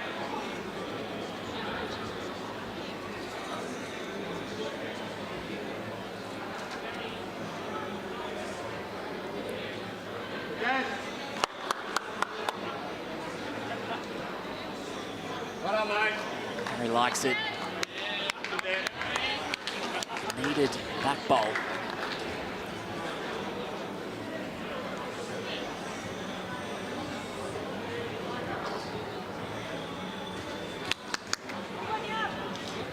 Still running weight on the last. Yeah, I think he'll run again. Kelso's ball's fairly well locked in there. Just needs some movement. He gets it. It looks like Gold Coast shot just. Gee, it's close. Regardless, it's better. 2 down. It's a big conversion. 2 down to 2 up now.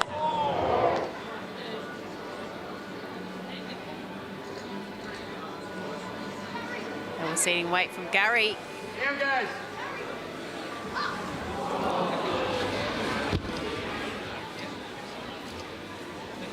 Need to connect on those drives.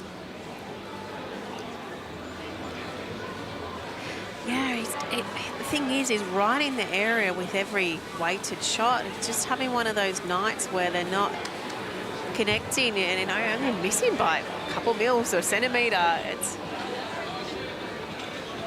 Bit of a frustrating evening for Gary at the moment.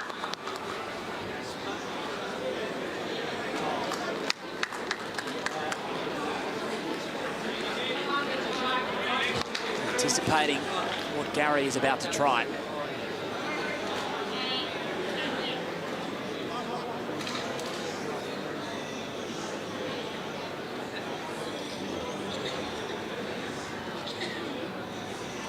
Staring down the barrel of a 4-shot differential. Following his runner. Gonna make contact. He got both of them out. Marvellous Gary Kelly, and 2 for the Pulse. A 4-shot turnaround.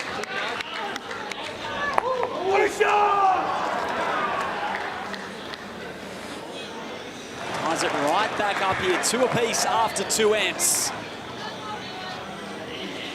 And there was some relief shown there from Gary Kelly. Yeah, absolutely. He's been in the area every time. His results hadn't quite been happening. It really felt like he was due to get a good result there. That's it, when things aren't going your way, just persistence. If you're putting them in good areas, you just got to persist, be patient, and wait till the results happen.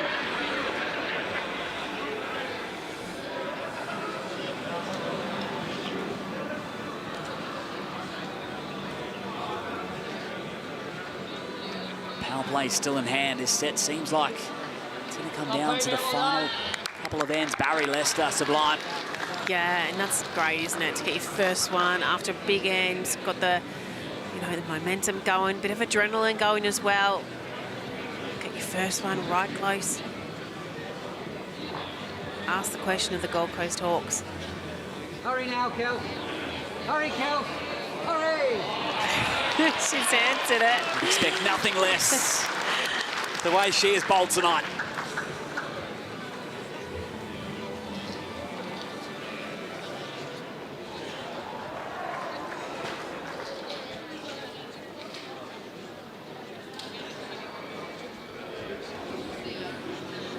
Hawks contingent.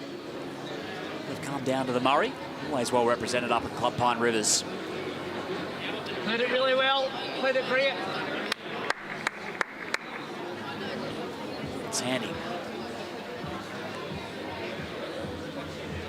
So be just looking to try and tuck the jack in here. Tuck it in, just get past it.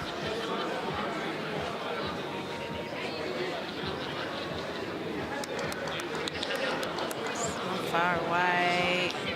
Well, pick your speed, try and trail the jack around the ball. You pick it. Another counter, but it might almost give Barry a bit of a guide, something to work off.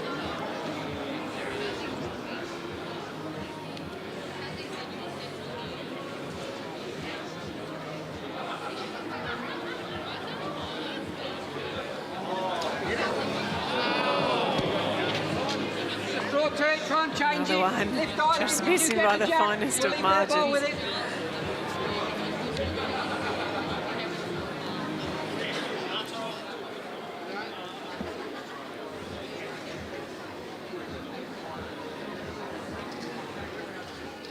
Minutes away from trailing it into the drink with one in the vicinity. Yeah, Casanesta, just not going to stay up. Hawks on the walkover. More to play out here. Yeah, I know they're holding, but it's almost probably set up a little bit better for the Pulse. You're struggling to hear your loved ones or missing out on the sounds of your game. Head to Audica today.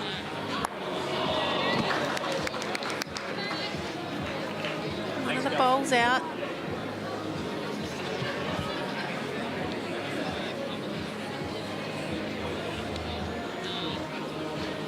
Move shot looks still to be the Hawks.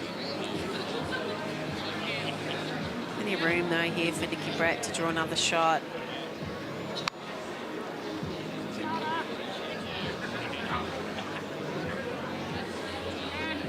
Well, it's going to be handy anyway. 12 for 3. If you get it right, Learn is to go to there.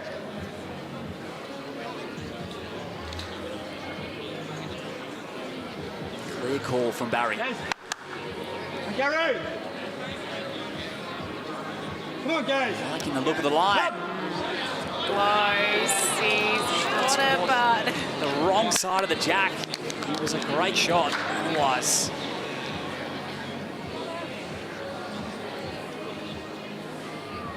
Fine margins.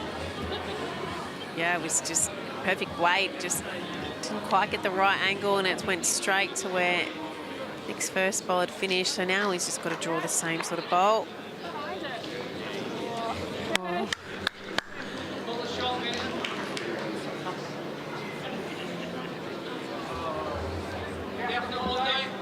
Yeah, it's got to be there, I think, mate. You don't want to crash in the front. You can dead draw it there if you like. You saw Nicky's rail out then.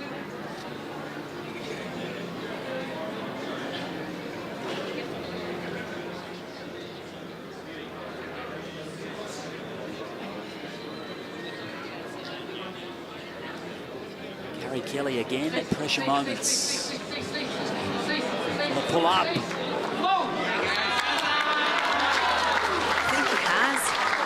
I think he's drawn it. Cheers from the Pulse crowd.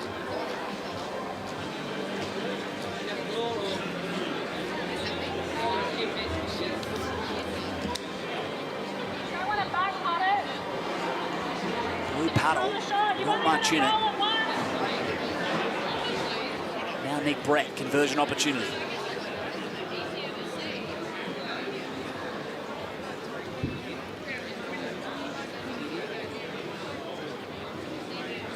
Well, so Maybe a measure, no one with any real confidence. yeah, Gussel's got the tape measure out, so we'll have a look at this. Squash pie. Coming out like a squash pie.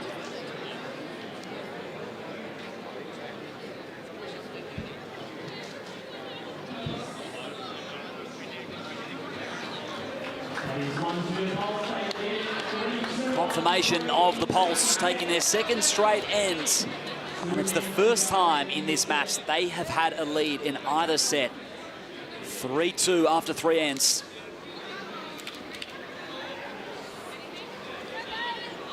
This will be fascinating to see if the Pulse can head to a tiebreaker where they are so effective, Clive.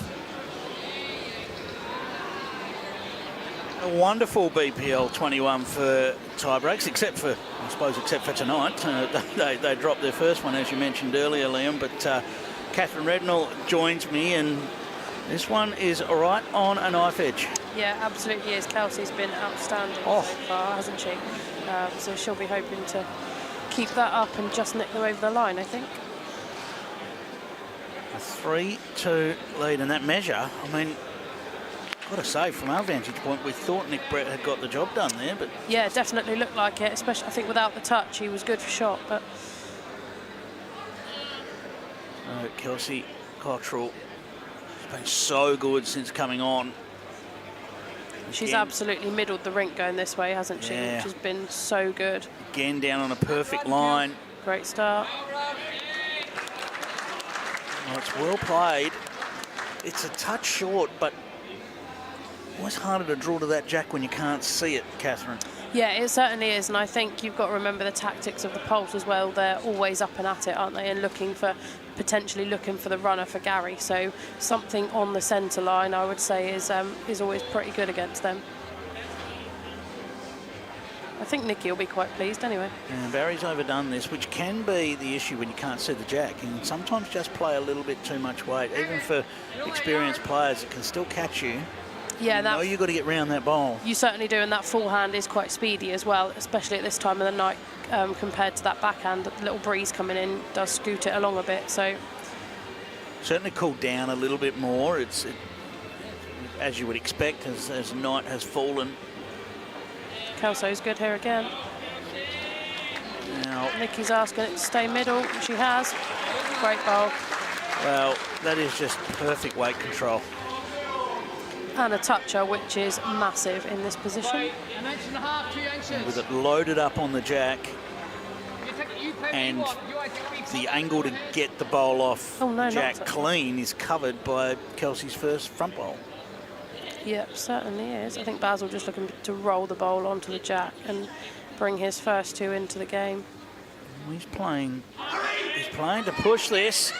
What's he got? Certainly helps. Clears the front out the way and trickles up for a good second.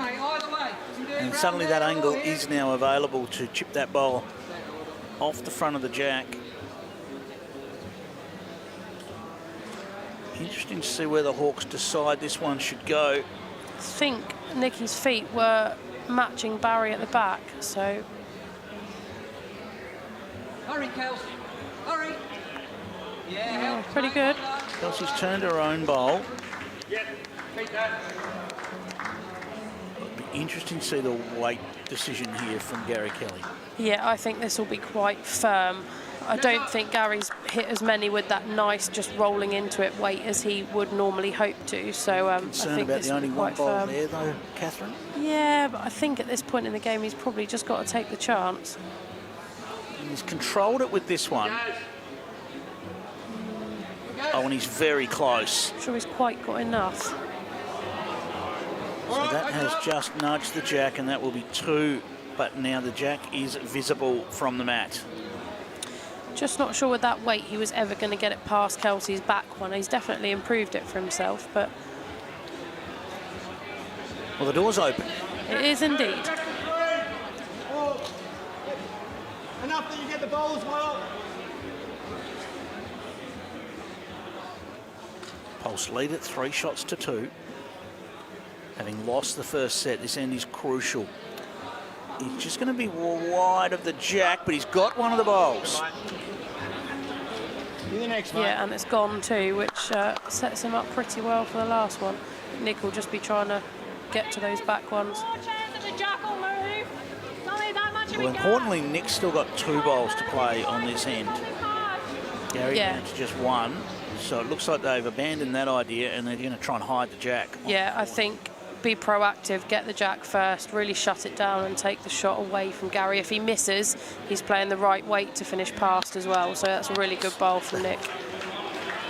Not always about getting exactly what you're going for. It's about where you land if you slightly miss, and that is perfect.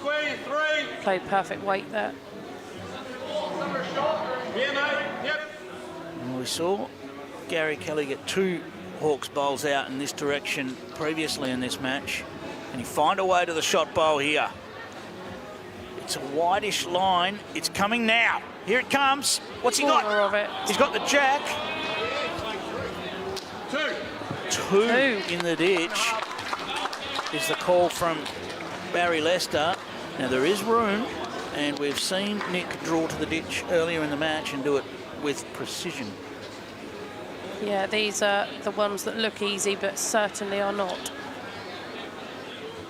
He's got room. He's got bordering on 4 feet.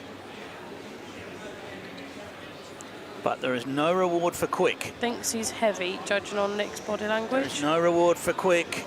This is going to find the ditch. Barry makes sure it doesn't move the jack because there may be a measure on here. Not sure Kelsey will just concede 2. I think we might go to a tape.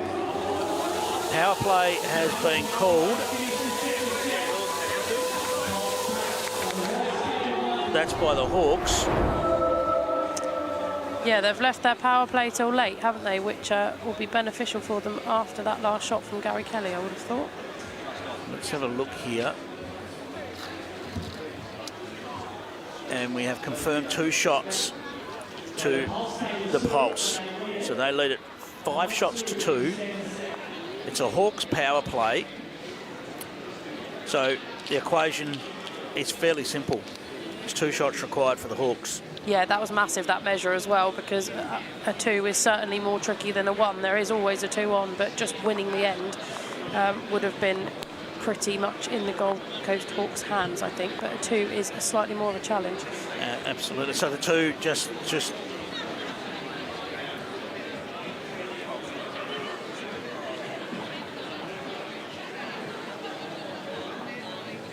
So just confirming the Pulse have called their power play as well, but their power play will not make a difference in this one.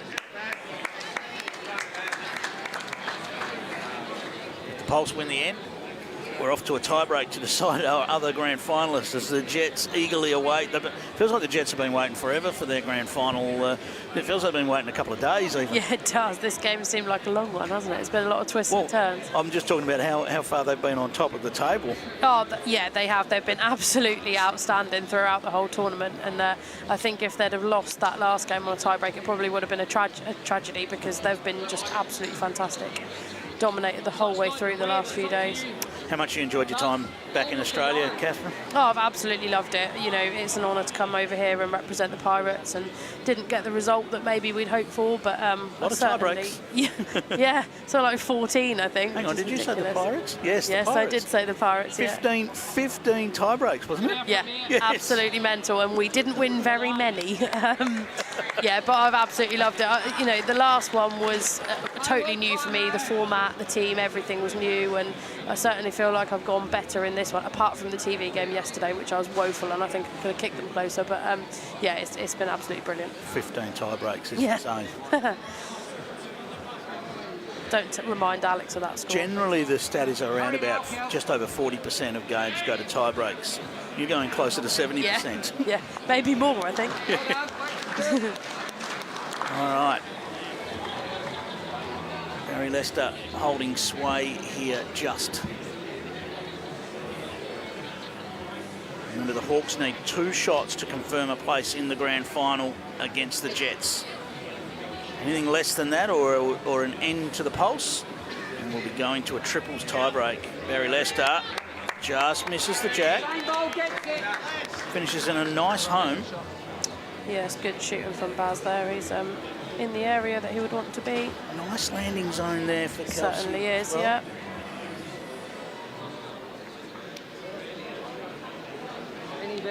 All about line, this. All about line. Needs to just get down. Didn't quite work. Just takes away the landing zone slightly, although getting to the yellow could still fall in for shot. Yeah, certainly a chance for Nicky with 3. The only issue with getting to the yellow is it'll probably just turn the pulse bowl over as well. Yeah, there's a pretty large zone for trailing the jack if you're Gary, or just landing anything to shut it down, isn't there? So that's the area he'll be keen on. Pretty good. Does he take this zone away a bit? Well, yes. Locks himself in too. Feels like there's more. Feels like there's more to come here. Feels like there's more to happen before this end is over. It's Brett. Just needs it to drop down, not going to. That's his first look. He's still got 2 more to fire. Yeah, and that might just win him the tee as well, just having sat that over. So looks like it. If he gets it through to here, it's 2. Turn line. Do you think that was maybe just a little quick? Yeah, I don't think he meant to play it that quick, judging by his body language of a slap of the thigh and a waft of the hand. So just needs to let it break a little bit. Yeah, it's not the bendiest hand in the world, so good pace is key down there too. Yes, mate. That's a good ball. It's the same shot with just a little bit less weight. He's just pulled up on that one. Plenty of time left on the shot clock. Better weight. Dropping away. Now he needs to stay on to give himself a chance. Yeah, has done. Just remember that 1 shot here to the Hawks won't be enough. No. It would double to 2, but the Pulse will still take the set. Yeah, I think Nick's only hope is middling the jack and taking it in the ditch to his last bowl. So does Gary Kelly potentially attack that bowl if he's got to look at it? Yep. Nope. I'm not sure. Not quite sure what weight he's played. Is he looking to... No, he's just trying to get another one in the zone and maybe close that gap at the back. Well, yeah.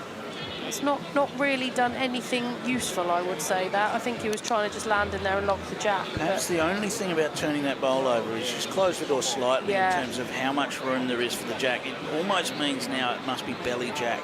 Yeah, absolutely. any angle on that jack, and it's likely to lock in amongst the Pulse bowls. So here we go. Nick Brett, it's on its way. He's very close. He is very close. Just on the outside of it. Effort.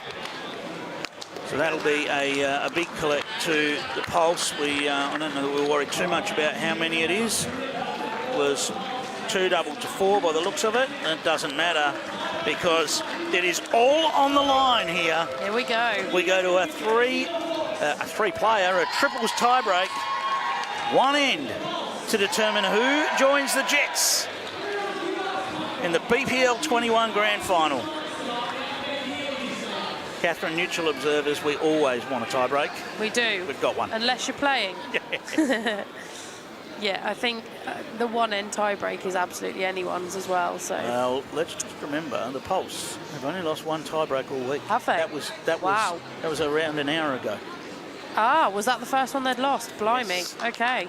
That will be sticking in their minds then. They are 5 from 6. The Hawks are 6 from 9 for the week. Yeah, again, a pretty impressive stat, that. But both teams have enjoyed success in the tiebreak. Only one will enjoy success in the tiebreak right here, and only one will book a place in the grand final. Kelsey Short with the first. A little bit of chatter amongst the crowd with that one. A little bit of nervous energy in the crowd. Yeah, it's so easily done. It's so intense out there. Nervous energy from the crowd. Yeah. Translate onto the does. game, can't it? Absolutely, yeah. Still a bit of room. Well, wouldn't be a better corrector in the business than Kelsey Cottrell. Yeah, and I don't think she's had a bowl outside 18 inches the whole game, so you would like to think that this one would be nearer. Just got to hang on. She's just going to drop across the front.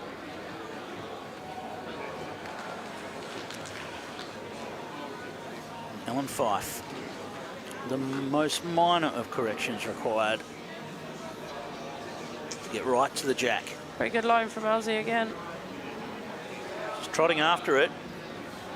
Now, where does this go? How does this land? Should be fairly pleased with that. Not bad, is it? No. No real target. And pretty much in the line as well, defending the other one, so. 22 rounds. It comes down to one end to determine who makes the grand final. Pulse have already been here once, and the Jets got them in a tiebreak.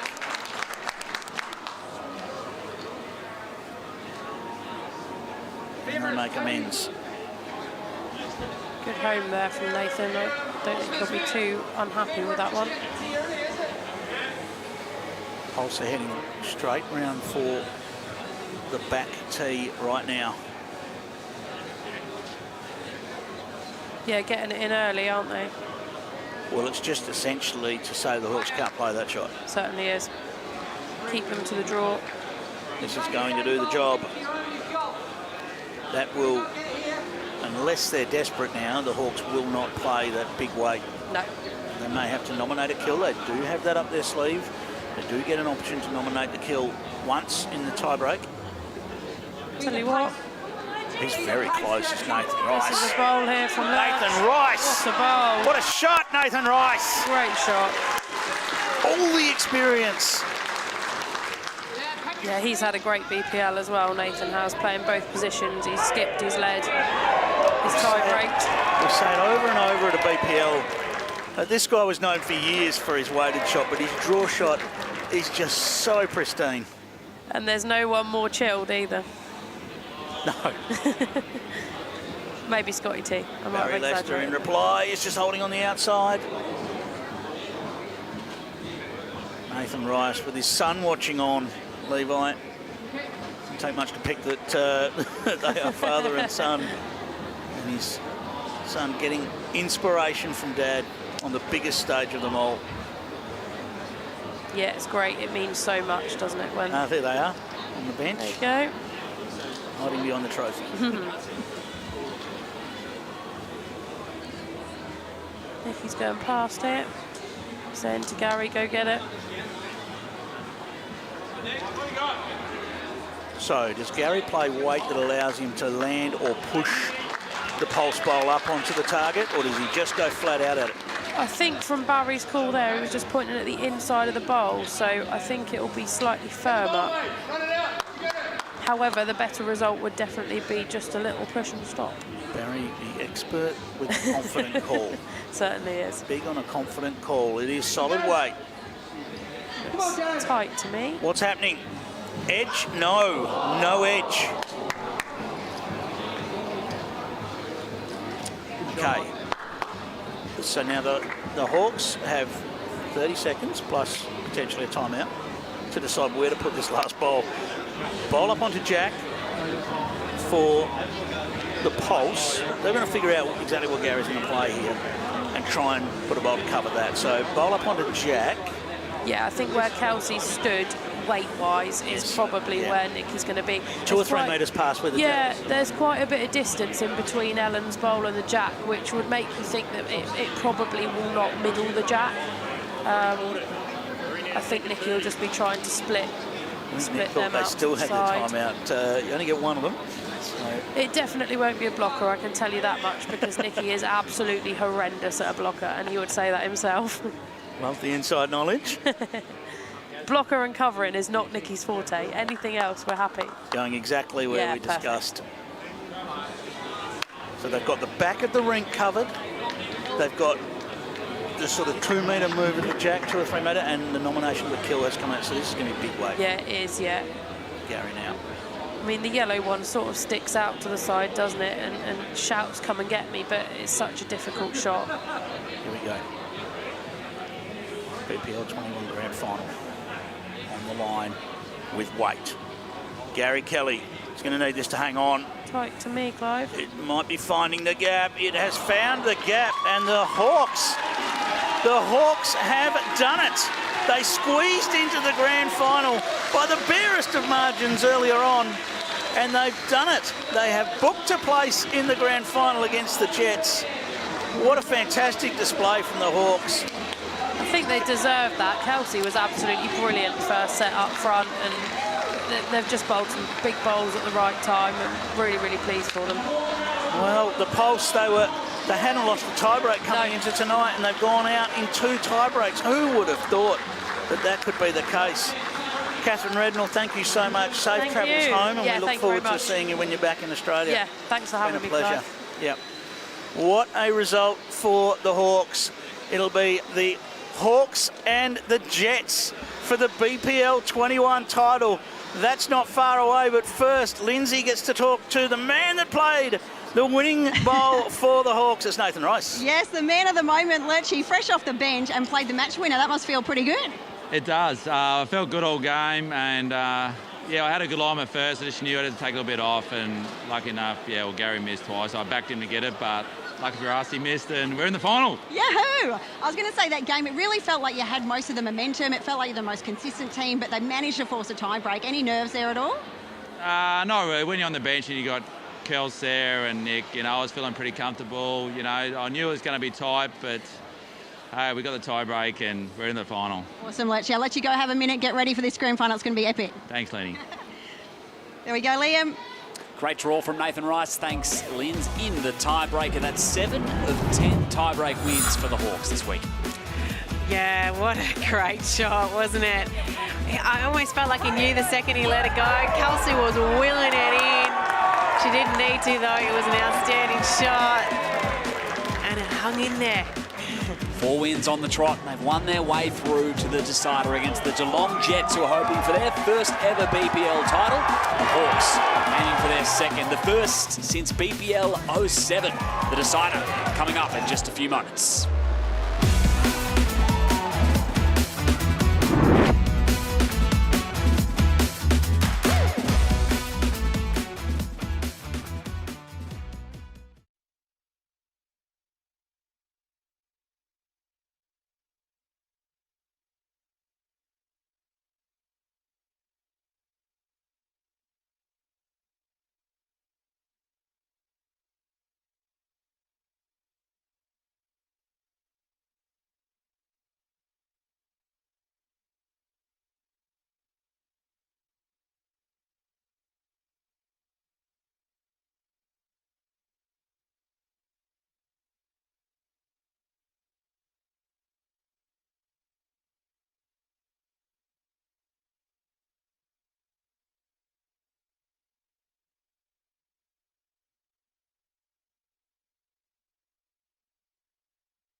To remain the grand final, here we are, the Geelong Jets and the Gold Coast Hawks, who have come from third to face the almighty Jets. 18 wins, 4 losses in the home and away fixture.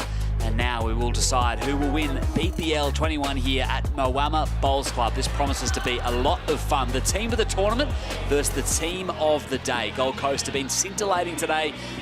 Liam Ellison, Carla Krasanik to bring it to you. Carla, I'm looking forward to this. Oh, absolutely. It's been a long week for these players. They've played a lot of games. All started Monday morning, and here we are finally Friday night at the final. Last two teams, Geelong Jets, of course, they've been in the best form of any team we've ever seen throughout a BPL, but they've got to still win the final. Gold Coast Hawks, they're running on a high now, so this is going to be epic. They certainly are. Only dropped the one set all day. 4 straight for the Hawks. And they come in with a bit of momentum. We said before the break, they last won in BPL 07 in New Zealand in Wellington. Nathan Rice was a member of that team, hoping for similar here tonight. Lindsay Clark has Paul, Foster and Linz. I see you have kept your word. I have kept my word. About a week ago on the Bowls Australia podcast, I tipped the Jets and I said if they made the final, I'm going to wear their shirt. So here I am, but don't worry about me. Speak of the man of the moment, Paul Foster, the mighty Jets. How exciting to be in the grand final. It's unbelievable. As somebody said to me at the start of the week, you win the final, I'd have bit their hand off. The team's going great, great semi-final. Just need to keep doing what we're doing, and we're really happy with things are going. Talk about the energy from this crowd. It's got to give you another lift, doesn't it? It's like an extra man out there, you were saying earlier in the week, but how cool is it for the Jets? Oh, the support is unbelievable. We can't thank them enough. There's nothing worse than playing in front of nobody, but the support we're getting is just, it is an extra man, and hopefully we can use that to our game today. Love it. Well, all the best to you and the Jets. You've been the most informal all night, so let's see you go. Thanks, Lenny. Back to you, Liam. Moama has turned pink, no doubt. They've turned up in droves, the Jets fans. Yeah, I think they've hijacked a few fans as well. We heard Lindsay and agreed that her alliance was with Tweed Ospreys early in the week, and now she's been hijacked by the Jets. Plenty of other people out in the crowd I've seen have changed shirts as well for tonight. So the Geelong Jets are doing something well. The Gold Coast Hawks may not be here if it wasn't for this man. The first set, they were nearly on the ropes, and then he drew to the plinth. Nick Brett with Linz. He did. An amazing semi-final, Nick. You must be so proud of you and the Hawks. Yeah, I mean, the front two, they were brilliant, to be fair. You know, left me very little to do. So, yeah, long may that continue. Jets, they played fantastic. So hopefully we can hang on to them for a bit and see if we can get to the end. Yeah, the grand final, it all starts again, doesn't it? So just starting new, bit of fun, bit of energy, bit of good bowls at the right time. Yeah, it's the last man standing in it. So, you know, we've got to throw everything at this game and, you know, hopefully we can do enough. Love it. All the best to you and the Hawks. We hope you can bring it home. Thanks very much. Thanks, Nikki. This is it, Liam, the grand final. Here we go. It'll be a lot of fun. Thanks, Linz and the Hawks. Well, they'll be hoping, Carla, that the pressure is all on Geelong. Yeah, well, that's kind of the feeling I get with this, is that the Hawks, you know, maybe were going better than the last series, but I don't think they really saw themselves with a chance to make the final until they sort of hit this really run of momentum. So it's almost like they've got nothing to lose here. It does feel that way, but when you're in the grand final, there's always something to lose in a sense. Carla, can I get a tip out of you? Oh, well, first of all, I'd like to see it go to a tiebreaker. But I'd like to see the Geelong Jets get the win. I think to be in such outstanding form all week, they probably deserve it, but they've got to get it. To kick this one off, the grand final, BPL 21, it's Clive Adams and Ellen Faulkner. Thank you, Liam. Yes, Nick Brett says long may it continue that they serve up great bowls. Well, Nathan Rice has started on fire. Doesn't have to continue for long. It needs to continue for about an hour, Ellen Faulkner, because this is going to be a beauty. Oh, it absolutely is, and it always goes in a heartbeat, doesn't it? That's the thing about this short, sharp, exciting format. You blink and you'll miss it. So tune in and enjoy the ride. Just a few hours ago, we weren't even sure the Hawks were going to be here. They had to win that last game of the qualifying rounds to be certain of getting in. They did it, and now they find themselves in a final against the team that has been almost unbeatable all week. Yeah, I mean, the Geelong Jets have found a format that's worked for them, and they've played solidly all the way through, and the results obviously show that. But don't underestimate the Gold Coast Hawks. They are gritty, they are determined, they've found a way to win. And they've got world-class players. And you look at Nathan Rice here, he's going out there and he's showing, come on, it's game on here, we're bringing it to you, Jets. Standing with that bowl that won them the previous match to book their place here. And the experience of a Nathan Rice and just the cool, calm approach, it's just something to behold. As hit, this is weight from Disco, Aaron Wilson. He's clipped their own bowl out, so no real change there. Changes over 2 or 3 light, 3 to the Hawks as they change over. Yeah, solid start there from Nathan. He's set up Nick. And of course, Nick, very experienced player internationally. Only second time here in the BPL. I hate to interrupt you, Ellen, but as you can see, I'm wearing the neutral black. What colours are you wearing? I'm wearing pink, but it's got no representation as to who I'm going for. So, as many will know, I do play for the Gold Coast Hawks, and I'm a very, very long-time friend of Nick Brett. But obviously, here tonight, I'm strictly neutral, Clive. Well, technically, you don't play for the Gold Coast Hawks. Well, technically not, no. I play for Club Helensvale. But at a BPL? BPL, I am the coach of the Brisbane Pirates. Feels like you might have a few covered here, Alan. Yeah. I think I'll just stop talking. Nick Brett. One thing that strikes me about BPL 21, Ellen, is BPL 20, we talked about the international flavour of BPL 20, but it was the Australians that stole the show. It was Nathan Black, it was Dawn Heyman that all stole the show. The internationals have gone a long way to stealing the show this time around. Yeah, and it takes time. The format is completely different to what people would play. And look at this from Paul Foster. Talk about stealing the show. Paul Foster starts with another brilliant bowl.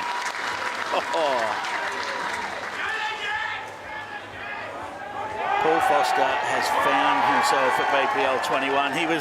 He was there at BPL 20 and he was around the place, but he has been amazing all week at BPL 21. Oh, he certainly has, and like I said, it takes time to get your head around the format. There's a lot to it. Obviously, timeouts, power plays, and here comes Nicky Brett. It's hard to get a word out, isn't it? Because Nick Brett has just come up with something special himself. The crowd is ready to go nuts here. The Jets have come with a support crew that you have to see to believe. They're just everywhere. And they are ready to cheer. Notice even Bubs down the front there is still awake. Oh, it's tremendous. This is close. It's all over it. What a shot. He's actually got that absolutely dead centre. He didn't just edge the ball out of there. He got it dead centre. The Jets are on the board first.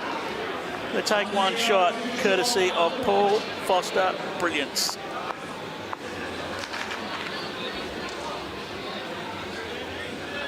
Aaron Wilson on the mat for the Jets. Two stars of the Australian scene, Aaron Wilson and Nathan Rice going against each other, and two international stars, Nick Brett and Paul Foster, up against each other. It's a wonderful matchup, and look at that from Disco. It certainly is, and obviously going T to T. Stretching it out from the Geelong Jets. It's worked for them successfully. You're the stats man. You'll tell us how effective that's been. But Nathan Rice looking here for a reply. Quite frankly, Alan, everything's been effective for the Geelong Jets this week. First sets are ridiculous. They've only lost 2.5 first sets for the week. 20.5 wins out of 23 first sets. Yeah, that's pretty phenomenal, isn't it? And that's generally been in this format with Aaron Wilson leading and Paul Foster skipper. It hasn't been all the time, but generally that's the way they've been going. Of course, when Jamie Lee comes on, they don't miss a trick. Jamie Lee's been in outstanding form all week as well. And let's not forget how difficult it is to come off the bench. You know, come into the game cold. And yeah, fair play to Jamie Lee for the part that she's played. Nathan Rice urging this to hold and run, and you can see why. It's just going to drop underneath and through the gap. Nice setup regardless. Yeah, leaves plenty of options, and look, she's still got a bowl to come. Paul Foster encouraging Disco, Aaron Wilson, to reach up here and just change this a little or pass himself. Love that, just to get down on the inside of that bowl, but really no need for Nathan Rice to change weight here. Just fix up the line. You can sit the bowl or trail the jack to his own to hold 3. He likes it. He likes it. He's watching the angle intently. Hurry, Lurchy! Hurry! He's watching it intently. Shot bowl out, but it looks like it's still 2. Good bowls in the area though. He's played that weight really well, isn't he? If you don't get the shot, you're missing in good areas. Almost. That was almost the only way he wasn't getting shot. Yeah. A little bit more of the bowl, yeah. A little bit less of the bowl. One or the other. Probably sitting with shot. There's plenty of the players throughout the week enjoying this final. It's part of the raucous crowd we've got ready to go here. Now just looking for reasons to cheer here at the Moama Bowls Club. Unfortunately for that one's not really a reason, but it does get in the way a little. And Nick Brett has gone to the forehand side. Whether he was going there regardless, we'll never know. Yeah, I'd imagine he would have stayed on the backhand if it hadn't been for Paul's bowl there, but switched to the forehand. Edge and jack, and still 1 to the Jets. So perhaps the early running just going the way of the Jets so far. Nothing game deciding just yet on this second end. Give it a chance, mate.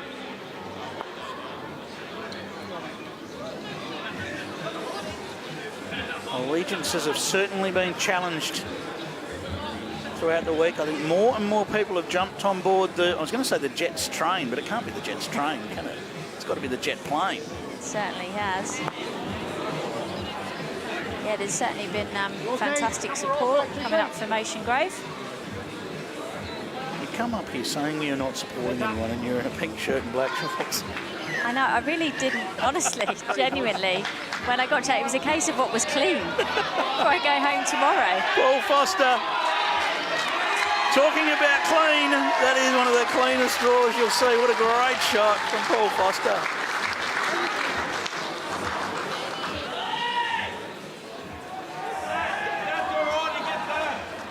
This is going to be big weight, I think, from Nick Brett. I think he's going to be chasing up there, looking for the contact on the front to push it right through the head. There's the youngest supporter of the Jets right there. Now, any contact here? Looks under. Okay, so it's going to be 2 more on the board to the Jets. I'm wondering if the Hawks will play their power play or if they're just going to sit on it. Mark Thatcher says no, we're going to hang on to it. And Matty Flapper hangs on to the Jets power play as well, no surprises there. All right, let's throw it back to Liam and Carla. We've got an anticipating crowd here. It's a 3-0 lead to the Jets after 2. Thank you, Clive. Paul Foster, back-to-back ends. That was terrific. Yeah, he's continued on in his stellar form. 3-zip in favour of the Jets. This is a great opener.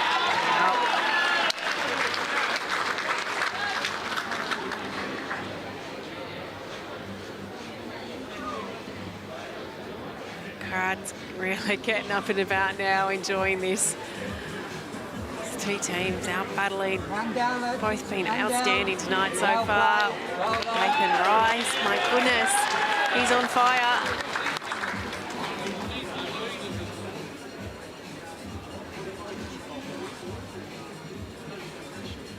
Disco still interested. Yeah, just needs to get every last roll out of this one he can. It's just fallen short, but I mean, it's a good bowl. It's just the standard of this game just almost feels like that bowl's just a little bit out of it.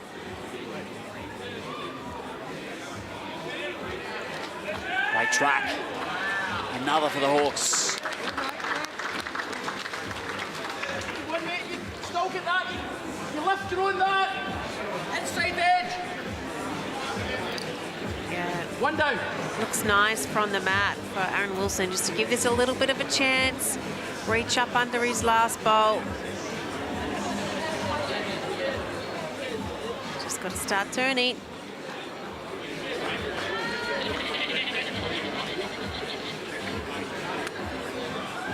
Just goes down. Just fell in.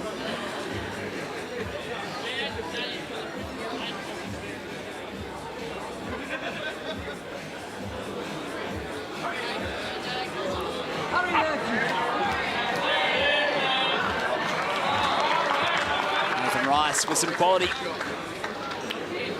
Hawks a walkover with a range of canopy styles and high-tech membranes to choose from when it comes to premier bowling green canopies for your club. Max is in a league of their own.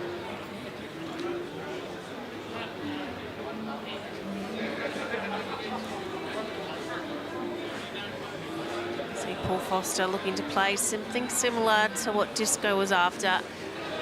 Not sure if this is going to have the weight though.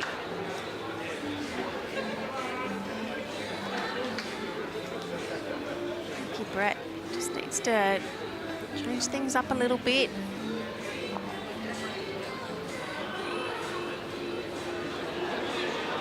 Just got to get back. It's going to hang out there.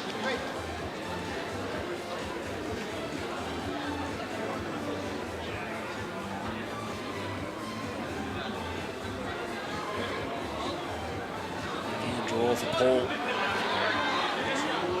Best on the green so far early in this grand final. Trying to get past. Only 3 Gold Coast Hawks. Opportunity to get back into this first set. Not sure if he's going to have the weight this time either. Speed, mate. You can get them all. Get a couple outs, good. Get the jack, you score. Call from Aaron. Playing weight up into it. A few of the bowls out. Even the jack and the ditch.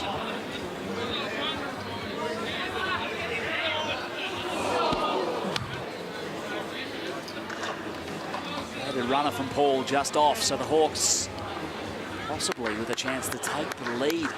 They can add to the count. Yeah, this is a really big opportunity. You're not going to get these types of opportunities very often against this team. Got to hurry all that he can. He's done a really good job. Finding the gap, sliding in there, and 4 for the Gold Coast Hawks. Nick Brett from the top draw.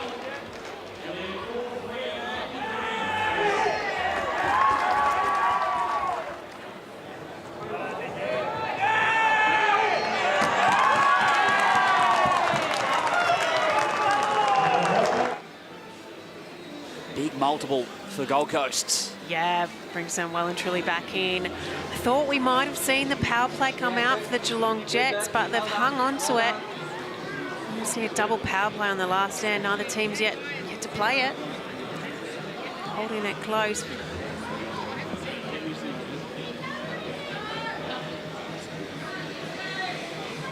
Big shots played already in this decider.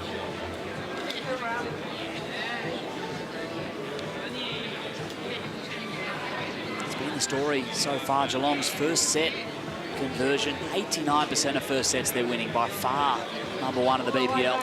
Yeah, it's by far the biggest percentage we've ever seen in any BPL. We've never seen anything up there in the 80s, let alone close to the 90s. 89%, that's unreal. Hawks looking to turn it on its head here, though. That's it.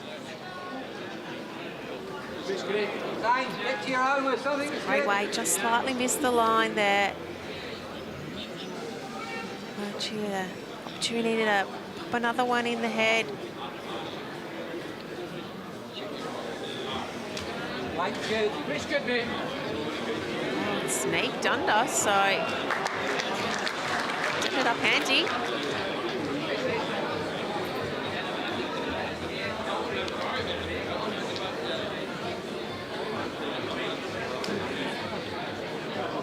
To pass.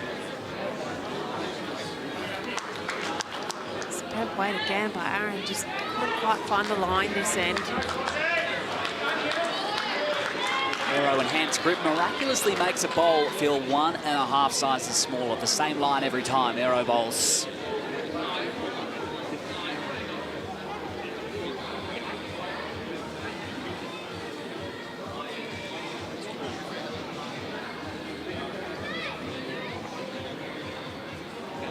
What you got, mate? Speed's good. Speed was good. Maybe close to another counter. I think Paul Foster's going to have something to say about that, though. We need to work with this open angle at the jack, and Paul Foster has found it.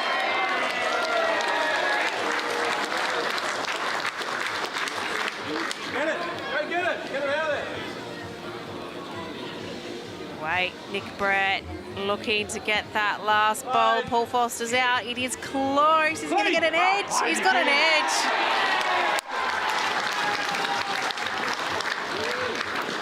Marvellous. Could not have got it any better.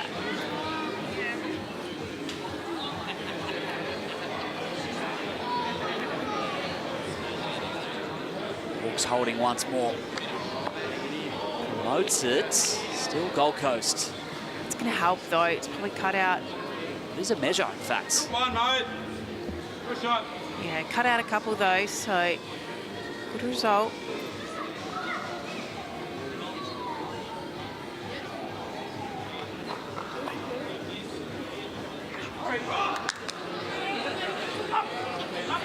Brett needs to have the juice.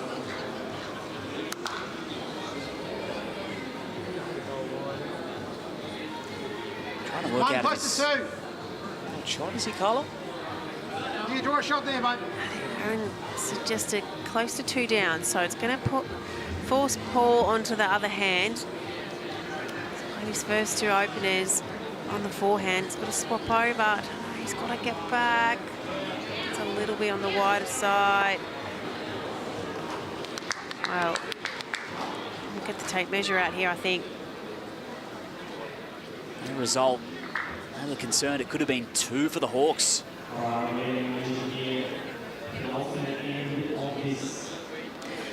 One thing is for sure, Liam, we're going to see a couple of power plays. We sure are. Both in hands. Could be a 3-shot margin.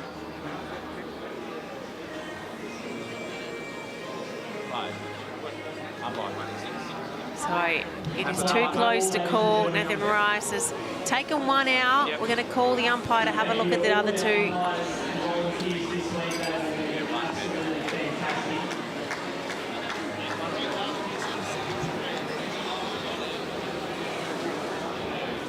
Thatcher, Nikki Brett just having a little chat. Taking a breather. Let the umpire sort this one out.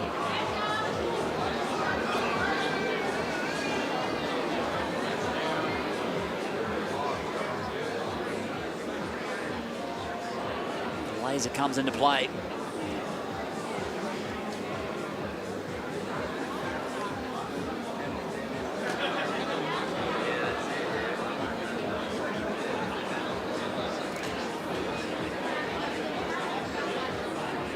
It's really tight end so far. Paul Foster converting on the first couple. And then Nick Brett drawing to add a 4th in the 3rd and 4 from it. Snatch back the lead. It's impossible to pick from here. I don't really feel like the momentum's with either team, really. They're both playing well. They're both playing good shots. They're both just missing some. And it's 2 for Gold Coast. 6-3 the scoreline. Double power play 5th ends in the first set of the grand final.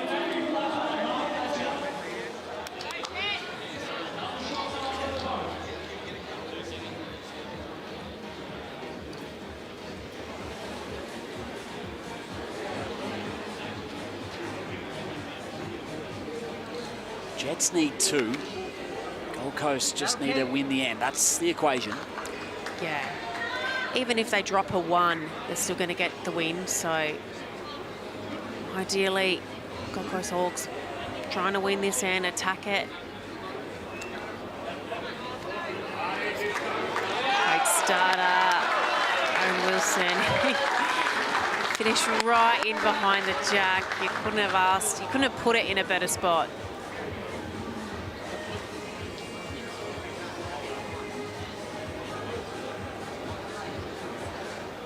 Down, look. Down. Fair correction by Nathan Rice. Oh, almost rolled it.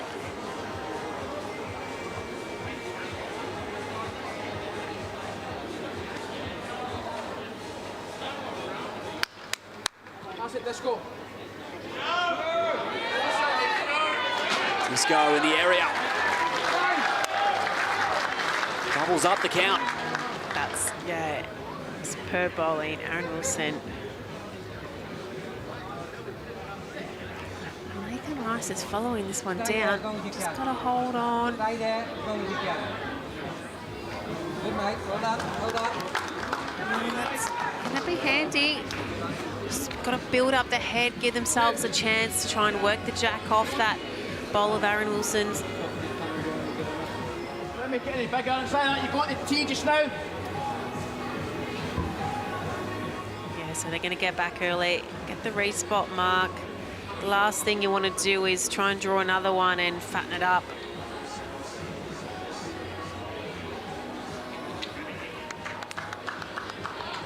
Just got to woo a little.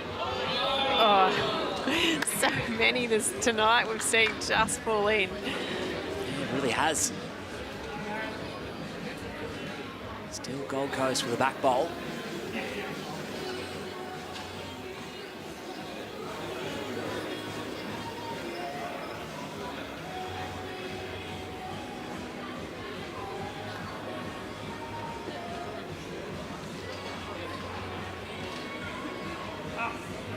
Hurry a little bit. Oh, this track was really good. A couple more feet of weight needed.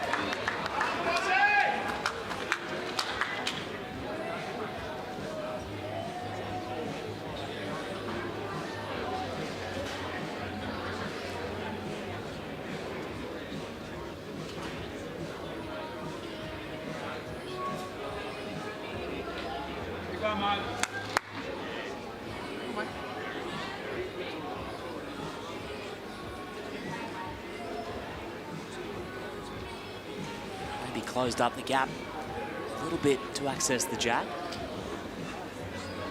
How much you got? How much you got, Nick? Nicky! Nick Brett, can he draw for shot? Oh my God. How unlucky. He drew it, it just fell back out. Awesome bowls from Nick Brett. Fortunately, rolled the wrong way.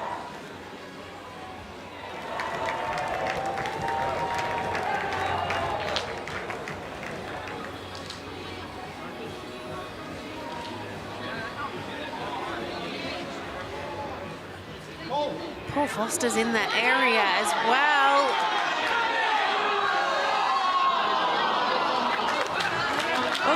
Just short, chasing that all-important second shot.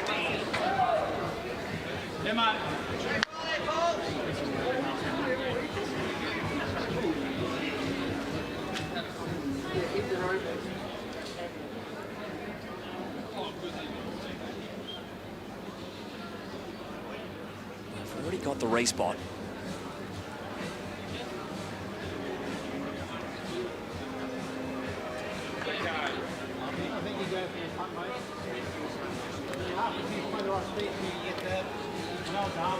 So, Geelong Jets, they need to get two.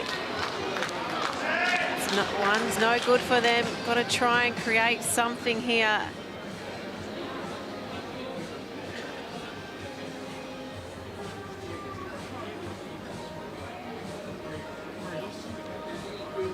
Not sure if this is going to hold. Playing weighted runner, needing another shot, not going to find it. One from a double to two, but Gold Coast take the first set. 6-5. advantage to the Hawks in the grand final. A set remains. Can the Jets send it to a tiebreaker, or can Gold Coast continue their hot Friday? One set remains. BPL 21 in Moama.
Playing the Commonwealth Games for me has always been a dream ever since I was a really young kid, and I love playing for Australia, and it's just a pleasure to be amongst the top 10 in the Jackaroos and just be recognised. Yeah, it's fantastic, pretty cool, pretty special. Yeah, look, it's going to be an exciting campaign. It's going to be very hard with the cutback. We sort of know whether it's 2 or 3, so yeah, it's going to be very, very hard. Over the next 16 months, you're going to have to do everything right and really try and perform in every aspect. Yeah, it is super exciting to work towards another Commonwealth Games campaign. It's going to be very cutthroat this time around. I think 3 players, so yeah, a lot of trials coming up as well, so it's going to be very, very cutthroat and a good competition between everyone in the squads. It was very exciting for the sport of bowls as a whole to be announced as a sport going to be participating in the Commonwealth Games. To hear that we're one of 10 sports was just phenomenal achievement for the sport of bowls as a whole, and it's just exciting for all the bowlers to have something to strive towards. We're going to have a couple of trips to Scotland to try and really put our best foot forward and try and get into that Commonwealth Games team. Yeah, so busy but very exciting few months ahead. Great scenes here in Moama. Sweet Caroline, it is a tradition.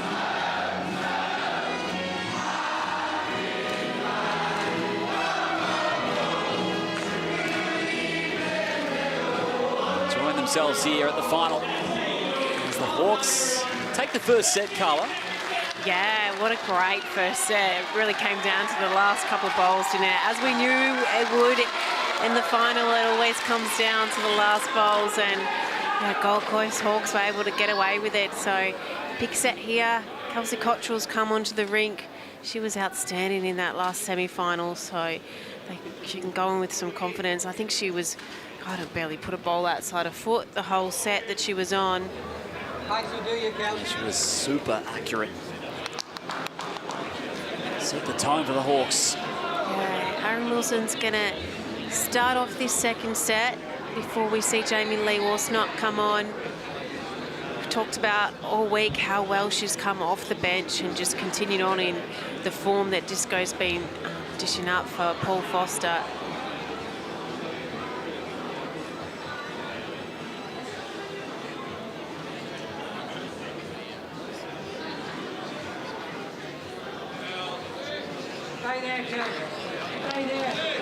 Good track for Kels.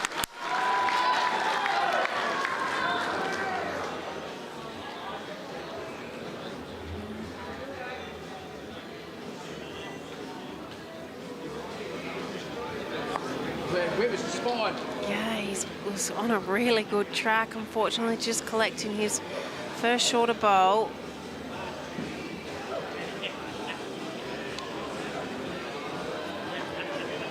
So Cottrell's just got to navigate around the front now. Hurry for your own. One down. Shot ball. Managed to get around, so a little opportunity here. He's just got to find the gap in between his own.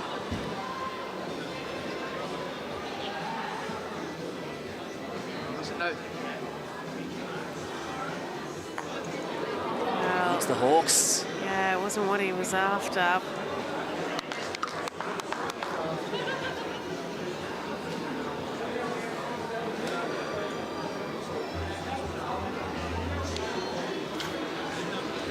Unfortunately, that's set this head up quite well for the Gold Coast Hawks now.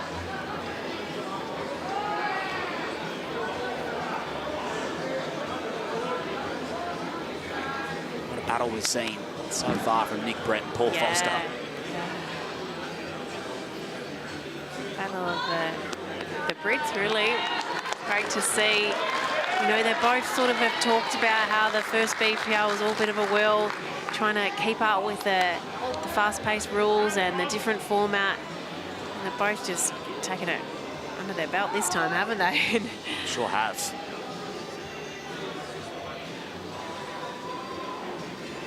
Paul Foster trying to make it the first BPL title from 2 tries. It's a fair crack. Wow. That was a great shot.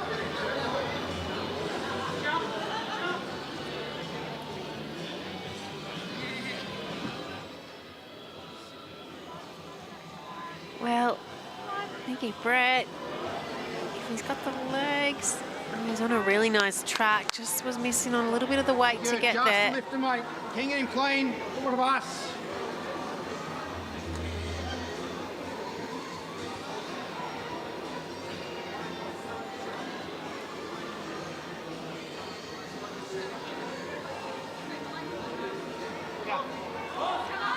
For some movement. Yeah, something's going to happen. We made something happen. Gee, that is tight to call. I think Kelso's indicating one down. She's the only one that's had a good look. Possibly that back bowl, I think.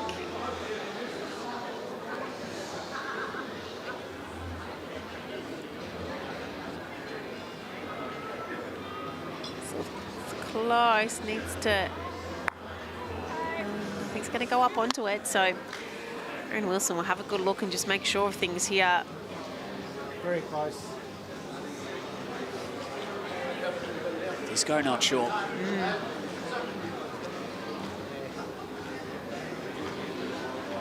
Such a delicate position. Risk sending something in there and displacing it. It's a bit of a gamble, really, Carla. Yeah, it is. It's the thing is, if you're not sure if you're holding or not, you're better off to have a go. And well, something's going to happen. Oh, it's just missed the front one. Well, I think we'll see the little calipers come out here. Players aren't going to muck around. They're just going to call the umpire to do this one. Well, indicating one down. Maybe it might have been a cautious call. We'll make sure. Yeah, she's pretty accurate with the eyes, Kelsey.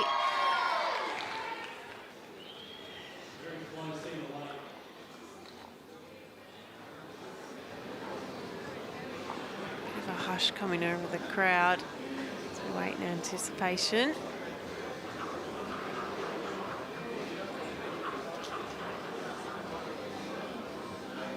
Broadcast angle supporting the Jets, but as you change sides, perspective changes, Carla. Yeah, it does. Yeah. And it's difficult sometimes with sort of the shadows. You can't always, well, yeah, it was.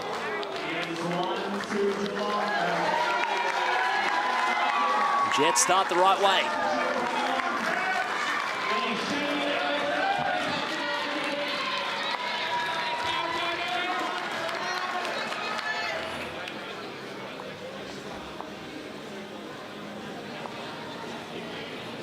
Zip for the Jets. They were up 3 shots 1-0 after 2 ends of the first set. So Jamie Lee comes out onto the green now. Have her first look in the final. It's a pretty good first look, isn't it?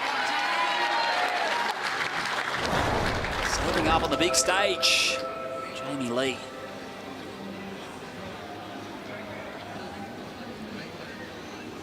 Unexpected choice of sub, Carla, or they've got obviously great options with both Disco and Paul? Yeah, I think they've mixed it up a fair bit throughout the event.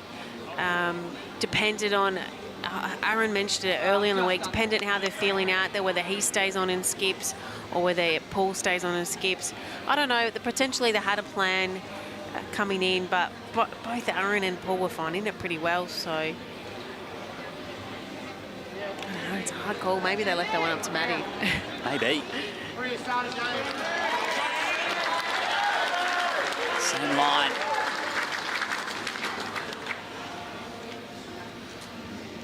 Jamie Lee starting well. If there was a stat for how effective someone is coming off the bench, Jamie Lee would have to be close to top because she has been phenomenal throughout this whole event. You know, you're sitting out that whole first set, having to watch, and then you've got to come out and absolutely nail it. And she's done it every game.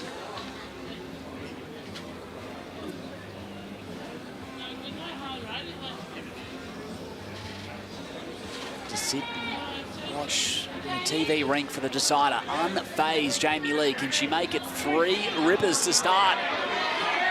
Needs to have the gas. It does.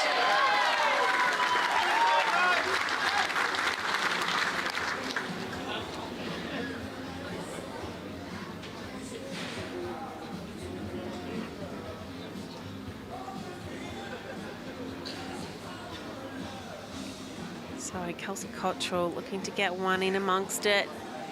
Needs to land. Oh, and it's just found the gap. It's a good effort. She gave that one a really good chance. It's ended in a good home.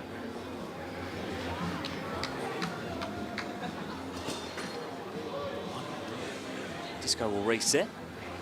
Won once before BPL 14 with the Sydney Lions. MVP as well, Aaron Wilson, back in BPL 11 with the Roys.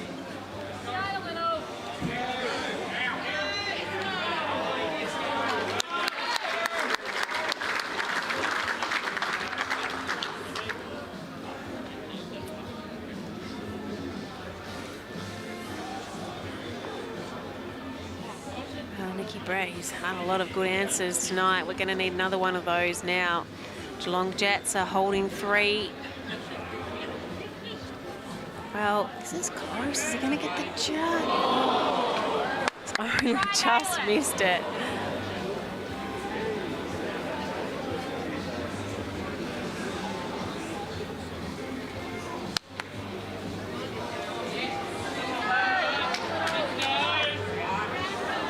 Slides by, catches some assistance. Coming to the count, Disco.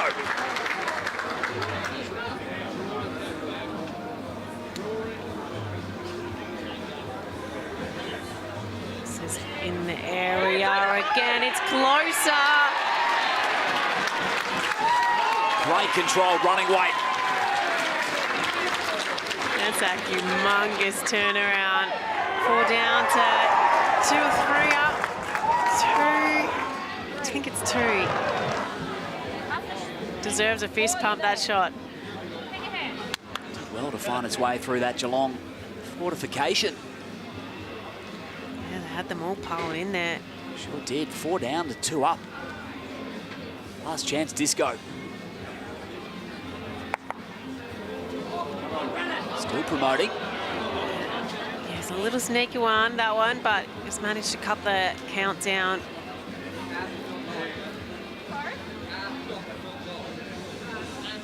Can Nick Brett draw to the plinth once more?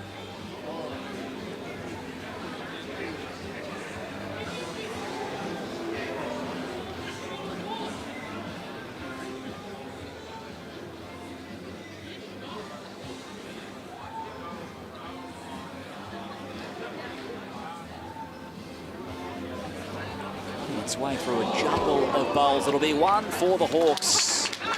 And we're tied up after 2.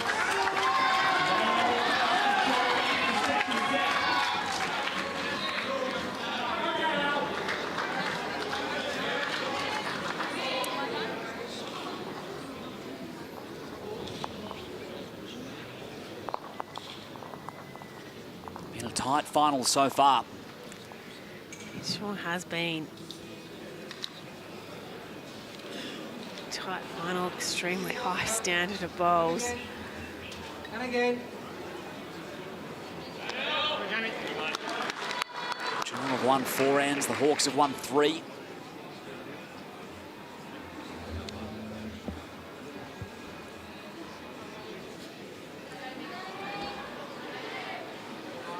Jamie in good area once again.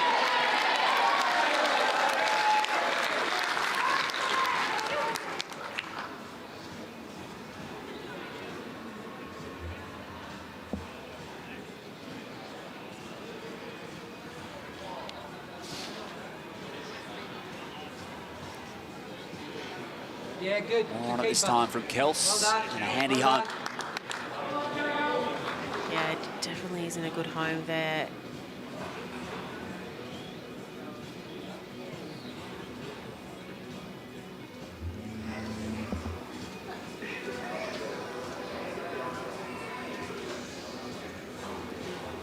Well, this one's going to finish behind, so I think that's a good option, really. They got themselves into a little bit of trouble last stand. They had 5 shots, but didn't have anything deep.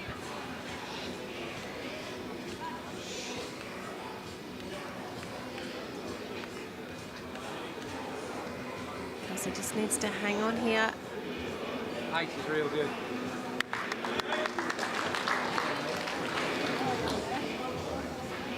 Jamie Lee yet to put a foot wrong as lead. Excellent. This could be online for the jack here. They'll give the shot to the Hawks, however.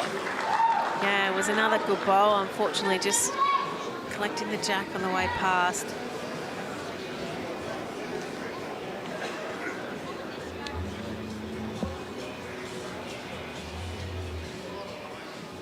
Feels like that atmosphere, it's getting more intense as we get closer and closer to the pointy end of this game. It's those tense silences between shots. You can feel it.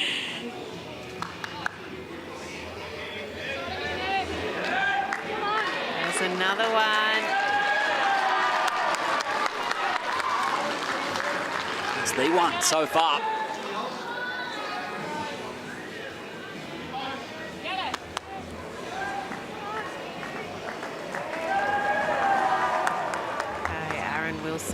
Running at these bowls. So close.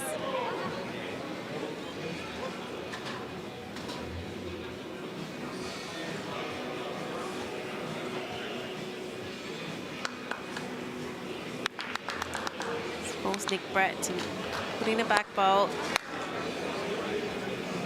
Gives them the respot mark. Disco's already let it go. He's got to be closer. He respotted Nick Brett. Saw better of it. A cannon from Disco to change things up. Gold Coast holding 1, but there's still plenty of room now, so it's really a 1-bowl shootout. And Disco going to have 1 draw at this.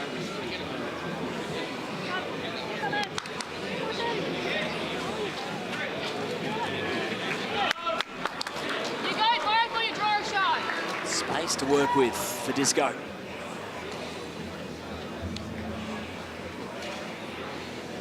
Jets fans will erupt if this finds home. Yeah, he's close.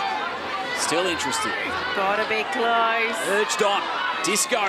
Will it pass? Not quite. It's just fallen out. Nick Brett holds with the draw. And the Hawks set to retake the lead after 3 ends, hoping For their club, it'll be straight sets. How do we measure? Yeah, well, it looks like the Hawks, but yeah. Here's the confirmation. 2 shots to 1. 3 singles to open up this second set. It has been tight. To take us home for the final time in BPL 21, we are in for an exciting finish. It's Clive Adams and Ellen Faulkner. Thank you, Liam. I must admit, Ellen, to being a little shocked not to see a power play emerge there. Hanging on to it until the final end. Yep, I think Matty Flapper's just looking at the pattern of the game and thinking about when he times his run. What a final it's been so far. Little edges perhaps feel like they've gone the Hawks' way in the last couple of ends rather than, as Jamie Lee nails it again, that backhand trail. I swear every night she's played a shot where she's trailed it up there on the backhand. It just feels like the little edges of jacks and things like that have just gone the Hawks' way in the match so far. And that's bowls, isn't it? Like Yeah. only like small little Oh, they're things. tiny things. Yeah. Very, very small little things. Nick Brett's been outstanding. Saw that big conversion down in this direction last time where he was a bundle down. Got the jack. What a reply here from Kelsey Cottrell.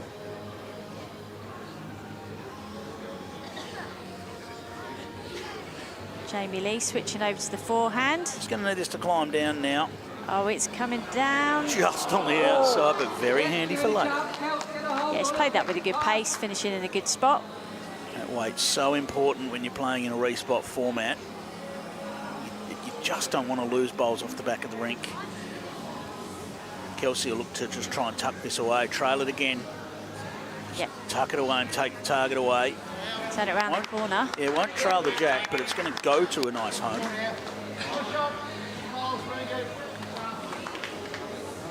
Jamie Lee, she's been outstanding this week. She's come up with another great shot. Narrowed the line a little. Yeah, she likes it. Oh, this is very close. This is all over the jack. Now, where's the jack going? She's going with it. Needs to keep running. I think that's one Jets, but we'll have to wait and get confirmation. Great shot there from Jamie. Kelsey's had a look and says one Hawks. Yeah, the jacks are really moving. They do. That's one of the things, you know, on the surface, the jacks are really kind of moving. So Picked it up so clean. She did. That it just runs away.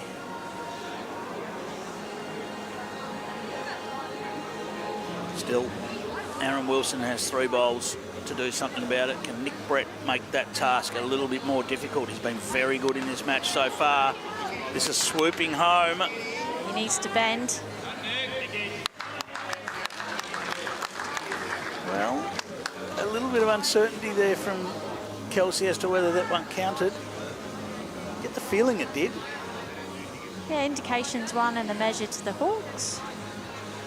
As Aaron Wilson makes his first delivery of this end. He's going to need this to push all the way. Just short of it. Nailed the line perfectly. We're talking 2 feet. Another opportunity here for Nikki Brett just to turn this jack.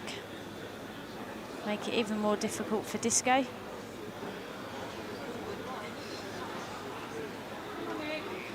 Well, Nick made the correction he needs to here. He needs to bend, doesn't want to leave anything jack high. It's beautifully played, but it does set up an option for Aaron Wilson now. He's got his own bowls coming up if he's a little... Well, he's very tight. Needs to clear the front to start with. Oh, the little slide. No damage. Little slide just wiped off the weight that he had. Another opportunity here for the Hawks, so called to change Nikki over to the forehand. Well, this is huge. Yeah, they don't want to make it any bigger on the backhand, make it any easier for Disco. A collective 2 or 3 here to the Hawks. Okay, they're going right to the back. Could make things very difficult for the Jets. This one going right around the back, Ellen? I think so, just from Kelsey's call there. Yep. Perhaps that's just in case the Jets thought about just driving straight through the middle. Yeah, fair call. Going to make Aaron Wilson play the harder shot. The only trouble with that is Aaron Wilson is well and truly capable of playing the harder shot. Let's have a look. He absolutely is, and he likes this. The line's good. He likes the weight to land. Aaron Wilson, the hands are in the air. He's landed for shot. What a shot for the Jets, Aaron Wilson. One shot it is. We're locked away at 2 shots apiece after 4. Both sides are playing their power play. Who cares? Doesn't matter about power plays. This is a tie-break for the second set to see if we go to a tie-break. Aaron Wilson. They made him play the hardest shot, and he said, all right, I'll play the hardest shot. And he is pumped, isn't he, now? That has really got him going, that shot.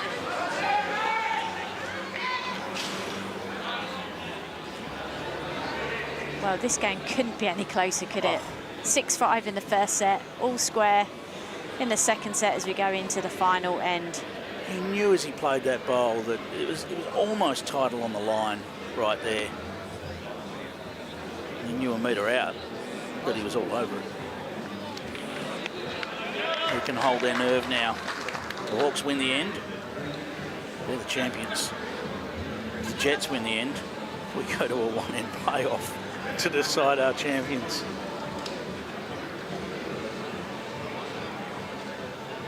The crowd hushed once more after going nuts after that Aaron Wilson bowl. Doesn't collect the jack, but a solid start there for Kelsey and a nice home just behind the jack. A great start to bowl there.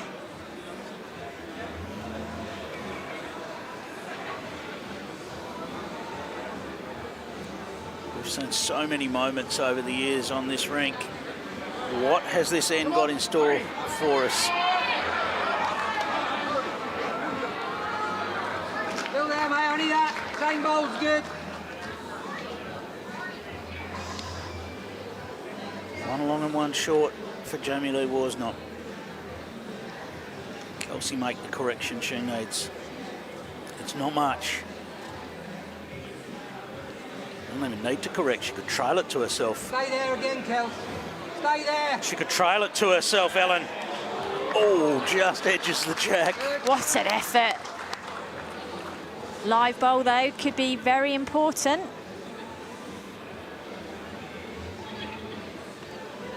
Two-foot correction required for Jamie Lee to get shot. May have just overdone the correction. And again, wait, perfect. But has stayed on at the back of the rink, right on the edge.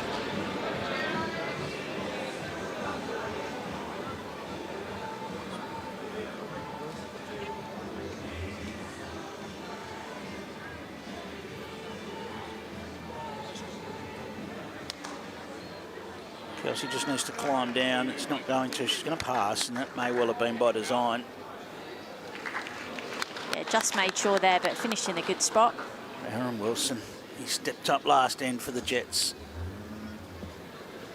They've been the dominant side all week, but for now, that counts for nothing. This end is a must-win. Does he have a land on the Hawks' bowls? Needs it to get down. Not quite. Half a bowl. My heart's in my mouth. It really is. I think Nick Brett still needs to close right in on this jack.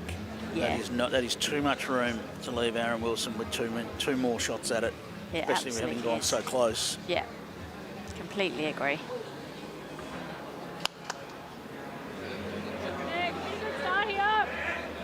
Nick Brett just needs it to pull up. It's going to add another one to that pack of bowls.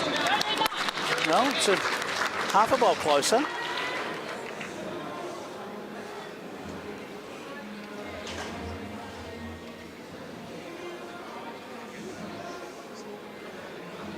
There's Aaron Wilson. It's not getting down. It's just on the outside. Just holds off there. Still 2 to the Hawks. They only need 1. One bowl left for Aaron Wilson.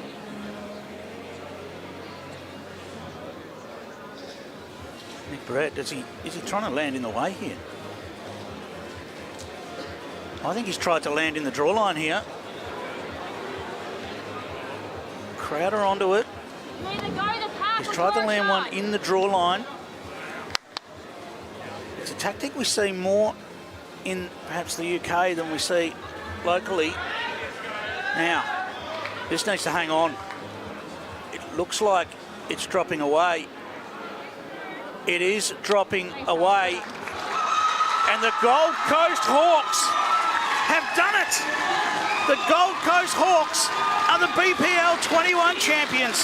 They scraped into the finals in the final qualifying round. And they have taken the title. Nick Brett, Nathan Rice, Kelsey Cottrell, Mark Thatcher the coach. The Gold Coast Hawks are our BPL 21 champions. Oh, absolutely fantastic. I couldn't be more delighted for all four of them. They've really battled hard all week.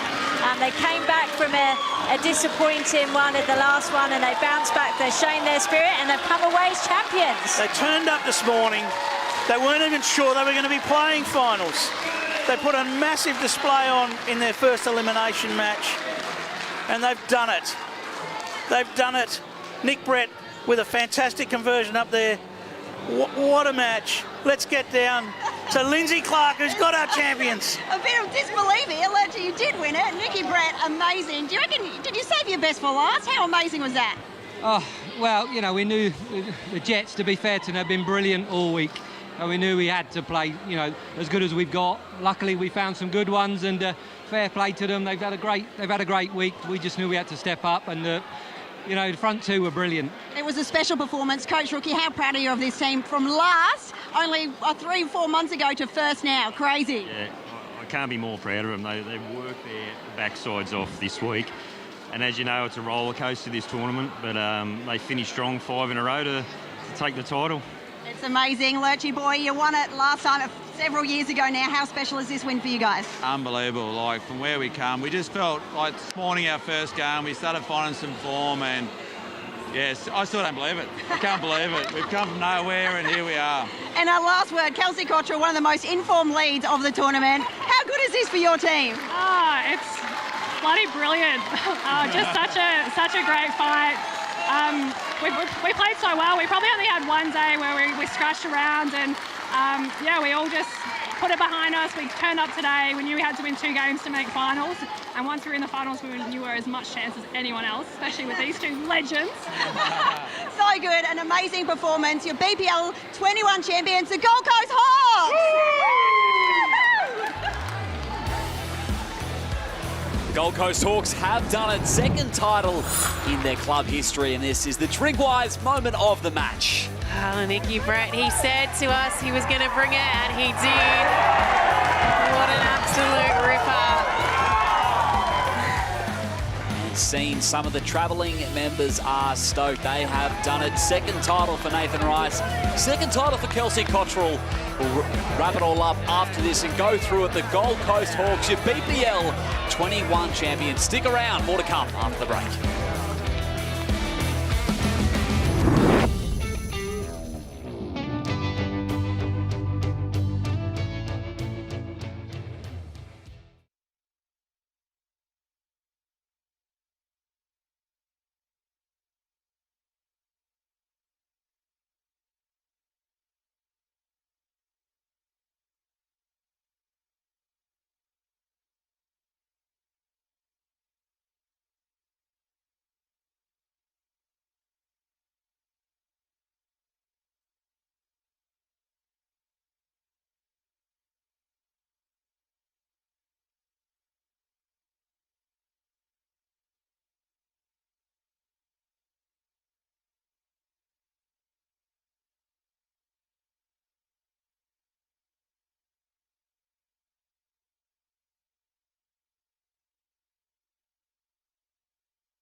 Gold Coast Hawks have come from third to win BPL 21 here on the Murray at the Moama Bowls Club. A fantastic Friday night of finals action once again. Let's head on down to the presentations on the green with Lindsay Clark.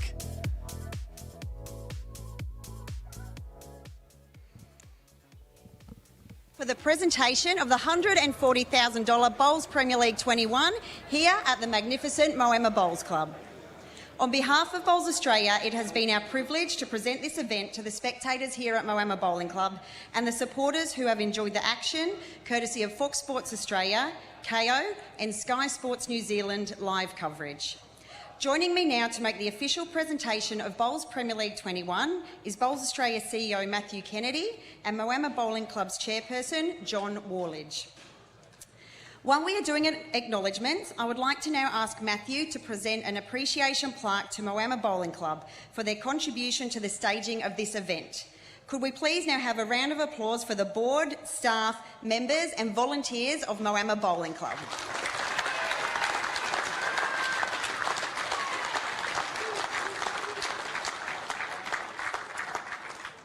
We would like now to acknowledge and congratulate the 3 best players of the event, as voted on by the BPL coaches at the conclusion of each match. So the 3 best players and winning coach of this competition that make up the BPL 21 All-Star team are, from the Geelong Jets, Paul Foster, MBE. From the Gold Coast Hawks, Kelsey Cottrell. From the Geelong Jets, Aaron Wilson. And our winning coach, Mark Thatcher. Please accept your commemorative caps from Bowls Australia.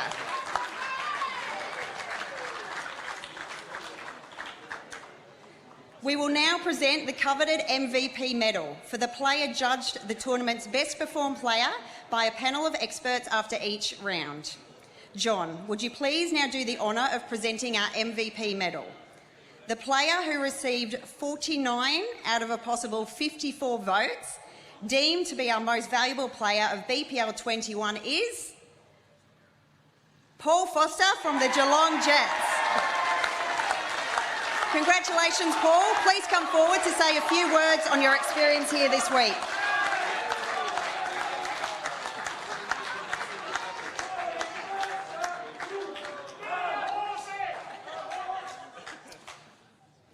First and foremost, I would just want to congratulate the Gold Coast Hawks on their performance tonight. It was absolutely outstanding and well worthy of your victory. Well done. It's been a marvellous week for the Geelong Jets. It's our second appearance in the BPL, and to get through to the final with such fierce competition all week. Matt, you have done a fantastic job for us.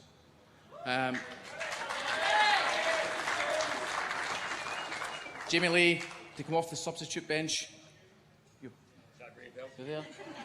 What a remarkable job you did. And last but not least, one of the all-time greats of our game, Aaron Disco Wilson. It was a pleasure to play with you.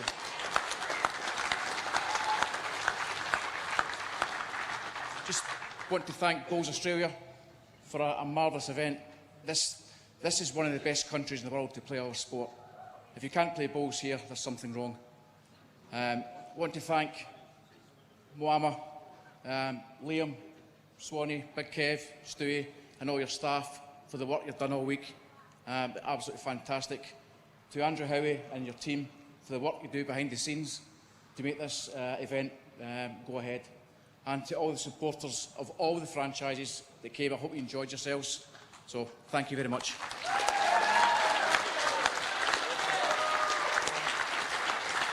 Thank you, Paul. We will now present the most valuable player of the grand final, awarded to the player judged to be the best performed from tonight's grand final match. So congratulations to Nikki Brett from the Gold Coast Hawks, our MVP for the grand final. Please come forward to say a few words.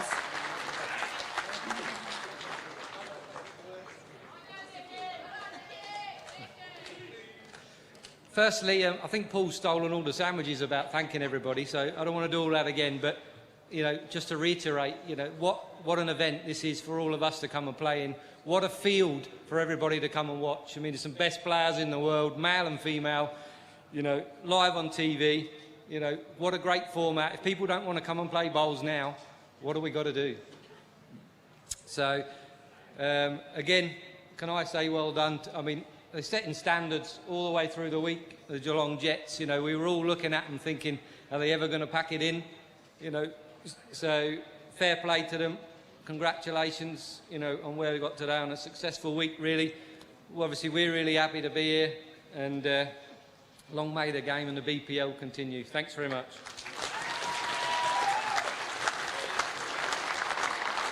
Thank you, Nick. John, would you now please assist with our silver medal presentation? Please put your hands together for the Bowls Premier League runner-up team of the Geelong Jets, Jamie Lee Warsnop, Aaron Wilson, Paul Foster and coach Maddie Flapper.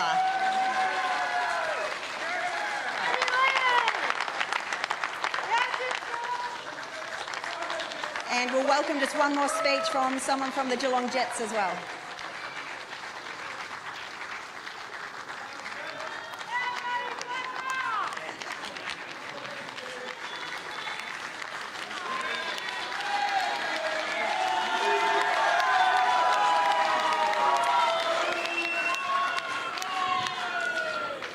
Just on behalf of the Geelong Jets, obviously Paul and Nicky pretty much nailed everything, but to our franchise in our second event, I couldn't be more proud of what we've been able to deliver. To Nathan, our CEO, sitting over here, to share my vision of one day having a team representing our club and the Geelong region, pushing our board to jump on with it, and this is the outcome. So we're very proud of what we've built so far in a short period of time, and we'll continue to grow that in years to come. Congratulations to the Gold Coast Hawks, a flawless performance tonight and deserving winners of this event, and well done to you guys. Thank you to Moama, thank you to Bowls Australia and all your partners for delivering another excellent event, and we'll see everyone at BPL 22.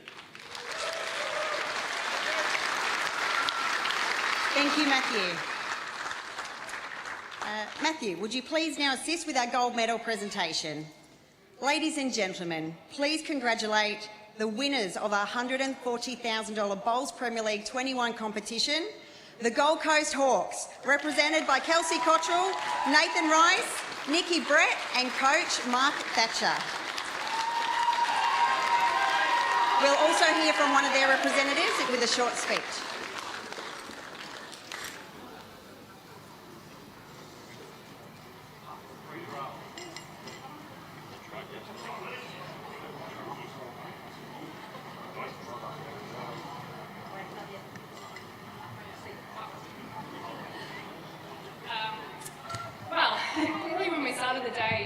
Position, needing to win our last two games just to make finals. Definitely didn't prepare anything. We were in complete and utter shock.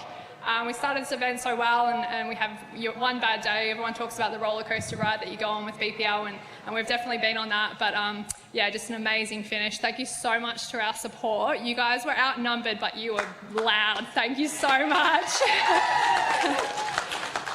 Thank you to my team. It's just been the most amazing week. Nikki, you've been brilliant. Lurchy, you're like winding back the clock. I just love your backhand draws and runners. And Rookie, just to have faith in us, he had to make some really big calls, some chopses and changes, and he did it flawlessly in such a good way that we just kept fighting on, just trying to make these finals. Thank you to Bowls Australia for an amazing event. It's amazing to play in a BPL. It's just the pinnacle event that we all want to be in. We're very proud as the Gold Coast Hawks, as Club Helensvale, to have a franchise. To everyone at Club Helensvale tonight, I know there was practice, we've got to play tomorrow, but celebrate hard with us, and we can't wait to get home tomorrow and cheer and celebrate with you guys when we get home. Thank you to Moama for putting on such an amazing event. Have I forgot anyone? No, you don't. Go the Hawks! Thank you, Kelsey Cottrell. Very excited. So, Matthew, would you please now present the champion team with their $28,000 winner's cheque and perpetual winner's trophy?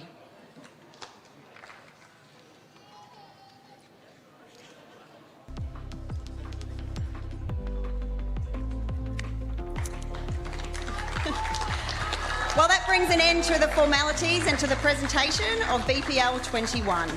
Once again, I would like to express my sincere appreciation on behalf of Bowls Australia to all of the spectators who tuned in to the coverage and the patrons who contributed to the amazing atmosphere here at Moama Bowling Club over the past 5 days. I hope you thoroughly enjoyed the $140,000 Bowls Premier League. From all of us here at BPL 21, good night.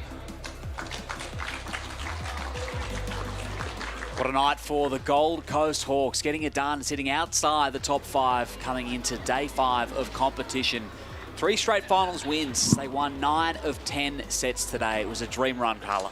Yeah, it sure was. What an outstanding performance. And to think that BPL 20, these guys finished on the bottom of the ladder, and look at how much they've turned it around. Absolutely outstanding effort by these guys, and they deserve the celebrations tonight. They sure do. I'm sure they're going to have a great time before they head back to Club Helensvale to share the spoils with some of their clubmates. Yeah, I have no doubt that the Bowlers Lounge in Club Helensvale was going absolutely off during that game, and yeah, I'm sure that they'll enjoy the celebrations when the team gets back there.